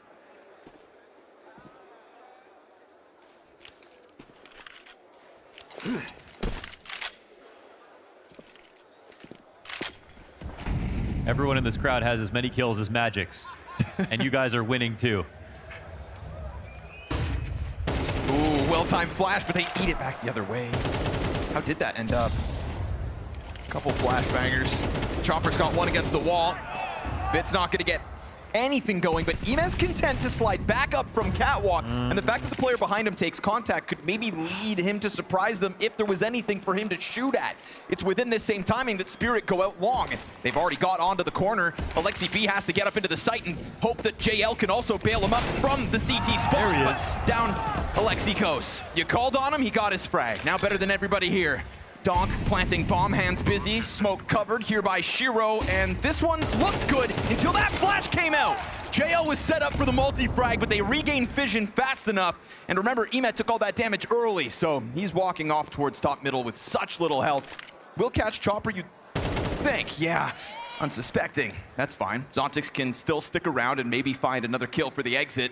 What this is Spirit's 7th round. He won't peek this. I guess they must have exchanged glances at some point. But yeah, Spirit, go ahead, take this one too.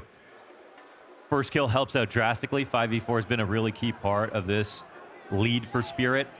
7 opening kills. Yes, 7 opening kills. And Magix gets his first frag on this round to make it go from raining to pouring.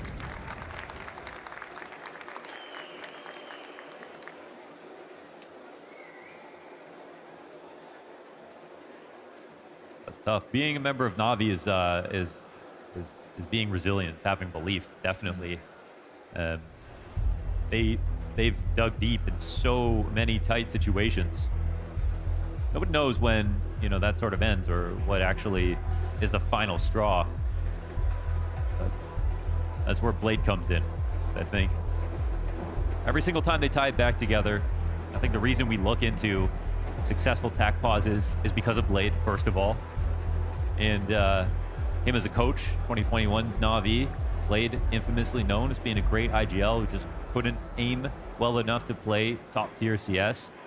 And he did. I mean, he did for a long time. He really tried, though. And then to do it with this international Navi lineup is a feat. Yes. How many coaches could do that? Also, to go out and pick up Alexi B after so many other teams have kind of written him off. Yeah. Failing upwards. How many chances is he going to get? Blade saw something. And that's why we all respect his eye for Counter-Strike. Piece this team together.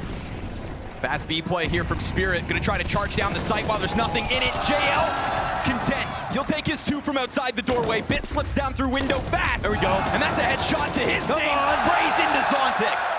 You want the fight, you get it. Navi happy to hold. It has been one-off round wins this entire half, but that is a 3rd secured. That's what Spirit want to do, man. Off that Halley tack. 100 word per minute Halley tack. Rush B. It's that curled upper lip.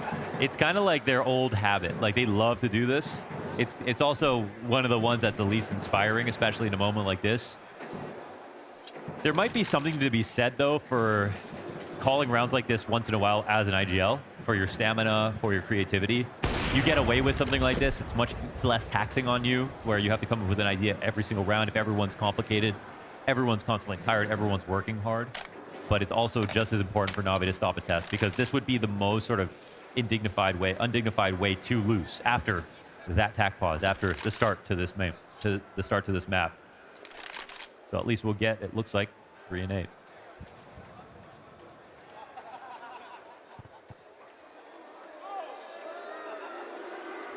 So regular Ronaldo over here.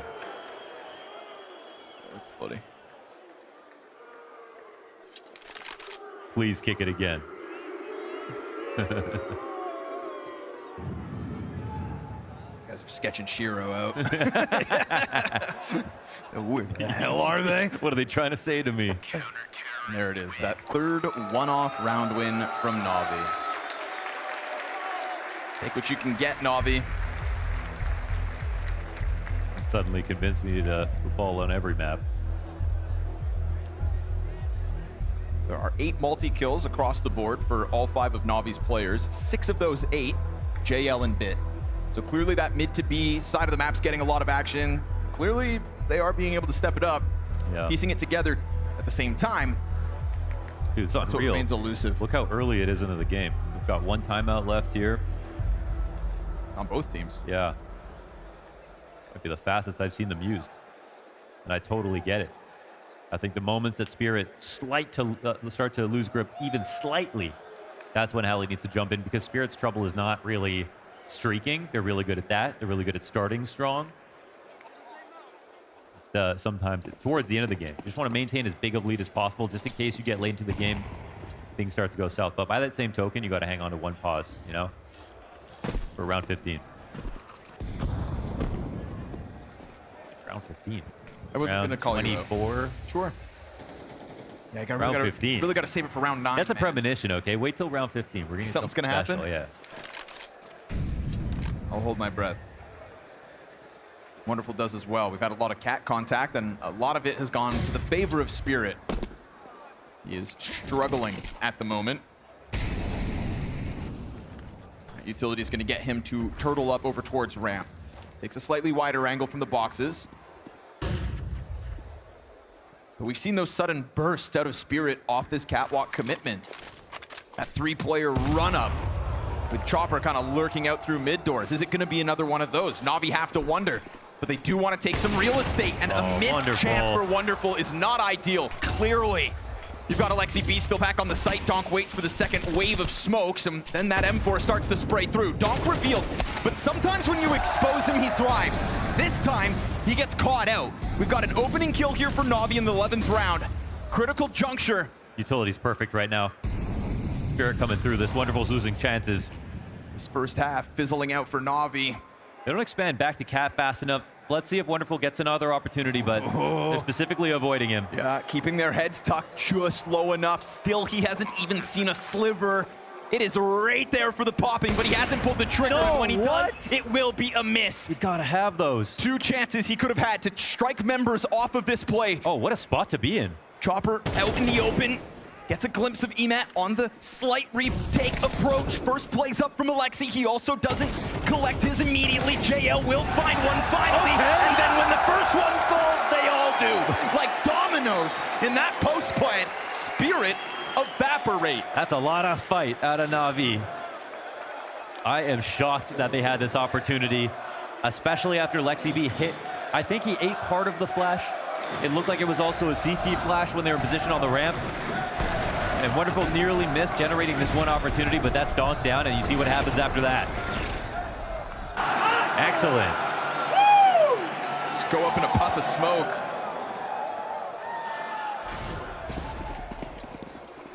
After a start like this, 5-7 is a victory if they can get it. Navi look like they want to fight.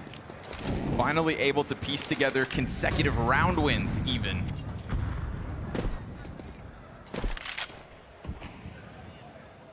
Spirit on a lesser buy, and the only round like this where the lesser weapons win is that double kill from Bits Famas. So Navi leading in the low buy department, 1-0. We'll see if Spirit can tie that up. Head on over to the defense, double the round count. That's what's on the line.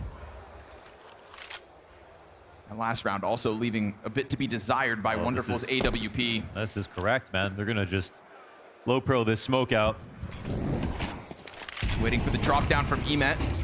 Oh, he's late. The flash. They're swarming. They're swarming. They're already up in the door. Luckily, the smoke will cover the guy towards tunnels. Donk's got him softened up. The back's return. Oh, and Donk snaps back to finish both meals. He had that player in the corner, Bits so low.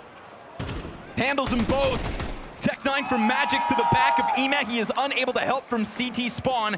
And so a 4 versus 2 post plant here from Spirit. Lesser weapons on the brink of a round win. Full kit of utility here for Wonderful. Last round of the half, make it happen. Alexi B, slow on the approach. Shiro seems so certain that he's coming in. Could have been heard earlier. It's a great spot to stand. And then he's able to go add himself to the actual site defense. Wonderful gonna try to fluster the player back car.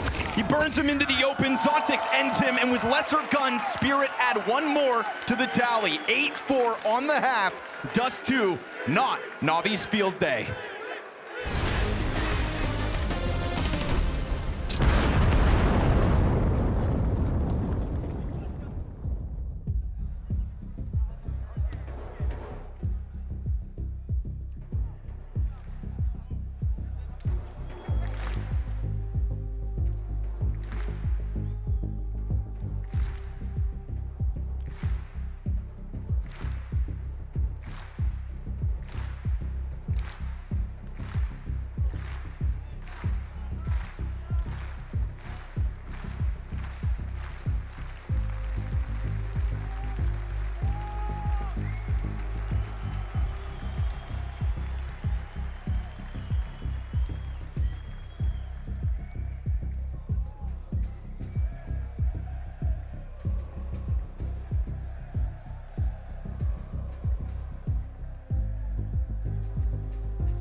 And so here we sit, 8-4, comfortable first half for Team Spirit. Navi, a couple rounds for the road. And very few timeouts left for this second half because, Mohan, this first map of our second quarterfinal has truly been a game of chess. It has been 100%. We saw the adjustments. We saw both coaches burn through the tack pauses in that first half. Now here we are. And maybe that favors Spirit more. I mean, the fact is Navi have a whole T side to come back onto. But for Spirit, I don't think it's about getting a lead. It's about closing. Well, if all they want's the close, then a pistol round would certainly help in that endeavor.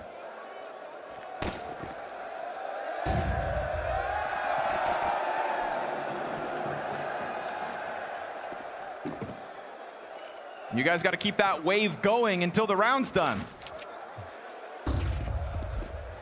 Flashback to Cluj. Doc. No way he gets another, right? I don't think so, man. 25 bullets deep. Control. But then we do get this kind of follow forward. Oh, they come Here's through? Chopper. No, the bomb. Hold on. Bit, you have that. 3 kills given over to Chopper. They're trying to jump through smoke. Headless chickens on an attempt to hit that A site. That became a 2v2 for a second, and you know, the commitment there for Bit, you have to wonder if that made sense. He couldn't see anything. Why were they so adamant? It's very possible Bit just trades out Chopper. He has a full bullet of a chance, but he also has a teammate. Wonderful could do it. Now he confirms they're both there, both with their gaze on that bomb, trying to hold them into this exact angle. Second player pops up. That's a good headshot. Still, though, Zontic stands. Chopper a bit further back. Gonna try to take up the engagement. Gun's getting low. Jumping shot? No. He'll try to still clear top ramp. He can't manage. And Spirit are gonna win off the pistol. Shiro says, where's the love? Magics can barely believe it. How did Chopper hold off on elbow? I do think, you know, there's a high trade potential for Bit to come out through this smoke, but Bit also kind of jumps around on the box. Once he waited, yeah. Once he waited, he didn't have the opportunity. I agree, 100%. Watch the second pathing. But like, see how he tries to get through? Yeah. It's just that I think he thinks he's closer to the end of it than he is. Trying to make it awkward Very instead. awkward, man. When you have that bomb, you got to be a little extra cautious either way. Without that, this one might become an insurmountable task. Also wonderful, looked like he was gearing up a clutch, you know, but it's not been a great half and then failing the clutch. It's missing some shots in the first half and also not getting the clutch.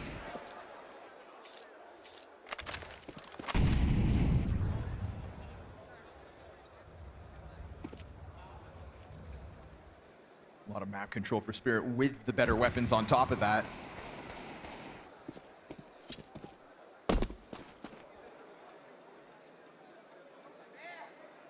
CTs are very active in this spot, and the Ts are ready to meet him at the pass. Feels like blood in the water kind of situation here for Donk. He lets them get ever closer.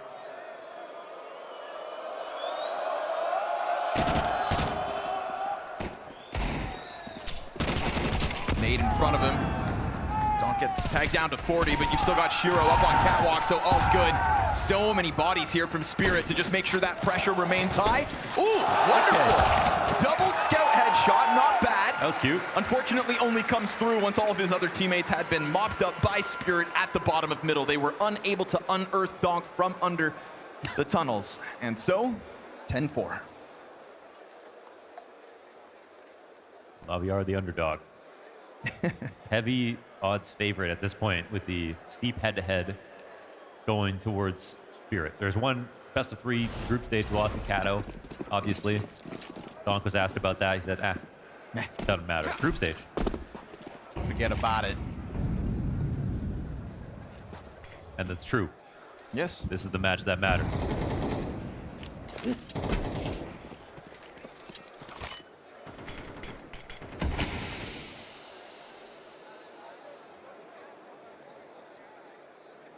Such a satisfying smoke. Yeah.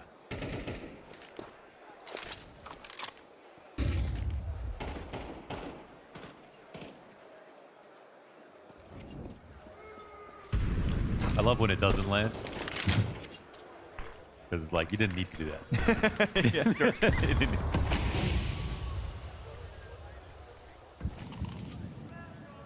Well, this is Good staging, I think, for the round that Navi are looking for. Still not putting the bomb in their hands. Like, I always talk about it, but Spirit's way of holding A, I'm a huge fan of. I think it's clear now after a bunch of games that they don't play pit that often. And, well, the site setup only gets more curdled. They're going to be squeezing for mid. Good timing on the peak here. Wonderful, but he doesn't get the kill, man. He just died to an MP9 from 500 meters away. Yep. Luckily, it's a cleanup towards top middle. Zontix sees contact. His help is late. Oof. And Imez quick. That'll help. Navi able to get one player into the site, and that player could damn well catch Donk off guard. It will. He senses the other two still over towards the car, but JL's positioning is what will make that difference. Bit making contact over from the long cross, and Navi will have some fight left in them. Good.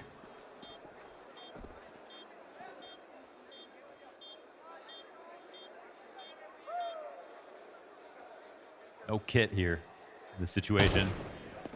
Round looked real bleak when Wonderful gets turned on, but that's the beauty of Dust 2 and the B site. Man, that was actually a real smooth transition from that mid setup.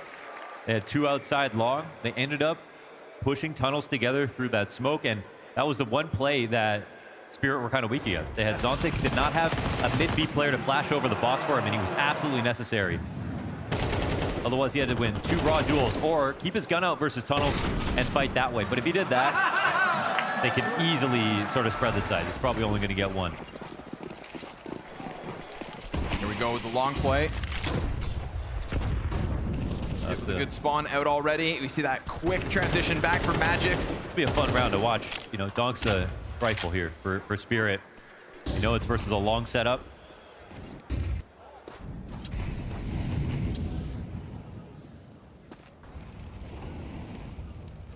It's not every day you see Donk get caught off guard by somebody playing faster. Yeah, you know, right he's always under the really got window. his finger on that pulse. I think that's why JL celebrates the kill afterwards. Let's see if Shiro, Scout can stop them. Like you said, you've got this Donk rifle in play. Scout makes it even more interesting, but on the fallback, Magic's P250 burned forward. No. Doesn't get his, but they are scrambling. Magic's no way! A second off of just the sidearm, and when Navi finally felt good, they get swept under the rug. It's a triple pistol from Magix. They called that last round a rounding error. No problem for Spirit here. Opening shot from Shiro is unbelievably impactful. First guy coming up on a 5-man long hold. Your odds are very slim. You're working on very fine margins on a 5-hit up the A site, but the idea is you're going up against worse guns. You're likely to win the first duel. You're likely to win the second. They kept that space with every player. They lost a single guy? One. Man. Not even. Not one player died. Wow, Magix got his first kill. They won the round off that as another opening. Then he gets 2 P250 kills. 3. Massive impact. That was 3. Massive impact in this game. He has more kills in that last round with a P250 than the entire game. But the critical moments, like look now, we've got... Magix is what he does. A critical turning point in this one, you know, major grand finals maybe. Nothing else though. He doesn't always answer your calls, but when you need him most, he's on your doorstep. As our Spirit, the doorstep of victory here in Dust 2. Navi made to look like fools in this opening map. No way. This one has been turned upside down. And that top-heavy star player formula that Team Spirit bring to the table, the clash of styles between these two teams, yet again, is reigning supreme in the opening map of this one. This interaction is about to be interesting because Imma and Shiro are both staring at each other through the smoke. Oh, that's spotted. Great moment for Donk. And they're changing up into Kappa. Look at this set. How are you supposed to figure out the setup? I don't think you do. What's left of Navi is going to come running up, still just scouring, looking for anything. You'd think Goose first, then the swing off box, and they might not get anything at all. My goodness. 2 back-to-back sweeps of Navi. puts Spirit on 12. Please tell me how you're supposed to figure that out. You lose one player mid-B. You think you rock the A setup at least a little bit for that death. Instead, they're playing default and goose versus your cat play. Who's even playing default these days? What a nightmare. What an absolute nightmare here for NAVI.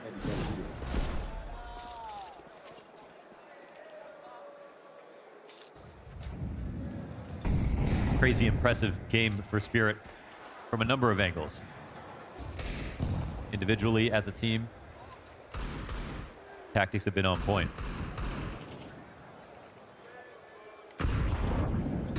Rock solid first map between Donk and Shiro, going back and forth for who has the most kills. I mean, that's the NAVI nightmare. Oh, that's about as good as that nade can get. Now I know how to nade Hummer from there.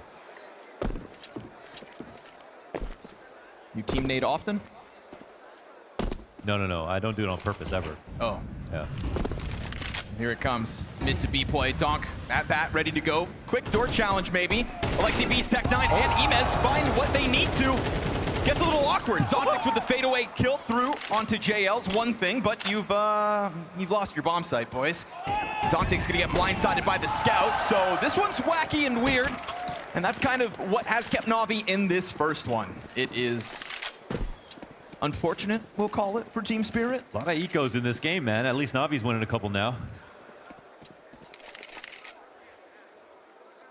Yeah, I wouldn't say there was like any issue with who was playing where per se. So the only thing is Donk. The only thing I saw is Donk could have taken a deeper swing on window, but the specific angle he's holding is really solid if they scale on the outside, which is really normal. So I don't think he anticipated them to get up to the door that quickly. And that's where Alexi ends up getting first blood in the round. Peeks his head through the doors, pops open the B site. NAVI still half the round count of Spirit, but one foot in front of the next. Also, it was probably just really smart scaling, right? Sick shot. In this position though, Chopper's gonna be watching the tunnels. Should be a good the door. It should be a good shot for him. Oh, that's a great shirt. Tech 9 Rush B, baby. Topical. Very topical. It is the cleanest of Tech 9 opening kills. Because the way Donk was holding that, it's because everyone goes as wide as possible on the door in the beginning as you go up mid.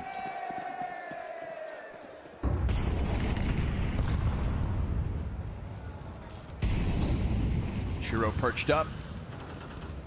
And Alexi making quick work of the mid play, but into Xbox he'll go. Gotta be careful. We've already seen some Spirit moves into tunnels. This time, nothing. NAVI know it.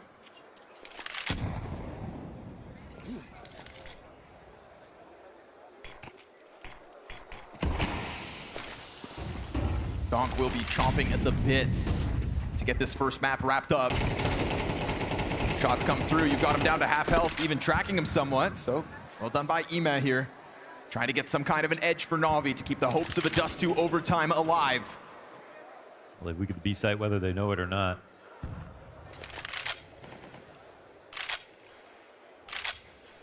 Feels more like a fever dream than anything possible, but last round was sudden. And they did it with less. Shiro on the plate. Looks like Chopper's gonna get flashed into it. No, not yet. Getting late into the round now. Yeah. Oh, he just tries to peek behind fire. Saw him drop down. Luckily the NAVI player. Okay. Chopper just the one. Emez able to get the trade. Then fast entry. Third piece of this defense, though, will be uncontested from long. And because of that, Shiro keeps his head down, but he misses too. Wonderful, not the only one. Which means that A site gets rocked. A double entry out from Ema. Man, there was that one shot on the side of default that Wonderful didn't hit, and then that one, I'm like, they both look so good. But as you say that, that's what keeps us out of a 2v2. He probably would have got traded out of there, at the very least. And now it's just for kills and saving guns here for Spirit. NAVI slowly but surely. It's the NAVI way. It is. Lose more rounds, then win more rounds, and somehow win the map. Somehow make playoffs.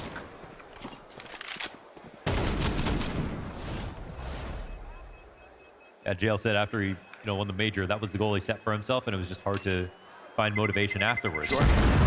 some people hated him, and for that, that's just because they don't watch enough sports. Everybody has their own motivations.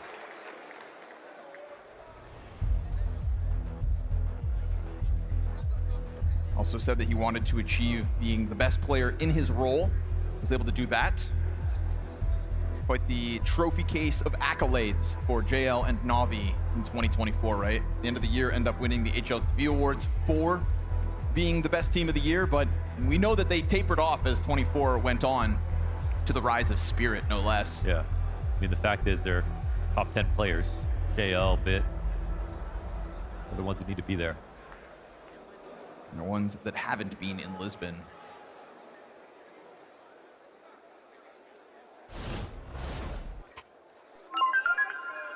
This fucking round. That's what we fucking need. Some fucking balls.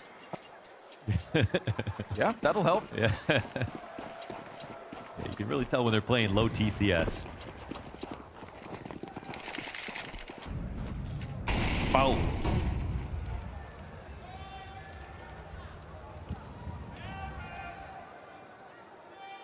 See if Donk gives this one away.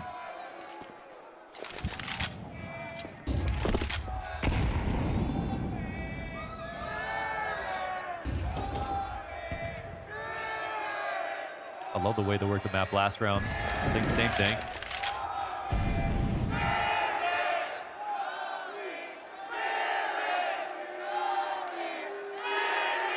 Navi and Spirit, chance going back and forth in the venue. Yep. If only the Counter-Strike was this back and forth. This round would change that. I think we'd start believing a little bit. Finally being pieced together. Something that was so elusive for Navi in the first half was consecutive round wins. Man. He got spotted, didn't he? Yo, what an approach. I can't believe he walked in like that. Full vision. Nowadays, I can believe anything Donk does. Barrel to the head for JL. Comfortable looking 5 versus 3. They'd be good at sourcing other options at the same time they lose frags.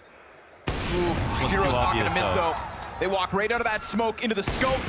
He finds the leg shot onto Bit as well, and just when Navi started to feel like they had some kind of momentum going, we get this Donk flank turned around. Wonderful drops. His shot finally. If he lands that one, then maybe Bit could be the hero to keep them in map 1. 6 health to work with, gets the first, but nothing more after the fact. Team Spirit will indeed sweep away Navi on their own map pick. Dust 2 has been a pain point for the Navi squad in their run to Lisbon. And in this quarterfinals, there will be no difference. They've got to turn it around in the next one, or this lopsided head-to-head just keeps avalanching Spirit's way. A strong start for Spirit on their own home ground. They once again pick into Dust 2 and look even more comfortable than last time around at IEM Katowice. And when you've got both Donk and Shiro firing on all cylinders, Jacob, you're in for a bad time if you're Navi. You are in for a bad time. That was a very strong showing from Team Spirit. As you said, Shiro off to a good start, Donk off to a good start. I think the calling, the way they were set up as a team were looking good as well. And then Navi, I mean, there were moments in the game where you saw a little bit of fight back, so to speak, but if anything, you know, at best cosmetic. I think Spirit showcased right here that they were by far the better team on Dust 2. Navi just did not have the synergy that they are so known to. The lack of tradable deaths that they experience at the hands of the Spirit players. If you're losing the firepower war on a one-on-one basis, you need to swarm them with numbers. But we consistently saw Navi players just going out for individual peaks. Nothing can really be done about that if they lose that initial duel, and then Spirit just snowball off of that. Yeah, we'll touch upon some of the individuals a bit more in depth in a moment, but let's dive into some specific rounds. At the tail end of that first half, what is the story of round number 12? Well, it's not capitalizing of your opportunities. I think you're right when you're saying, individually speaking, Navi was not showing up. They were not good at trading, but they had moments in the game where they were supposed to win rounds. Again, they won round 11. Leading into this one, you see Chopper down to a Deagle, you see Tech9's coming in. They're giving an awful lot of space away. Bit is getting surprised. JL misses the second kill on Donk, and I hope we get to see it. And there we go. From Donk's point of view, look how crisp that spray transfer is. The level he's playing at, it's crazy. But that's the issue. If you're JL, you're in that position, you don't finish off Donk, Donk finishes off you. I mean, what did he waste in that spray transfer? 3 bullets at most? I mean, that's just so crazy. And yeah, no chance for Navi to get back into that one. I mean, that was an opportunity, but they just couldn't capitalize. Yeah, no, definitely true. I'd be curious to see rather the head-to-head versus Donk and JL in this one in particular. I feel like every time Donk just had JL's that would hurt. It Freya. was rough. Why do you want to see that? I just love pain. I'm just like Jacob Pintwinning here. Let's dive into round number 16, because this was an opportunity that maybe if Navi had seized it, could have been a realistic, flick and switching in their favor, right? It could have, it was a great opportunity for them to fight their way back into the game, but I think realistically speaking, again, you're setting yourself up, you're playing fast-paced Counter-Strike, you see all the aggressiveness coming out. Shiro, not afraid of taking a duel, beautifully done with the scout, and at this point, it's just slowly, but surely falling apart. Spirit are positioned well, look at the minimap. Look at how many players in such a small area of the map. It's bound to go wrong for Navi. And I like how they're trying to change up the pace a little bit, Maui, but the execution, the synergy you were talking about, it's being showcased right here. I mean, there were so many flashes there. I feel like Navi might have even flashed themselves at one point throughout all of that. At least I saw one of the red lines darting over their own heads. And I don't... Magic's springing into action in that fashion. I mean, that's the X factor of some of the players. You don't really expect anybody but Donk and Shiro to pop up like that. So for Magic to have a round for himself, didn't really have the best map overall, but a hugely impactful moment for him. And for Navi in that one, again, kind of the spacing, like Ima's out so wide there, while nobody else can really swing out off of that kind of contact. Usually you have a guy in the back line that's just like able to oversee it, like Wonderful would be on long plat or something. But no, they just kind of are all peeking one by one there. I feel like I'm running a bit of a copy-paste segment here, but why not run some Donk highlights? I feel like we do it every damn series, but he really showed up today, and he was a difference maker, obviously. I mean, Donk was just so untouchable throughout the majority of this. I feel like the thing is with Donk is that in these kind of gunfights, sometimes he's actually taking too much of a bite out of Navi. There were times when he swung out long, actually, and did get punished eventually, but it's usually after he kills 2 people. So we're going to forgive him for all of those moments, and for all the people that are saying, like, oh, like, he's not a complete player. It's like, dude, what do you want? He's getting 2. Maybe he doesn't get the 3rd, but Spirit are winning the round regardless. He is more than doing his job. I don't give a damn. Find one player in the world who wouldn't swing out if you had that ability Donk is showcasing every single time.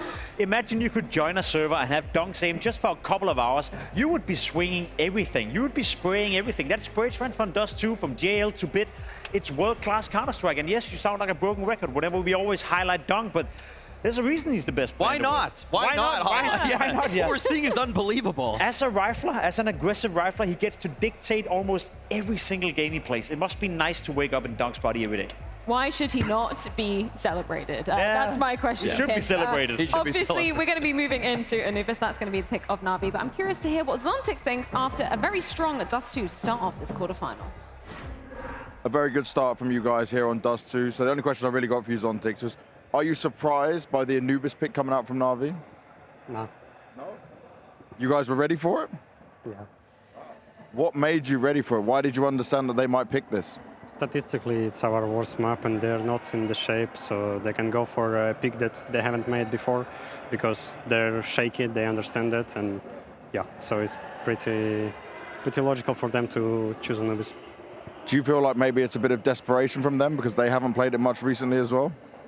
Not like desperation. I think just understanding that they're not ready to pick something different, because if you open the maps, it's like, what should Navi pick? I'm not sure. And that's why they pick Anubis, and we were waiting for a train or Anubis from them. So yeah. So you guys are prepared for it and ready to seal this out 2-0? Yeah, they haven't played for like half a year. They have just one map on Anubis, so they can show a lot of new things that we don't know. So it is going to be interesting. It depends on how he'll perform and how they will perform, obviously. Okay, so Zontic's giving some logic to maybe the curveball pick of Navi, bringing it in for that second map. But let's wrap up the proceedings on Dust 2, because sure, okay, Donk, an absolute force to be reckoned with. He basically always is. But when you've also got this man on the left side of your screen, Shiro, showing up so consistently, this was the conversation we were having before we dove into this series. Who is going to be there to help Donk bail him out? If he does so need to, he didn't need it in this map, but I think that's another reason why it was such a dominant victory. And Shiro is just so incredibly accurate. Every time I feel like someone appears on his crosshair when he's holding the AWP, it's almost a rare sight to see him miss. Whereas Wonderful, one of the best operators in the world. Like, let's not mistake that. But not many people are picking people on the cross with the efficiency and consistency that Shiro. I feel like honestly, Pimp, the only people I see go for that shot and hit it in pro games regularly, Shiro, ZywOo, and even just sometimes m0NESY. Not even as much as Shiro in my eyes. No, I agree with you. I think Shiro had a fantastic showing, and he's quietly having a fantastic tournament. I think he came into this game with a 127 rating. Obviously, that's going to be significantly higher after a very strong showing right here. So, as we spoke about it, you know, you have Donk showing up pretty much every single game. You now have Shiro having a MVP-worthy candidate tournament as well. So the raw firepower within Spirit is up at an all-time high. And I will also argue that Chopper, the way he's been calling, the way he's been putting himself in the game as well, creating so much space for everyone around to flourish, there's a lot of positive to be said about Spirit right now. Yeah, just one last bit about the calling for Spirit on this one. I think that was also the kicker to having a Donk and Shiro that were informed. The fact that they're doing drop strats off of the catwalk to do a mid to B split, not many teams are pulling those off effectively, but Chopper was, I think, twice in CT spawn, just cutting off rotations. Even if he dies, it slows down Navi so much and allows everybody else to take all that space. And just another reason why the first map of this series was so damn dominant for the side of Team Spirit. But I'm curious to see what Navi has been cooking coming into this second map. A little bit of a curveball. Apparently Zontix expected it, but I'm not sure we did up here on the desk. We're going to be diving into Anubis after this short break.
Donk not only looking to outrun Navi in this series, but he looks like he's trying to outrun our Steadicam operator as well.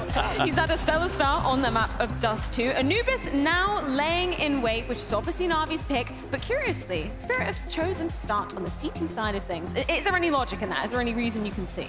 In a macro sense, I would say no, but I will say Donk's got to be the best E-Box player in the world. So if you're going to let him just try to dictate so much of what's going on across the map, you have the man for the job. Other than that, I feel like you should be picking T-side more times than not. Yeah, I would agree with that sentiment. Yeah. I think Spirit have pulled it off a couple of times in this tournament already, where they decide to go to the CT side. And so far, they've been doing just fine on Anubis, so I think they're comfortable in doing so. How are you viewing the overall pick for Na'Vi in this? Is it more of a strength for them? Is it more of an attempt to punish Spirit? Is that even true in the essence that we're saying that? It's purely a surprise.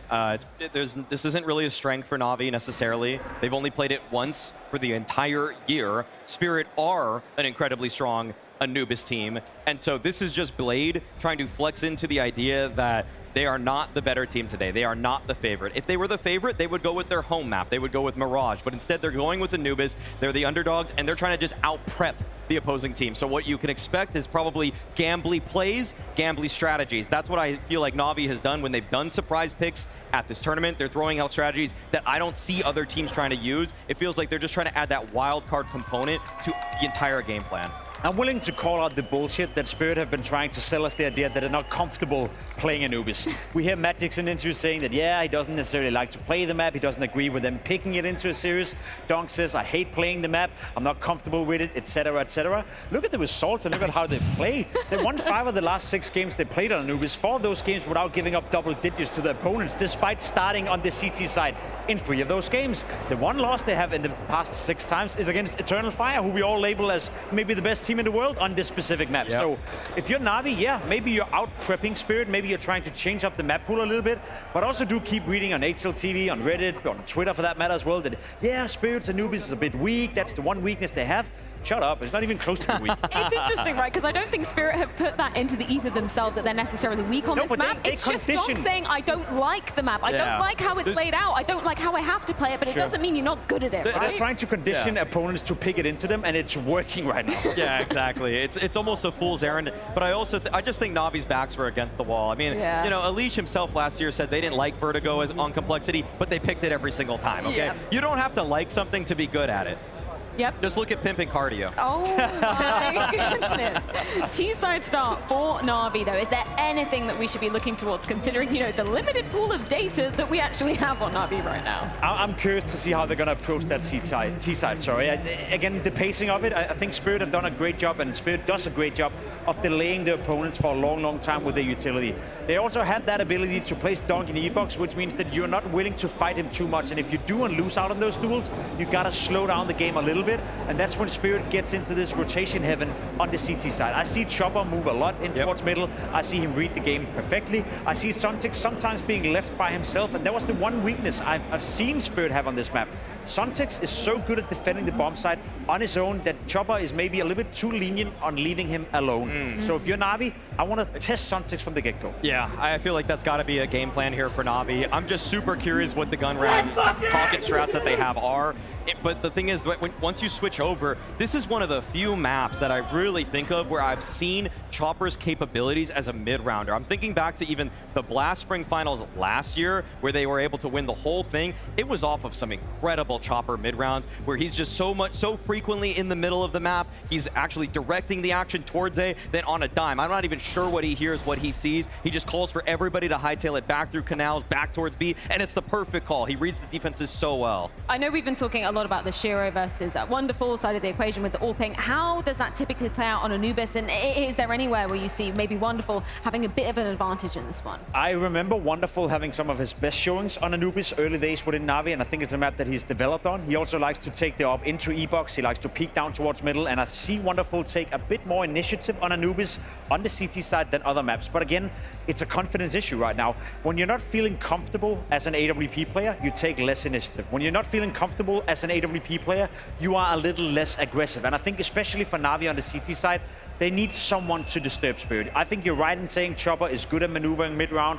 Great mid-round calls coming out, great rotations, great reactions, and something's got to disturb that flow of style that Spirit gets into, and Wonderful could be that guy. But I don't see him having the confidence right now. I'm looking at Bit. Bit. Unfortunately, Bit has had a bad tournament for himself by his standards here at Lisbon. However, I feel like if there's one matchup I see on the map where I'm like, okay, Bit, I'm going to let you off the leash. I want him to lurk into A. I want him to try to take the fight to Zontix. You were highlighting how good Zontix is, but come on, Pimp. I'm talking the headshot prince versus the body shot legend, and I think that I think headshots win. That's what Counter-Strike logic has always taught me.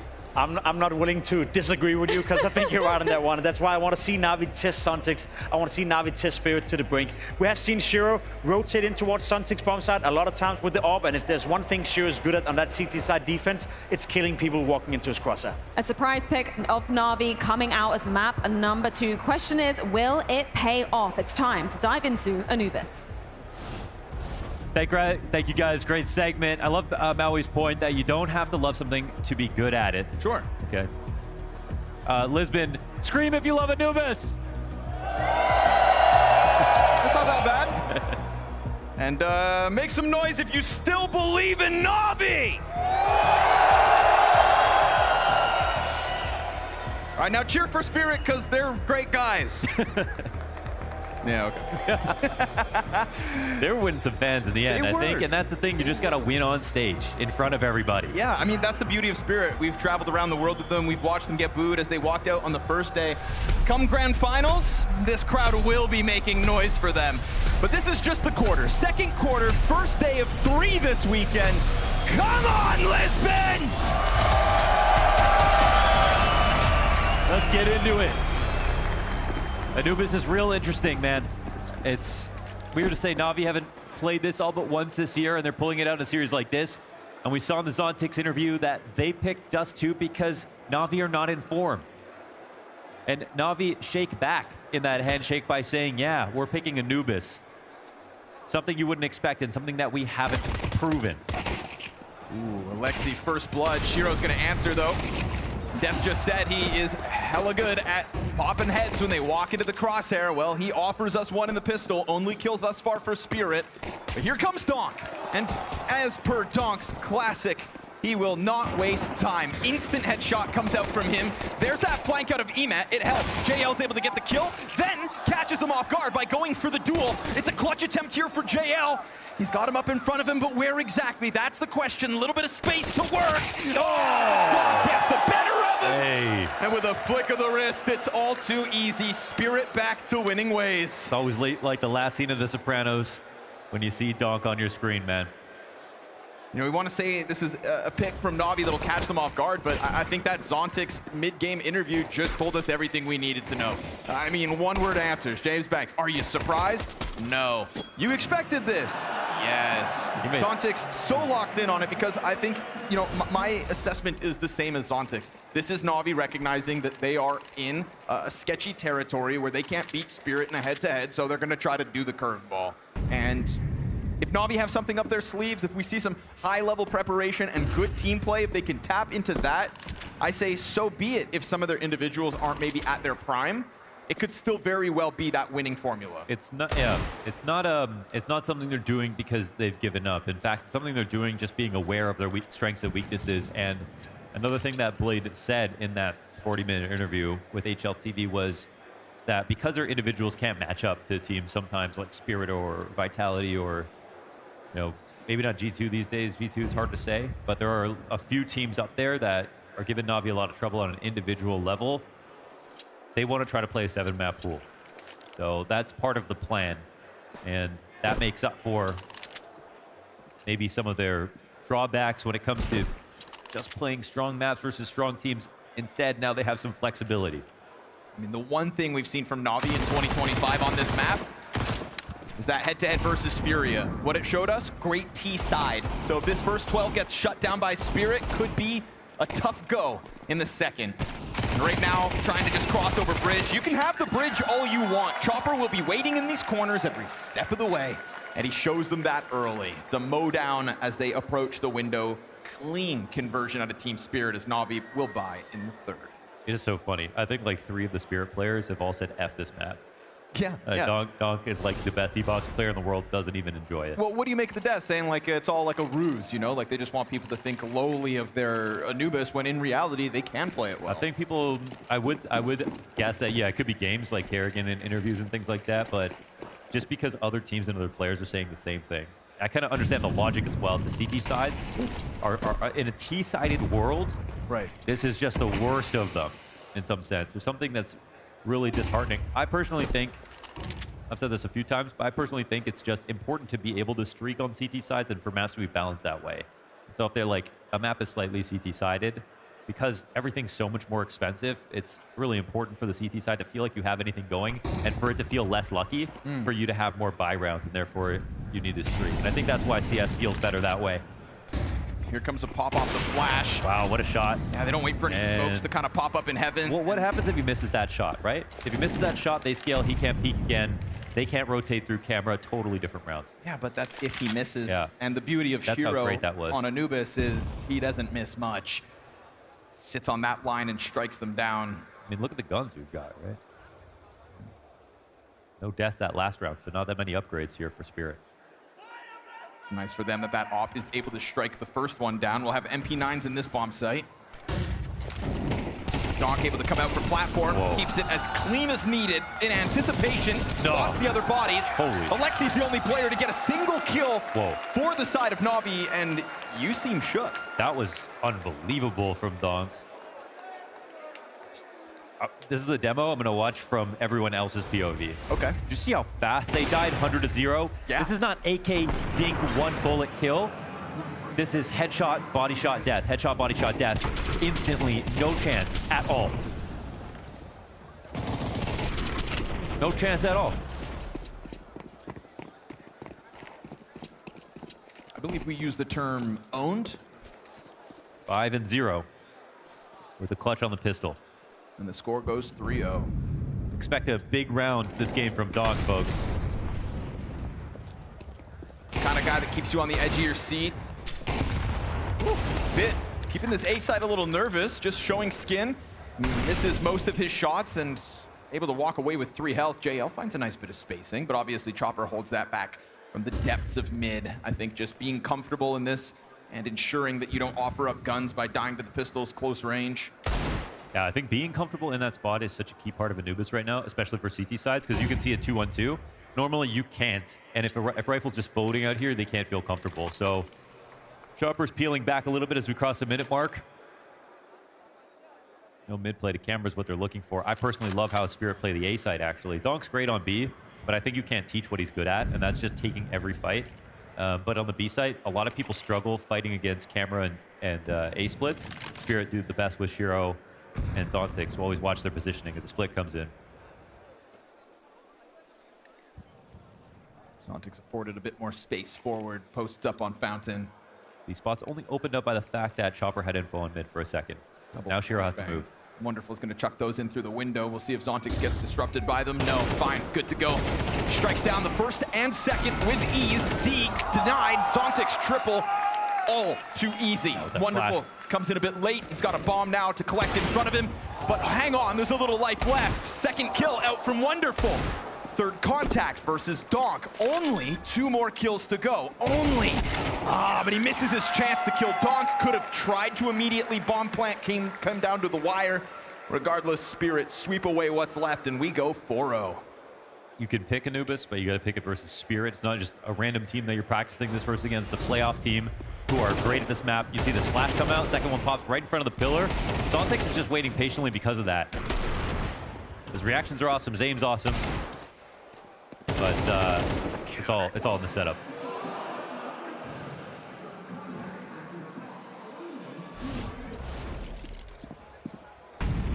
High standards, that one. Zontix very quick to claim that they were ready for Anubis, that they expected it. He said logically this would have been their map pick.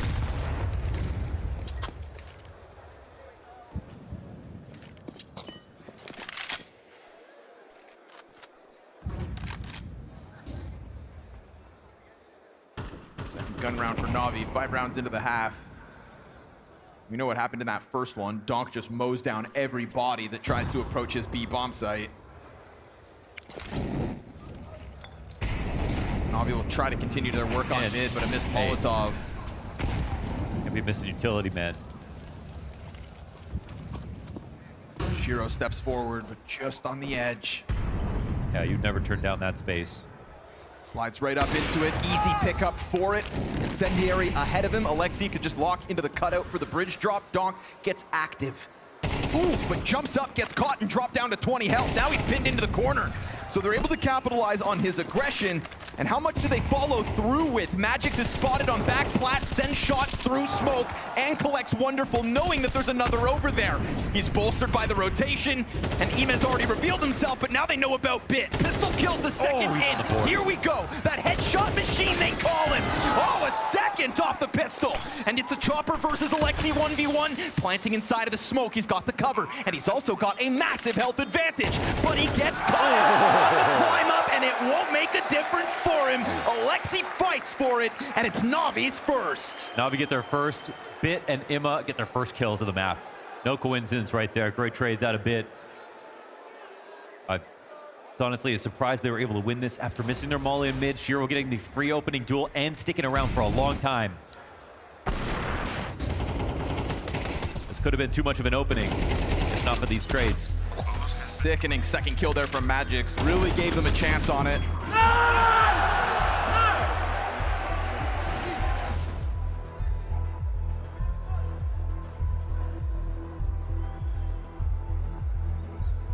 Blade jumps on that one.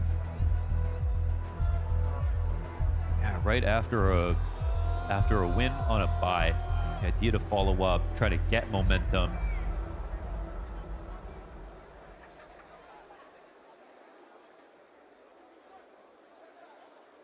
Wonders? I see an auto shotgun.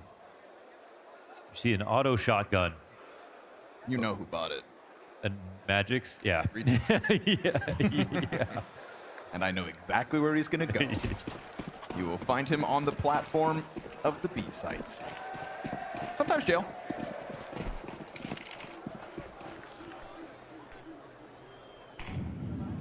Chance for Shiro to go for the early E-box angle, and ooh, that was an invitation to take a shot. Decides not to. Wow, he actually shoots afterwards. Now, sometimes you signal, if you shoot like that, you signal that you're on that site. Oh, maybe there's going to be some movement elsewhere. So you rotate fast, Shiro. I don't know if that served as some kind of pre-fire, but he gave that info away. You can't be missing that, man. It's wonderful. For the record, you gotta put your name on the homework. Chopper's gonna peek in. JL. Oh! What? That was dirty. Had already been softened up. Oh, you gonna let him go? No. Alexi able to get the better of it with the Galil. Not the easiest of kills, and what does that tell Alexi? Because he could have gone camera. Although it was mollied, maybe that's why he didn't. So I think it still just creates a bit of uncertainty. Is that where he wanted to go, or is that where he had to? Connor's always rooting against the noob tube. You know me. A real critic.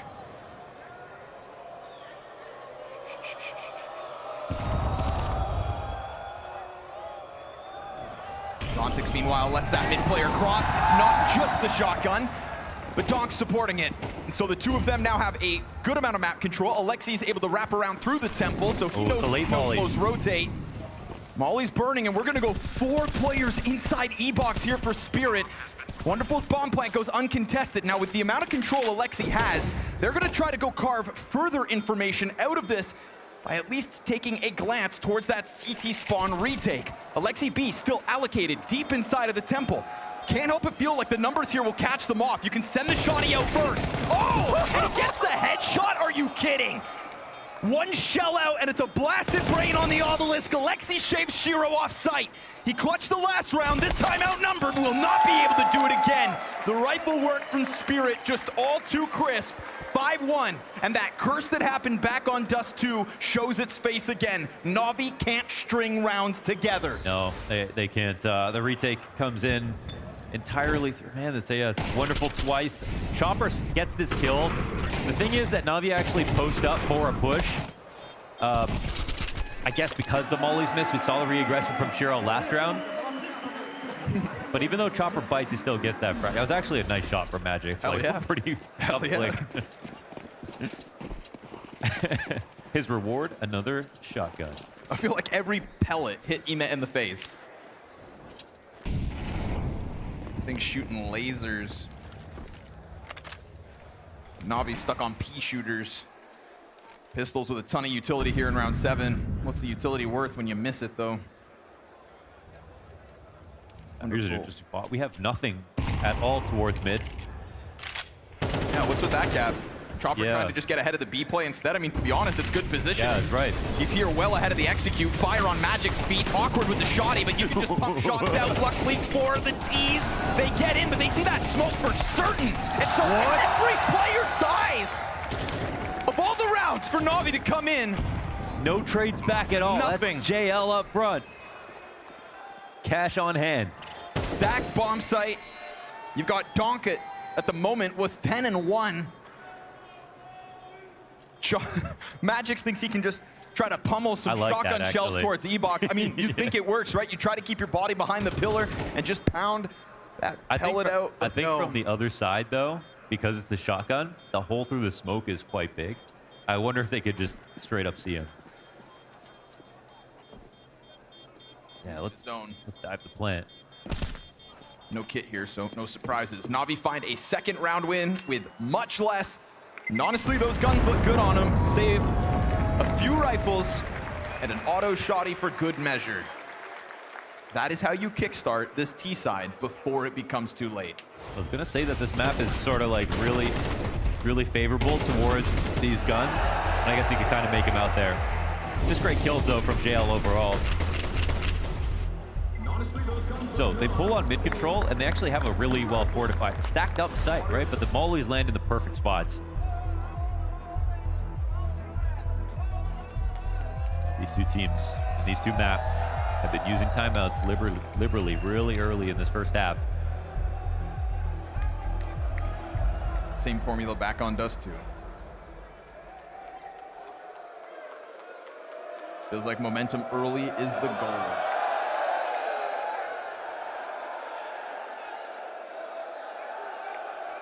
It's good to be back in Lisbon.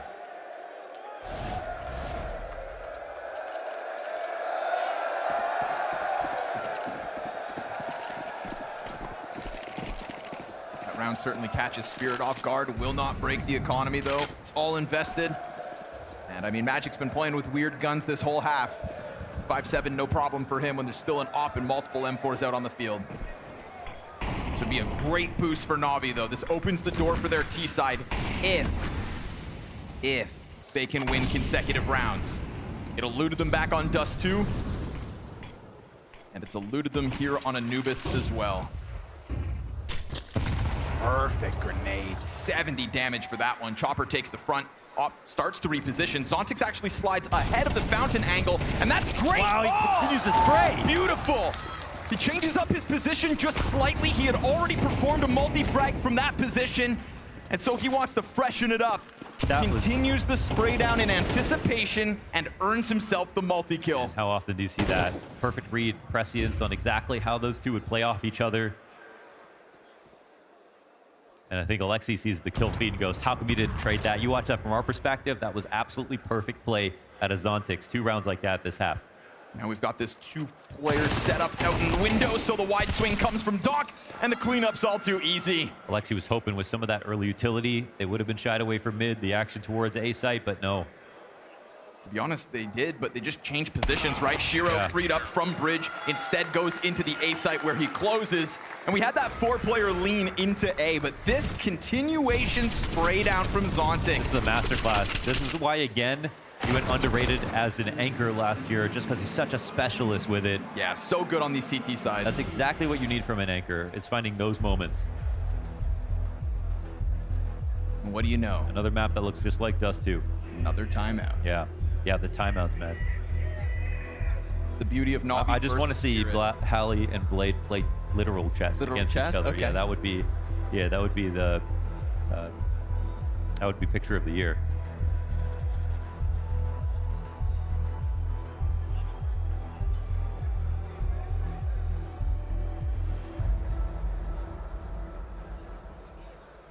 Battle of the minds when these two go to head. Problem You for... never, ever see them get caught off guard by the attack either. Each time they call it, the other person's got a lot to say. Just want to swiftly remind you guys we've got a new partner for our Blast events, and that would be Underdog. We got you, dog. Make sure you use code BLAST upon first sign up. Higher or lower, couldn't be easier. Donk? Spirit higher. Donk? Higher. Higher. Ime? Lower.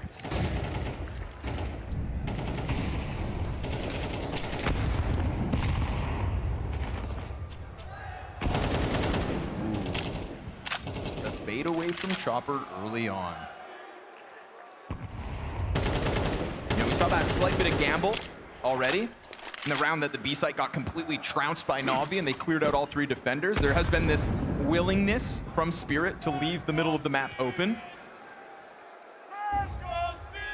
When they stacked this B side, it was players waiting in sight, not so much fighting for E-Box, where Magic looks to take an early glance. What's the setup here? I don't know. This feels a little stressed to me. It feels like they're trying to figure it out. Yeah, it is. Like, does this look comfortable at all?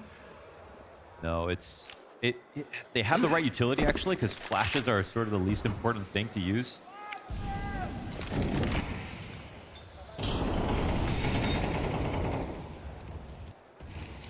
Wonderful on the angle. Oh! He didn't even start. He didn't even move his crosshair yet. Oh. Deleted. Donk said best way to deal with your problems is early, and the bomb gets dropped towards Zontix. Yeah, that is towards Zontix around the corner. That's it. That's the wind out of the sails of NAVI. Look at this. Scramble back from JL to try to grab it. Zontix changes up, goes for the high road, supported by the offer, so the trade frag is perfect. Perfect spot. And now at this point, time will decide that this round belongs to Spirit. Oh. What a shot from Donk. I'll call it now. Replays, cue it up. Yeah, man. 12 and 3 I want off it of that. slow-mo. I want it full speed. I want it backwards. I just, I'll watch it all day long. I want it grayscale. Super zoom. X-ray. Gamma ray. Lampert. Sepia. 1.6. Okay, that's the limit. Doosh. Doosh. Yeah, he was scoped. He was scoped. What can How you much say? you can tell your boss about that? No. Just can't come to work today. You better call in sick. Donk's here all weekend long. That was mental because, as you pointed out, they had problems versus E-Box in that same setup before. Yep. Oh, this push. Wait, the bomb? No. Is it the bomb? No, okay. Just had a lot of utility on him. I'd say the difference between those Or the rounds, shot. though, is this time they actually peeked into E-Box, right? That's the slight change up in the setup. Before, you let all those pieces of util come down. You saw Chopper just try to drop smokes on platform as players are already emerging, and Donk gets deleted. Also, there wasn't an auto shotgun that time. But who's counting? Yeah, Anubis is a tricky map. I think if they improve the B side a little bit more for CTs, it could become drastically CT favored, right? But at the moment, it does take plays like that to make the difference. That's why we see them win rounds. Here we go. Smoke to get out onto JL. It's good pathing, and it works. JL just, again, blindsides him by sprinting up from E-Box. And I think that now we've got 3 examples of it. If the T's can catch you off and swing that hard, then hanging on while in sight, all the harder. If you take your fights to them, well, that is where Spirit have been able to thrive and hold that bomb site. So it looks like B will be the success for NAVI again. You catch Spirit off. Also, as well, that deep long smoke that lets you get up onto jail to dodge the threat of platform. That's how you clear players off of back obelisk. Seen it happen twice. CT's knocking on this bomb site, though. We'll see what the costs are in terms of racking it up on the exits. Shiro gonna make them chase him. It looks like Spirit are happy to keep their majority alive, but caught off guard by the timing.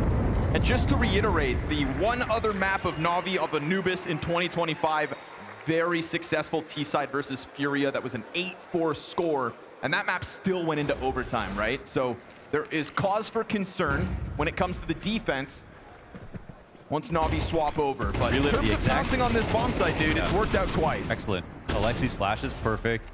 as they get in, they're joining forces with E-Box coming out of the smoke at the same time as coming out of jail. And you see that Donk is ready for the swing out of jail, but then gets hit by the flash, has to unpeak for a second, his teammate dies, and then it's a house of cards. They have had heavy hitters on mid, B, and A, but of the 4 deaths that Donk have, they have all been critical at stopping this B site hold. It's the only way that Navi are able to find any success. Unfortunately, Spirit are playing some of their best CS right here on Anubis today, too. Zontic's full white here, but supported by Chopper, who's going to find first blood with ease. Not as clean from Zontix, and there's no second frag out of Chopper either. So Ema and JL, same 2 guys that were able to jackknife an opening over on that B site 1 round prior, have done it again here in the 11th. Yeah. They change up the target, but they come away with the same success. So it's the one time that Zontix doesn't want to play up on the pillar, and when he does, he can dodge the flashes. But here he tries to play out in the open, eats both of them. And this is 2 rounds in a row now that Navi's flashes have made the entire difference on the site hit. Excellent trades as they came in, but simple site hits, no mid control has actually worked better. They've lost a lot of opening duels that way. And even though it's, it's kind of dirty boxing, the way they get into this map, at least they get these rounds. That's all they care about at this point. Listen, man, I'm saying if you concede the loss, start poking their eyes out. Get as dirty as you have to. And it is real dirty. Only Alexi B hanging on here, hanging around, and he's denied it. They send everything at him to ensure that the costs remain high here for Navi. That's fine. It's not terrible. Yeah, it's 6K on Ema, 5.9 on Alexi coming into the purchase. Yeah, it's not perfect. They can get the op they want if they want it.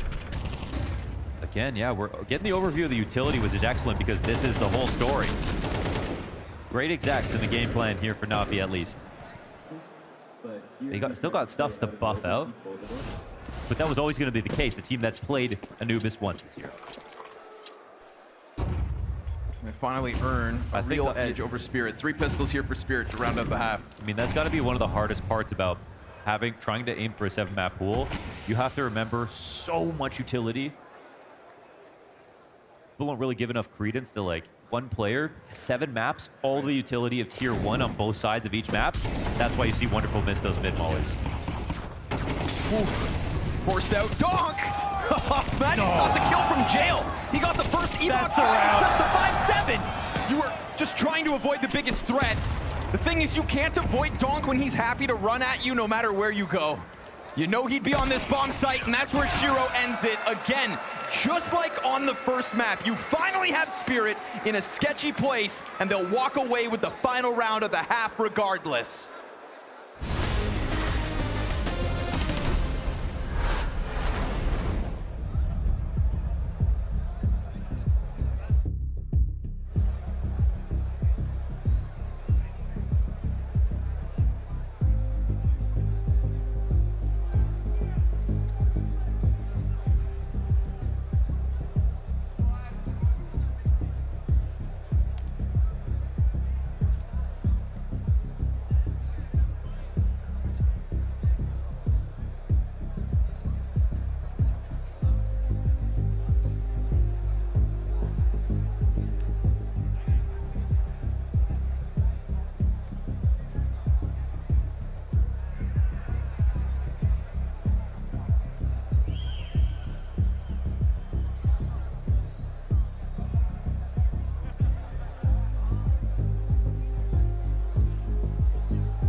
just another day of being a god amongst men. This is a Donk highlight reel where he racks up an immaculate half here versus Navi. But I want to point something out that I find a bit wild. Spirit walk away with 10 of the 12 opening frags in this half. Donk only gets 1 of them.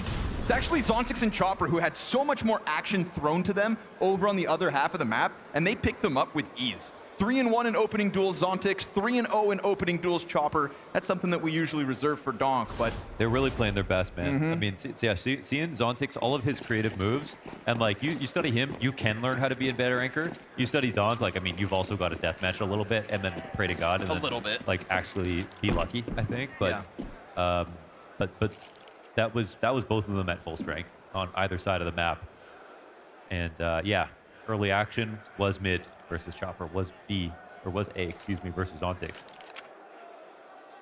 But this could be where the real nightmare begins. We'll see. T side for Spirit with an A forward lead. Team that claims they hate this map, and yet they have to play it. And yet they play it well. Oh man, did he saw Dooley slipping around. Did he? That's wild, yeah. A couple barrels He shown. knows. Wonderful, reveals himself over on the bridge. Emet's gonna get flashed out. So what if Donk sees you?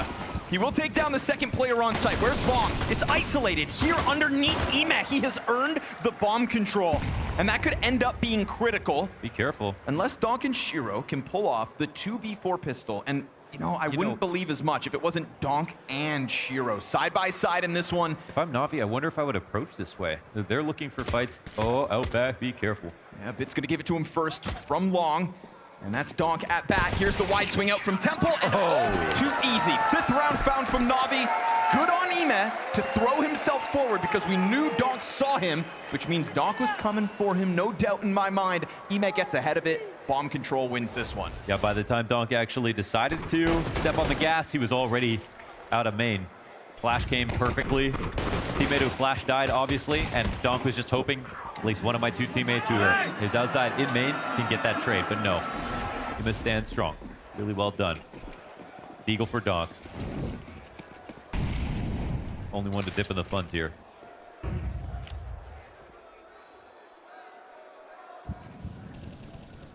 Careful, Alexi. That MP9 would look real good in Magic's hands. Oh, both the M4s peek into Donk at the same time. They will help take him down. We can't beat him one-on-one, peek him together.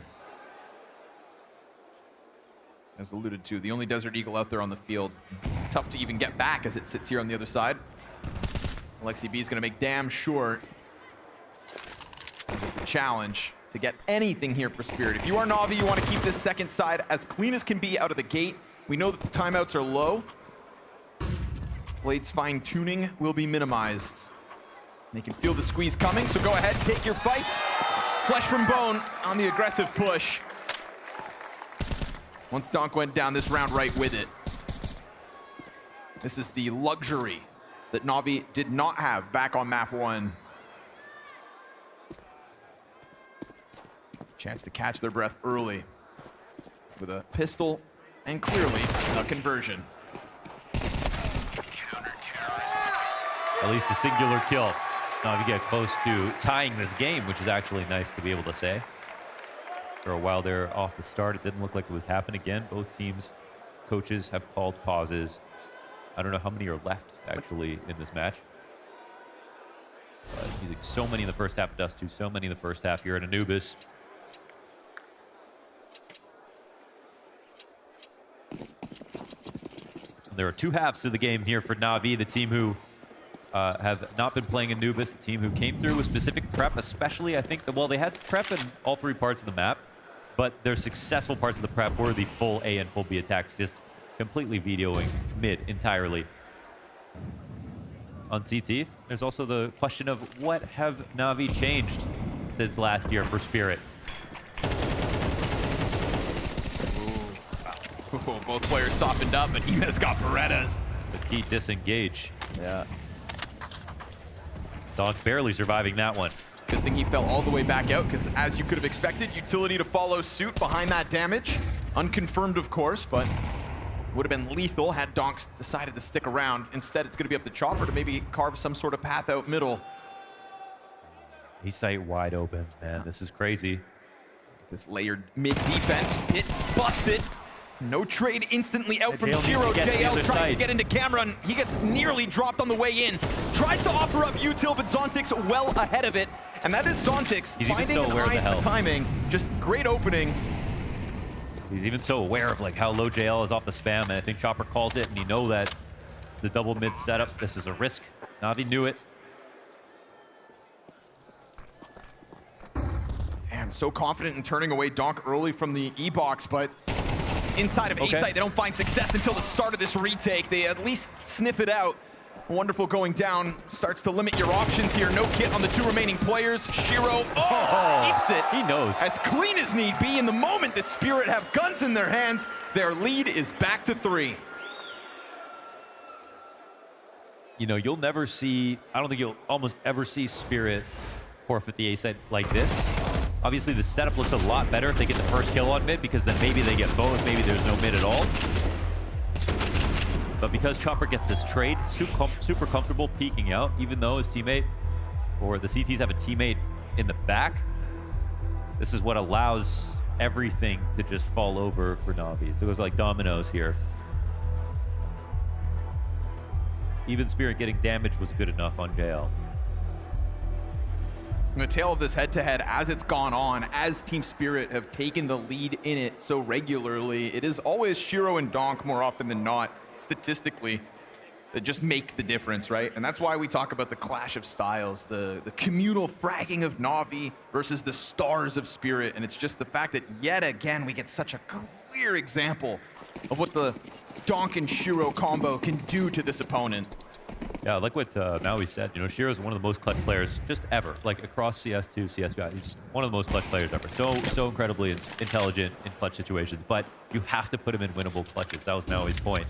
And yeah, it's a 1v2, odds are drastically higher. 1v3, most likely seeing someone like Shiro save, not even try it. I think that's why when Spirit are at their best, it works so well. Because yeah, you've got one of the best closers in Shiro. You've also got one of the best openers ever in Donk.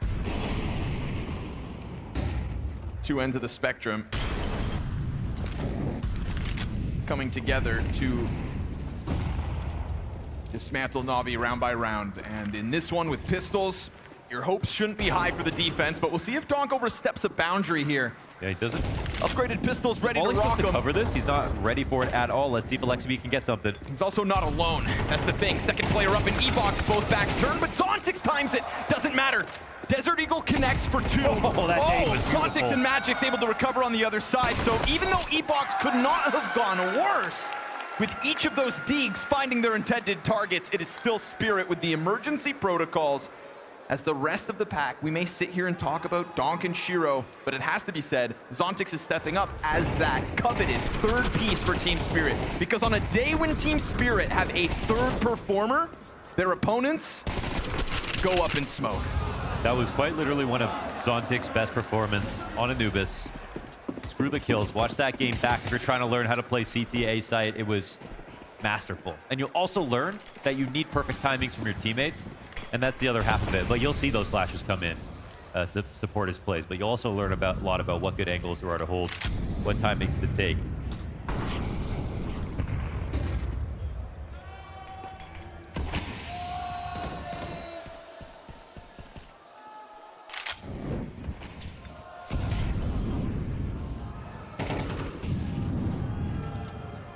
Donk has been quickly getting in the... That's something key about the way that Spirit approaching this. And he's taken a lot of damage at first. And conversely, Navi have been playing this same position to defend against it almost every round. Oh, he knows that's the right click. Oh. Yeah, he knew he was close. Ema wastes no time jumping out of that corner. And he is happy to slide back into this forward position of the B site. Supported by Wonderful, of course, but we can also see Spirit peeling away from Long at the moment. So looks like Chopper yet again. Man, no baskets control here for Navi. They haven't been trying to venture out this far. Shiro comes and clearing this out early. I mean, this is a very slim defense. You try to Famas. At least this late smoke is something, but with a split coming in, I think they're going to be less scared of it. It's also this passive positioning from Alexi finally starting to move forward here. He will find the first one off guard. Magix doesn't get the return frag. You've got Zontix catching Emet over towards B, so there's still some questions around as to which and where they'll go, but the bomb waits outside A at 15 on the clock. You've got JL inside of the smoke. They've got to wait this out. It's going to come down to the final 5. It's a double headshot from Shiro. They will sprint that bomb in and plant. No sweat on the brow of Donk as they burn that clock to the wire. I mean, they knew that smoke came in 33 seconds. They actually did have time to wait that out. The fact that they get both kills, I mean, the fact that Shiro gets both kills. I think that's one of those ones, if we see this from Shiro's perspective, feels like JL, unfortunately, just puts his head in the middle of his screen, right? Walking into, look at that. Look at that swing. Boom. Oh, yeah. Well, not that Donk's not going to kill you. Looks like he does. Actually, there's just the fact that Shiro gets the kill in the back. JL almost certainly dies to Donk. It's just great to see that they didn't run through that smoke. That could have been a moment where you look at Shiro or Spirit run out of time. But they honestly calculated that with time to spare. As long as the fights are right there, and if there's camera pressure, there's somebody ready to push main. You've seen how important, that's how Heavy God got his ace. That's how we saw that JKS hold over on A site. It's a spot that you can stand in, defend against plants, fight A main as well. You have a lot of value for your team and your rotators, and they know that. They get exposed for not having great guns in that spot, relying on their only piece of utility in that spot, and even though they got a kill on the split, they still got taken advantage of by good patience. It's a nice moment for Spirit. It's a real testament to the composure. And that's the kind of ship that Hallie runs. Down to a single timeout between the teams. And Team Spirit on the brink of a semifinals. Another best-of-3 victory on a stage over NAVI. That is what they've queued up. 5-1 in 2024. Spirit simply best NAVI every time they meet, and in 2025 we've had it 3 times. Every time it gets played out on the stage, Spirit walk away. And it is sometimes, unfortunately, those single-digit losses for NAVI.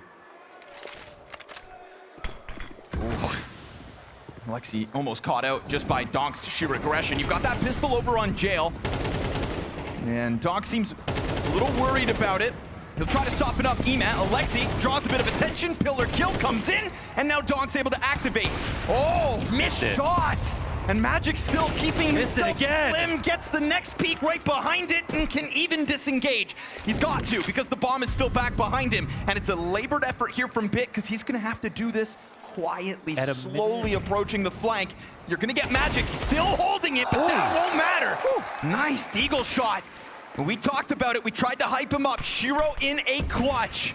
Ahead of the smoke. Chucks the frag over towards Bit, who just goes running off to the hills. What's he thinking right now? Shiro in a 1v2. Dives back through. JL is not this close on sight. He still has that smoke on long, so there's no vision. And that confirms the position. JL firing off the op, and now Shiro disappears. He gets to this is where his gray matter grows. He calculated because he saw that Bit actually ran away from this. Shiro now walking into the A site, knows that JL shot his op. He said, you do this part-time. Regardless of how this clutch goes, it's an excellent reposition from Shiro. The visualization of the players' positions and what they gave away in a bit of a state of panic allows for him to not only get on this opposite bomb site, plant, and look how cautious they are in middle, obviously waiting for Bit to come and join him. But for all they know, Shiro comes at this camera control. So now by the time they arrive with the kit on Bit, bomb at that halfway point, and Shiro's position still unknown. They try to put the smoke up on site now. They figured him out. Bit still to 7 health. Shiro just trying to stay into the cover. It's an excellent first kill. And between him and JL, he'll play around the That is what he does! The closer! Over and over! There's no one else you want in the 1-on-2. No one. All in a day's work.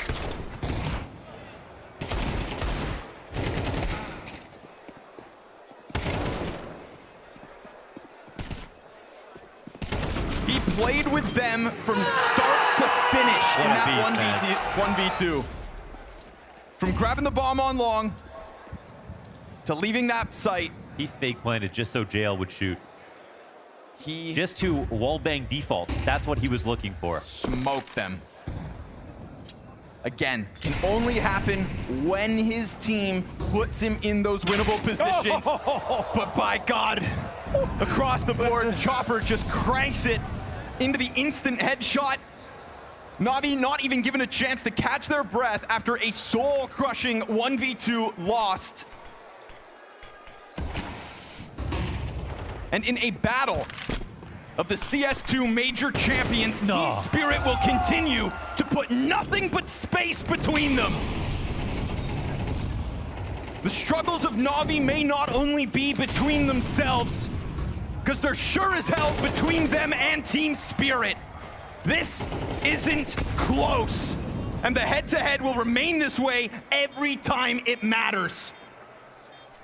This will end up being the lowest rating in BIT's career on LAN. Absolutely smothered by Team Spirit. Constricted in Lisboa.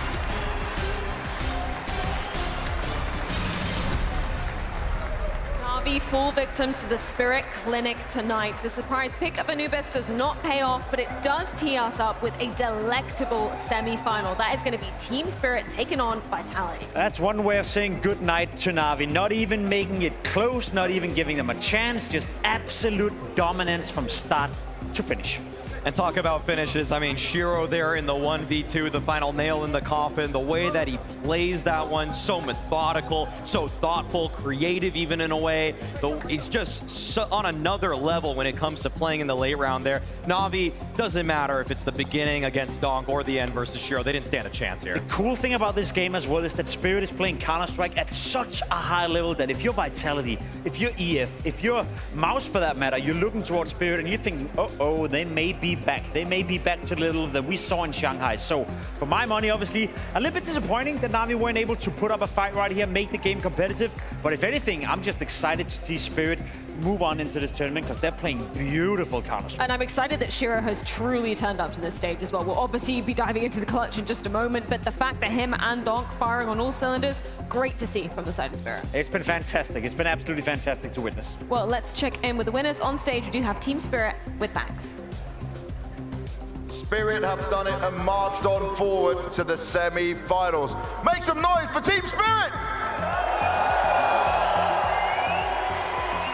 Now, Shiro had a fantastic performance across this game.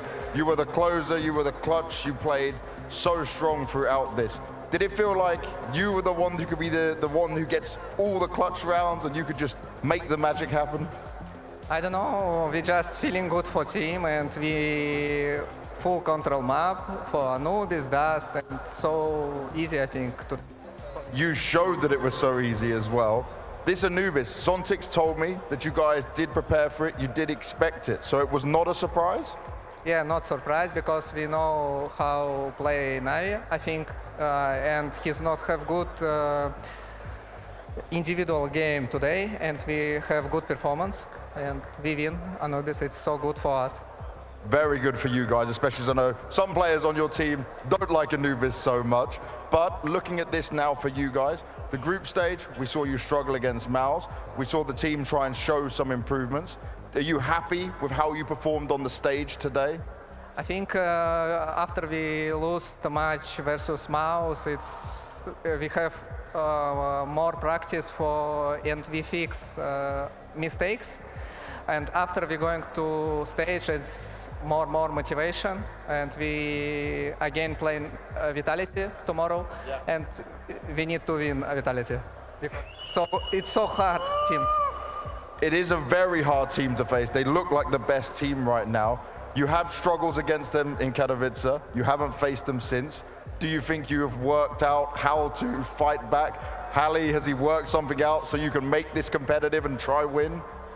We can try win. We need to good performance like today, tomorrow, and we have play with same today. We can win Vitality. I think maybe he's really strong. Robs, Zayu, Apex, it's Flymet, Maze, it's inhuman players. a very good team right now, but you are also a really good team. I got to ask you this as well, though. People continue to boo you in different arenas. You guys do not seem bothered by it. It doesn't affect the team at all? Yeah, it doesn't affect. I think all good. All good? Yeah, we're just playing in arena, so we're feeling good. You're feeling good? Well, they deserve your respect because they've made it through to the semi-finals. One last time, guys, make some noise for Shiro and Team Spirit!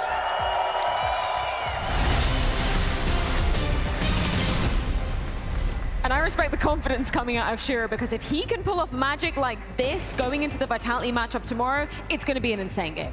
You know what it reminds me of? Back in the day when Electronic at his peak were playing together with Simple. It doesn't matter how well Electronic were playing, it was almost impossible for him to be the MVP of all these tournaments. I feel the same here for Shiro heading into this tournament. Donk obviously playing on another level from a different planet, but in isolation, if you look at Shiro's tournament so far, if you look at how well he's been playing, his clutch right here, overall his entire tenure at Blast Open, he's been fantastic and is most definitely an MVP candidate.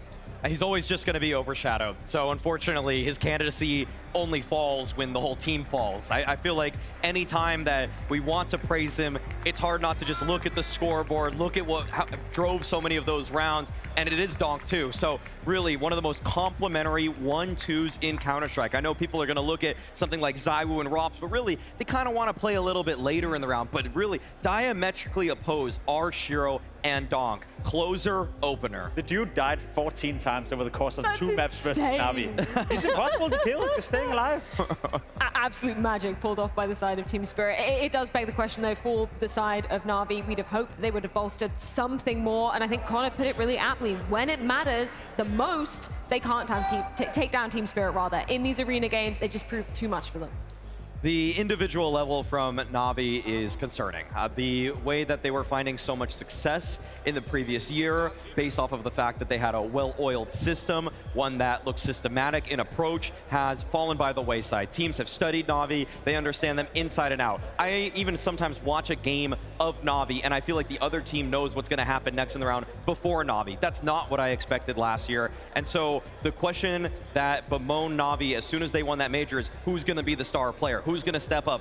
I don't really think anybody was really up to that task, honestly. No, I very much agree with you, and I think it circles back to what we spoke about coming into the game as well, and one of the storylines that is surrounding Navi right now that has always been the team that won them the game. It's been the cohesion, it's been the synergy, it's been everyone stepping up, everyone buying into the system of Blade, but as of late, and I said it back at the Blast Bounty as well, you could feel the vibes were a little bit off, they were arguing, they were desk slamming all the time, Katowice was the same story.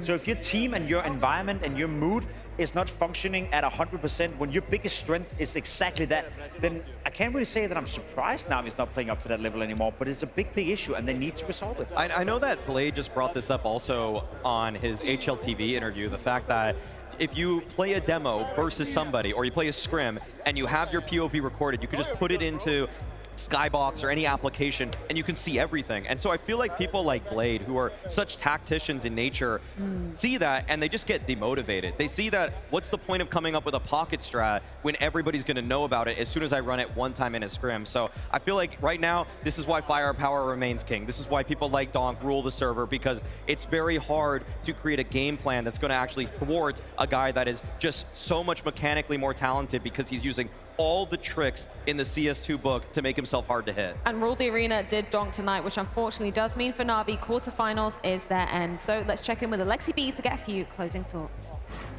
For Navi, another game against Spirit doesn't end in victory, and the playoff run does end here. I've got Alexi B with me, and Alexi, let's start with this, right? The big thing was the veto change-up. You guys obviously playing with the 7-map pool, going for Anubis, hoping that could be the way in.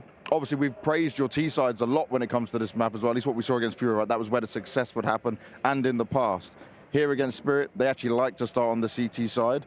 Was there something they changed up? Was there something different to what you expected? Was it threw you guys off, or what do you put it down to? I honestly don't think that's the case. I think we had many gun rounds where we kind of knew what they would do. Okay. But I don't know, we didn't find that something, that spark to be in control of the game. It felt like if we won a round, we had 1 man alive. Yeah. The next round is 3 Galils. We're trying to buy utility to do something we want to do, and it just, in the whole game, it just felt like we're 2 steps behind, like in terms of like the pace of the game. Kind of felt impossible to string rounds together, whether it was Dust2 or Anubis. So yeah, they just played much better than us. What's it like for you as a leader when you're going through that, where you always feel on the back foot? Does it feel like you're just trying to endlessly climb out of something? Yeah, that's how it felt like even on Dust2. We started to get some hope on the CT side, but ended up only getting 4. And yeah, I mean, we won only the last CT pistol, and we really needed that first gun round to start rolling. But couldn't make it happen, so this is the scoreline. Now, you said, right, you hoped that getting to the arena would maybe unlock something, a new level for you guys, you know, get that feeling back. It wasn't the case again, but obviously you do face Spirit. Did you feel a difference in the team? Did you feel more of what you wanted? I don't know. It's hard to say, like, after losing 2-0 like this. Obviously, we all love to play on the stage. I love to feel the crowd. But, you know, when you're not... don't think we were leading once on the game or even close to being like I said, in control, kind of takes something away from it. So obviously we didn't have what it took to win today. And it's just back to the drawing board, feels like. When you say back to the drawing board, what is it that you're seeing right now with Blade that you need to do? What needs to change in order to see NAVI get back to its winning ways? Honestly, it's hard to say. Like, still feel like everything's there when it comes down to us playing other opponents. Spirit's just been difficult for us. And obviously we're not matching sorry, I just blacked out, but we were not matching like the firepower of Vitality. So we're behind these top dogs for sure, but you know, like, we just need to keep believing, need to keep working, because in the end, if we just keep qualifying for playoffs and we improve, you know, one day we might get the win that we need and spark the engine. Talking about sparking the engine, you already went through this at the beginning of 2024, right? Then you managed to hit your stride and do the win at the majors that no one expected, right? Is it harder this time? Because obviously there's a change. Is it maybe affecting your mentality now as a team as well? Because you were on top and now it's come back down. The expectations have changed, right? Yeah, I think it's harder. Obviously, it's easy to say everything now after the fact, but the thing is that we obviously have the high expectations. Blade mentioned like humbling ourselves and everything. The thing is that we have a deeper playbook. We have better protocols than we had last year. But what we ended up doing last year is the team aspect. Everything was on point. We're lacking that something. And as I told you already, these top teams will punish us for it. Maybe not all teams. So, yeah, I mean, we just need to step up if we really want to challenge these teams, the likes of Spirit, Vitality, and MOUZ, for example, right now. Well, hopefully Navi and Alexi can find that something and come back stronger for future tournaments. Yeah, hopefully, indeed. I mean, a tough situation for Alexi and the entire side of Navi to be finding themselves in, not even really making this series competitive. Where does that leave you in terms of this second quarterfinal today? I mean, the way that Alexi B puts it there, it almost sounds hopeless, just grasping for answers. He sees that they are behind the top dogs, Vitality, Spirit being those, maybe he's even including MOUZ in that conversation, and it just feels like you can come up with these great game plans, which I'm sure him and Blade are doing their absolute best to do, but then they were in advantage situations, even mentioned that, and then they can't convert. That's down to individuals. That's down to player personnel, making sure that they get the kills that they're supposed to, trade off of their teammates in a way, because when they were busting into that B bomb site with great flashes, it looked good. That's exactly how a Navi round should look. It's supposed to be just free kills, easy kills in the side of the players' heads, but if your strategies are only getting you 60% of the way, the players have to do the other 40%, and Navis are not doing that right now. Let's pull up the player bracket to see exactly what has gone down in our quarterfinals today. Now, I feel like maybe, I don't know whether I believe in a caster curse or an analysis desk curse, but I did say heading into that second quarterfinal, surely we're guaranteed for a bit more of a competitive affair.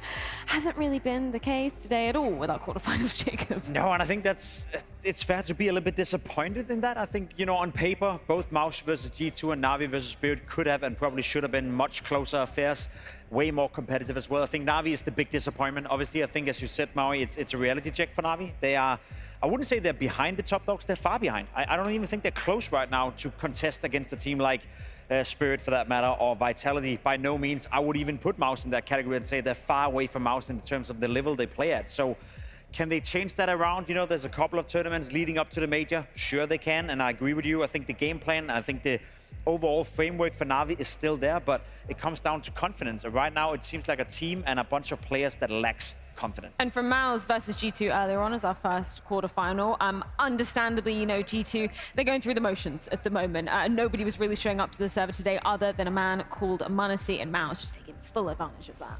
G2 just felt like they were 2 steps behind. In the last post-game interview, Alexi talked about them being a little bit slow.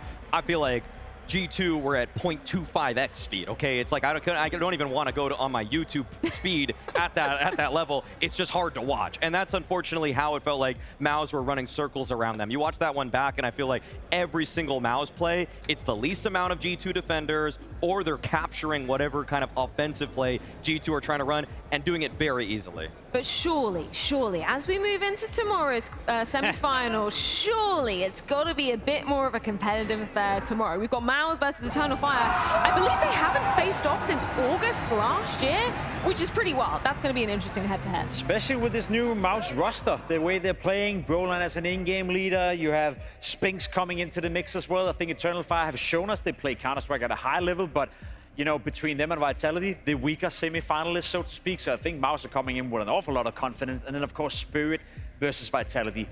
Arguably the 2 best teams in the world together with MOUZ right now. That is prone to be a banger for you. And we have seen Vitality shaking a little bit of this tournament. They haven't lost, but they were close against MOUZ, so they're not unbeatable. I think that's going to be a good game. We've seen, I would say that we have the definitive best 3 teams in the semifinals. Oh. So that is already a great sign. Arguably, Eternal Fire, with their consistency of making it to 5 consecutive playoffs, they could be that number 4. We just haven't really seen it on stage yet. We haven't seen it when the chips are down. So I want Eternal Fire to at least give us a good show, even if MOUZ proved to be the victor. It's been an absolute marathon so far in 2025 for the side of Eternal Fire, and I'm so excited to see them take to the stage tomorrow alongside Vitality, making their debuts here in Lisbon for the 2025 Blast Open. Thank you so much, gentlemen, for joining me for the quarterfinals. Thank you so much, everybody who's tuned in at home. We'll see you same time, same place tomorrow for the semifinals.